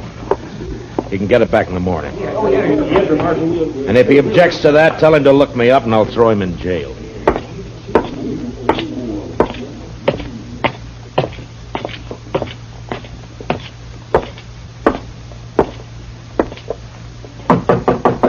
Who is it? It's Matt, Kate. Well, come on in. Well, sit down, Matt. I'll fix your toddy. Thank you, Kate.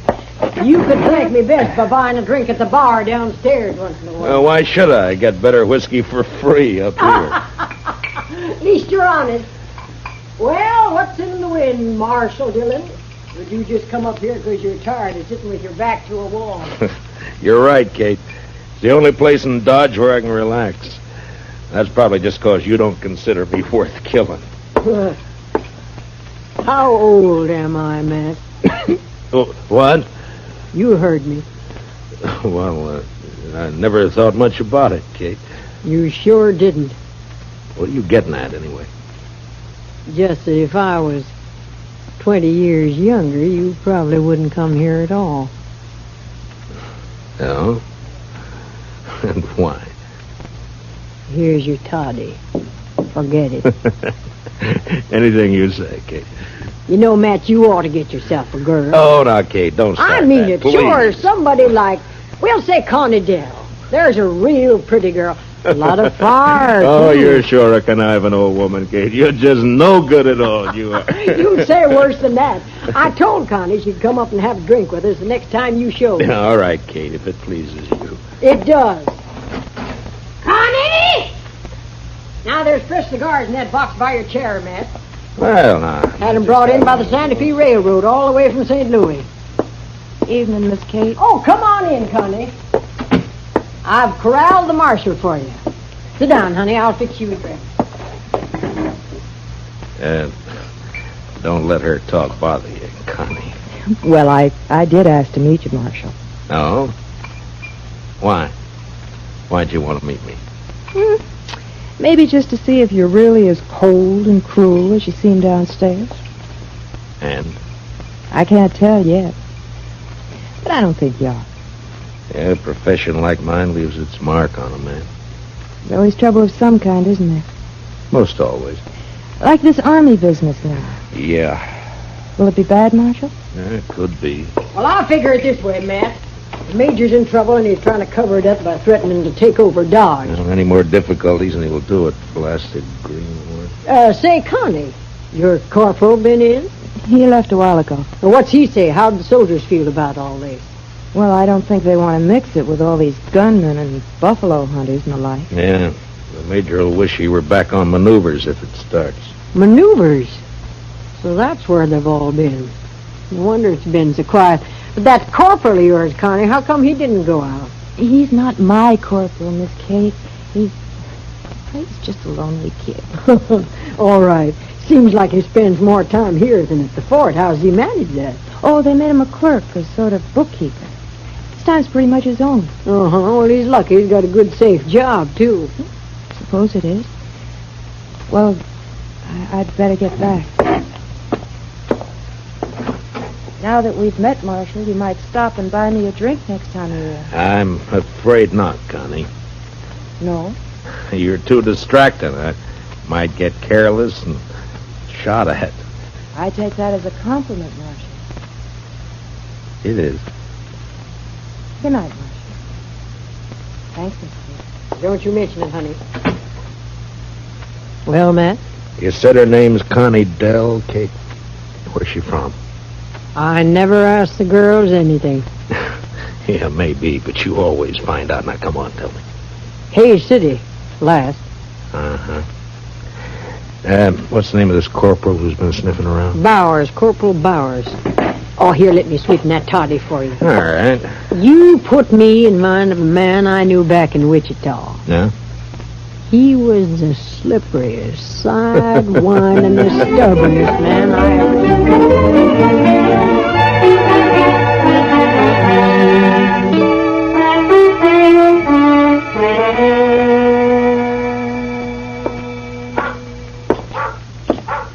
Evening, Mr. Dillon. Everything quiet, Chester? Yes, sir. But it's like everybody's holding his juice for the Army if it comes. It's quiet and mean, Mr. Dillon. That's it, just quiet and mean. Yeah. All right, Chester, you can go to bed. I'll stay around for a little while longer. Yes, Mr. Dillon. Oh, first thing in the morning, I want you to go to the depot and have him send a message to the sheriff in Hayes City. That'd be Mr. Hickok? Yeah, ask Bill to send me all the information he can about a dance hall girl named Connie Dell. She left there about a month ago. Connie Dell. I'll do it, Mr. Dillon. And bring me the answer as soon as it comes in, huh? Well, we ought to have it by tomorrow evening. Yeah, I hope so. Well, good night, Chester. Good night, Mr. Dillon.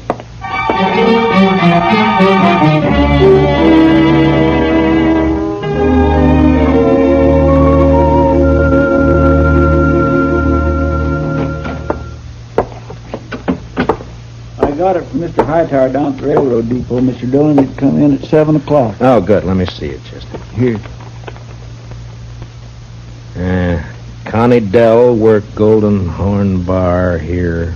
Left about a month ago. A stranger called Billy Grounds. Nothing against girl, but believe Grounds a wild one. Has anybody shot you yet? Regards, Hickok. What's up, Mr. Dillon? Well, I don't know, Chester. I don't quite know. Look, you go over and ask Big Kate if she's heard anything about this Billy Grounds. All right, Mr. Dillon. Marshal? Huh? Well, what is it, Shiloh? I want you to smell my gun. Here. What? And go on, smell it. All right. It hasn't been fired. What are you worried about? Well, I've been talking a lot lately, and a man was just shot out behind the Long Branch. A soldier.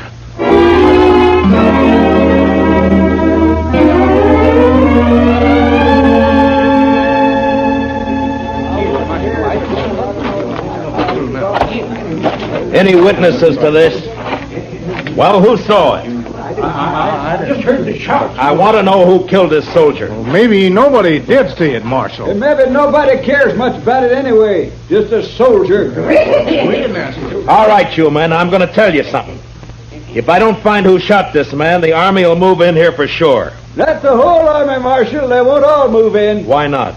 My shop's rifle can kill buffalo at 200 yards. I reckon it'll kill soldiers at 3. Hey,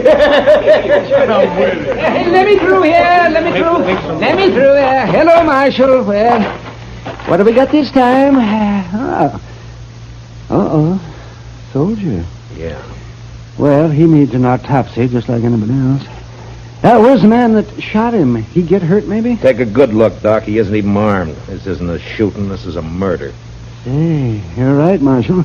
Oh, well, I'll get him up to my office. Here, now give me a hand, somebody. You may have a better day tomorrow, Doc, but I hope I can spoil it for you. I'm riding out to Fort Dodge right now.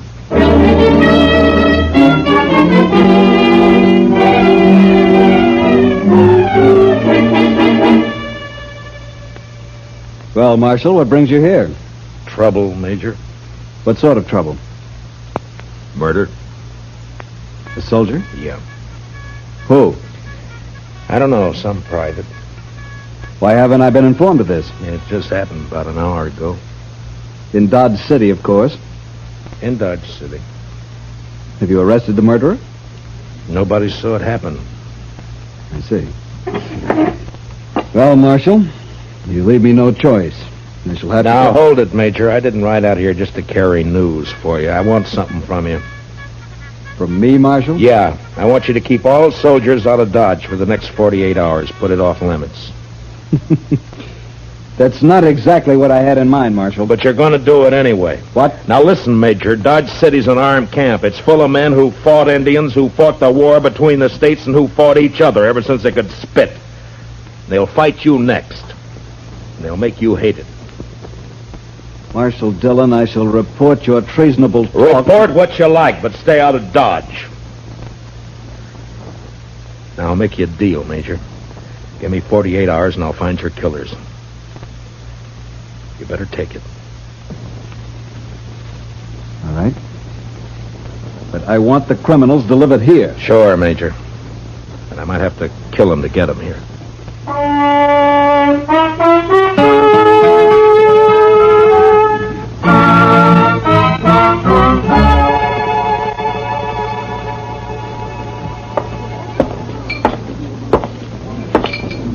Hello, Doc. You drinking up the profit you made off of that soldier? Hello, Marshal. The boy's name was Bone, according to the letter I found on him. Uh-huh.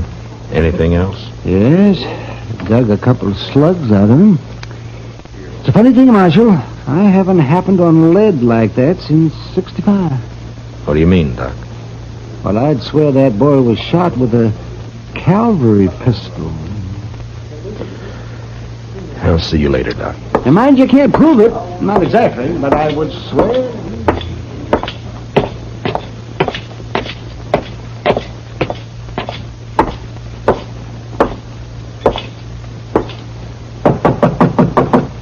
Come in. Hello, Kate. Did Chester see you? He did. Well? Matt, I get my information through the girl. Some of it's true, some is bound to be just talk. I'll weed it out. Coroner's been seen riding out at night toward the Arkansas down by Brandy Bend. What for? Well, I don't know. Could be this feller Billy Grounds. Yeah. His name's never been mentioned around here. My guess is he's never been in town. Anything else? One thing. Corporal Bowers and Connie went for a ride one night. When? Night before that payroll was robbed. Figures. Where's Connie now?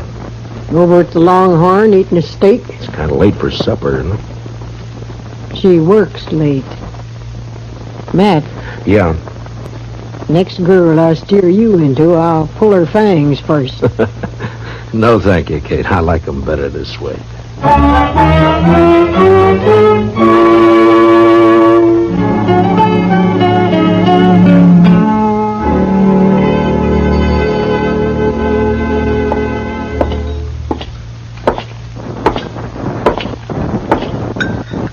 Good evening, Connie. Well, this is a surprise, Marshal. May I sit down? Of course. Thank you. You sure Corporal Bowers won't mind? Don't be silly. Anyway, he's away at the fort. Huh? What time do you leave, Connie? I don't know, about 7, I think. Why? Anyone with him? Yeah, Private Bone. Marshal, you think Bowers shot him, is that it? You know any reason why he would, Connie? They were friends. They worked together in the bookkeeping office. I see. Tell me, Connie, Bowers say much about his job there? Or what he does and all? No, Marshal, he never talked about it. Handled expenses for supplies and the like? Figured out the payroll? I don't know. Bars would be in a good spot to know when to expect the payroll money in, wouldn't he? Even when it was kept a secret? You'd have to ask him, Marshal. I don't know anything about the Army. But this isn't why you found me here, is it? Of course not, Connie. I'm sorry. Hey, you look real pretty tonight. Why, thank you, Marshal. You really mean it? Sure. Sure I do. I have to work late tonight, but I can get off tomorrow evening. Marshal, would you go for a ride with me? There'll be a moon. Where would we ride to, Connie? I don't know. Anywhere, maybe along the Arkansas. Oh, I know. Let's ride down toward Brandy Bend. All right, Connie. We ride down to Brandy Bend.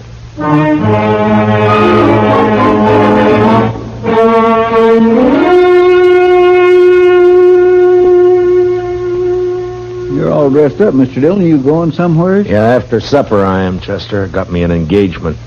Going riding with Connie Dell in the moonlight along the river. Is she a nice girl, Mr. Dillon? All girls are nice, Chester. Some fall in with bad company, that's all. Yes, sir. Mr. Dillon? Yeah? Who doesn't fall in with? Me? Oh, now, Mr. Dillon, that's not so. Then who'd you think, Chester? Well, come on, tell me. Billy Grounds? You don't give me much credit for romance, Chester. No, sir. Well, don't look so worried about it. I was thinking, would you like me to follow you tonight? Indian style? Thanks, Chester, but it wouldn't help. You see, I'm riding into an ambush. It'll be over fast. Real fast. Well, all right, Mr. Dillon, if that's the way you want it. That's the way it's got to be. And as soon as I leave, I want you to ride out to Fort Dodge and see the major. Yes, sir. What about... Tell him to arrest Corporal Bowers for the murder of Private Bone. I think Bone found out where the leak about that payroll money came from, and Bowers had to shut him up. The major won't like that, will he? Well, tell him I'll prove it. And anyway, I think Bowers will confess fast enough when the time comes. When'll that be, Mr. Dillon? When I get back to town. With Billy Grounds. What about the girl? Well, it's like I told you, Chester. Nice girl. Bad company. You know, I had me a girl once. Huh? Well, you never told me about that, Chester. What happened? It was over in Abilene. I gave her my money to go to St. Louis and buy some wedding clothes. She wanted that. So? Well, I don't know, Mr. Dillon. I guess she just liked it there in St. Louis. I'm going down the street, Chester. You better get started for the forts soon. Yes, sir, Mr. Dillon.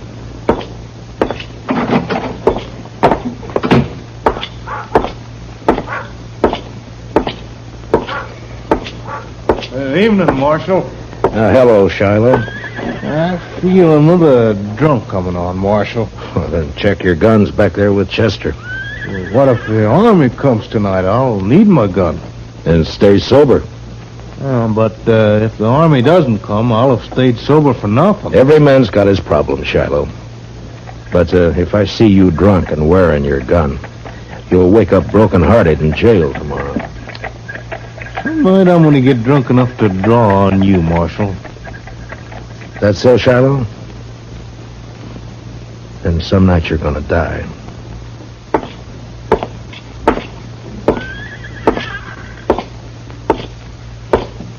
Marshal?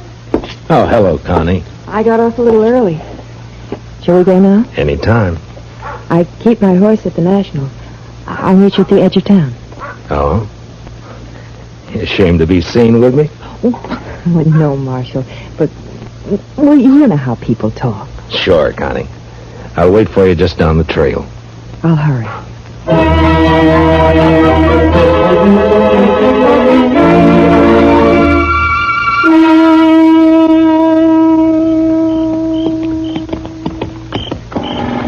Well, we come pretty fast, Connie. You want to get on for a minute? I'm all right. All right. We'll let the horses blow a little and then move on, huh?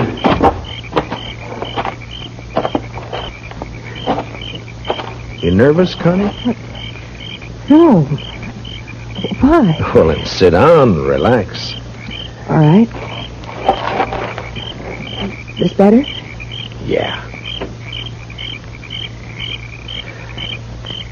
Sure is a nice night. Yeah, it's beautiful. You're not even looking at it, Connie. Is something on your mind? No, of course not. Why should there be? I don't know. You tell me. It's nothing, Marshal, really. Connie, let me ask you something. You ever see a man killed? What? Why'd you say that? Well, did you? Yes. Once in the saloon. Huh. Tell me, do you have a fair chance? Yeah, he even drew first. Then you never saw a man shot in the back. Or ambushed. What do you mean, Marshal? I think it sort of goes against your grain, Connie, the idea of a man being killed without a fair chance. I get it, Marshal. All right. Go ahead. Down by the river near Brandy Bend, Billy Grounds is waiting to shoot me in the back. Then why did you come, Marshal? It's my job. I suppose you know about everything. I think so. What are you going to do? Connie, unless I made a mistake about you, I think you're going to let me have a fair chance at him. Somehow. Why should I? What does it mean to me? I don't know, Connie. I don't know. But you think about it. You think about it all the way to Brandy Bend. Now, come on, let's ride.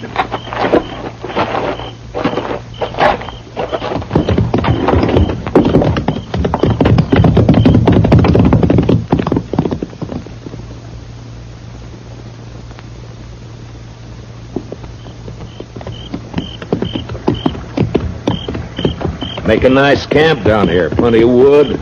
Get your own water right out of the Arkansas. Don't you think, Connie?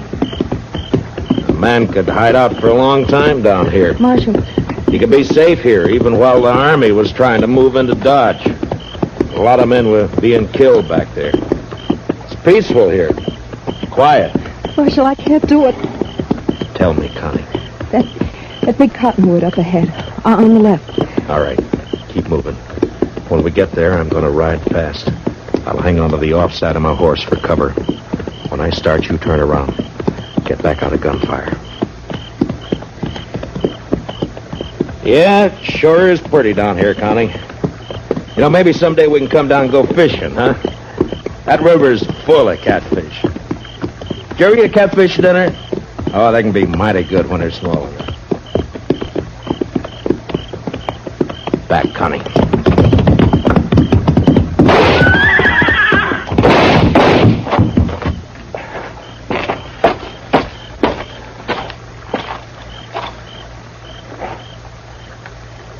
Connie?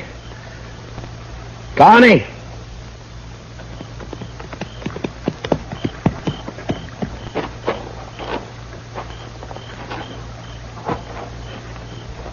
Yeah, he's dead, Connie.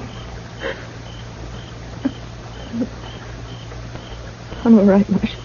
I'm sorry about this, Connie. I'm sorry I had to do it. He killed your horse. I'll show you where his is. And the money. Then you can take me back to Dodge. Jail. All right, Connie. But you won't be in jail for long. You have my word. Not for long. Let's go, Marshal.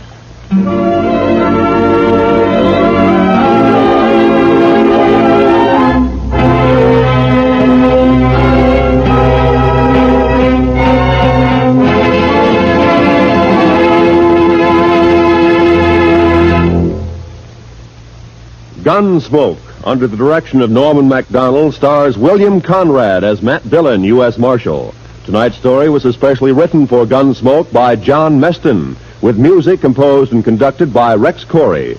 Featured in tonight's cast were Michael Ann Barrett and Jeanette Nolan, with Harry Bartell and Don Diamond. Parley Bear is Chester, and Howard McNear is Doc. Join us again next week as Matt Dillon, U.S. Marshal, fights to bring law and order out of the wild violence of the West in Gunsmoke.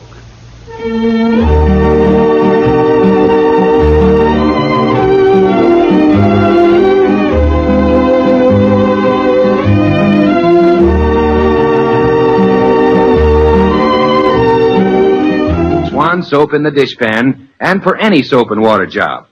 Swan is purer than finest Castiles. Swan is so mild it actually helps protect your hands, helps keep them soft and lovely. Swan doesn't skimp you on suds either. Tests show it gives twice as many suds in a minute as other white floating soaps. So why use strong soaps? Why spend money on easy-to-waste packaged soaps or costly toilet soaps?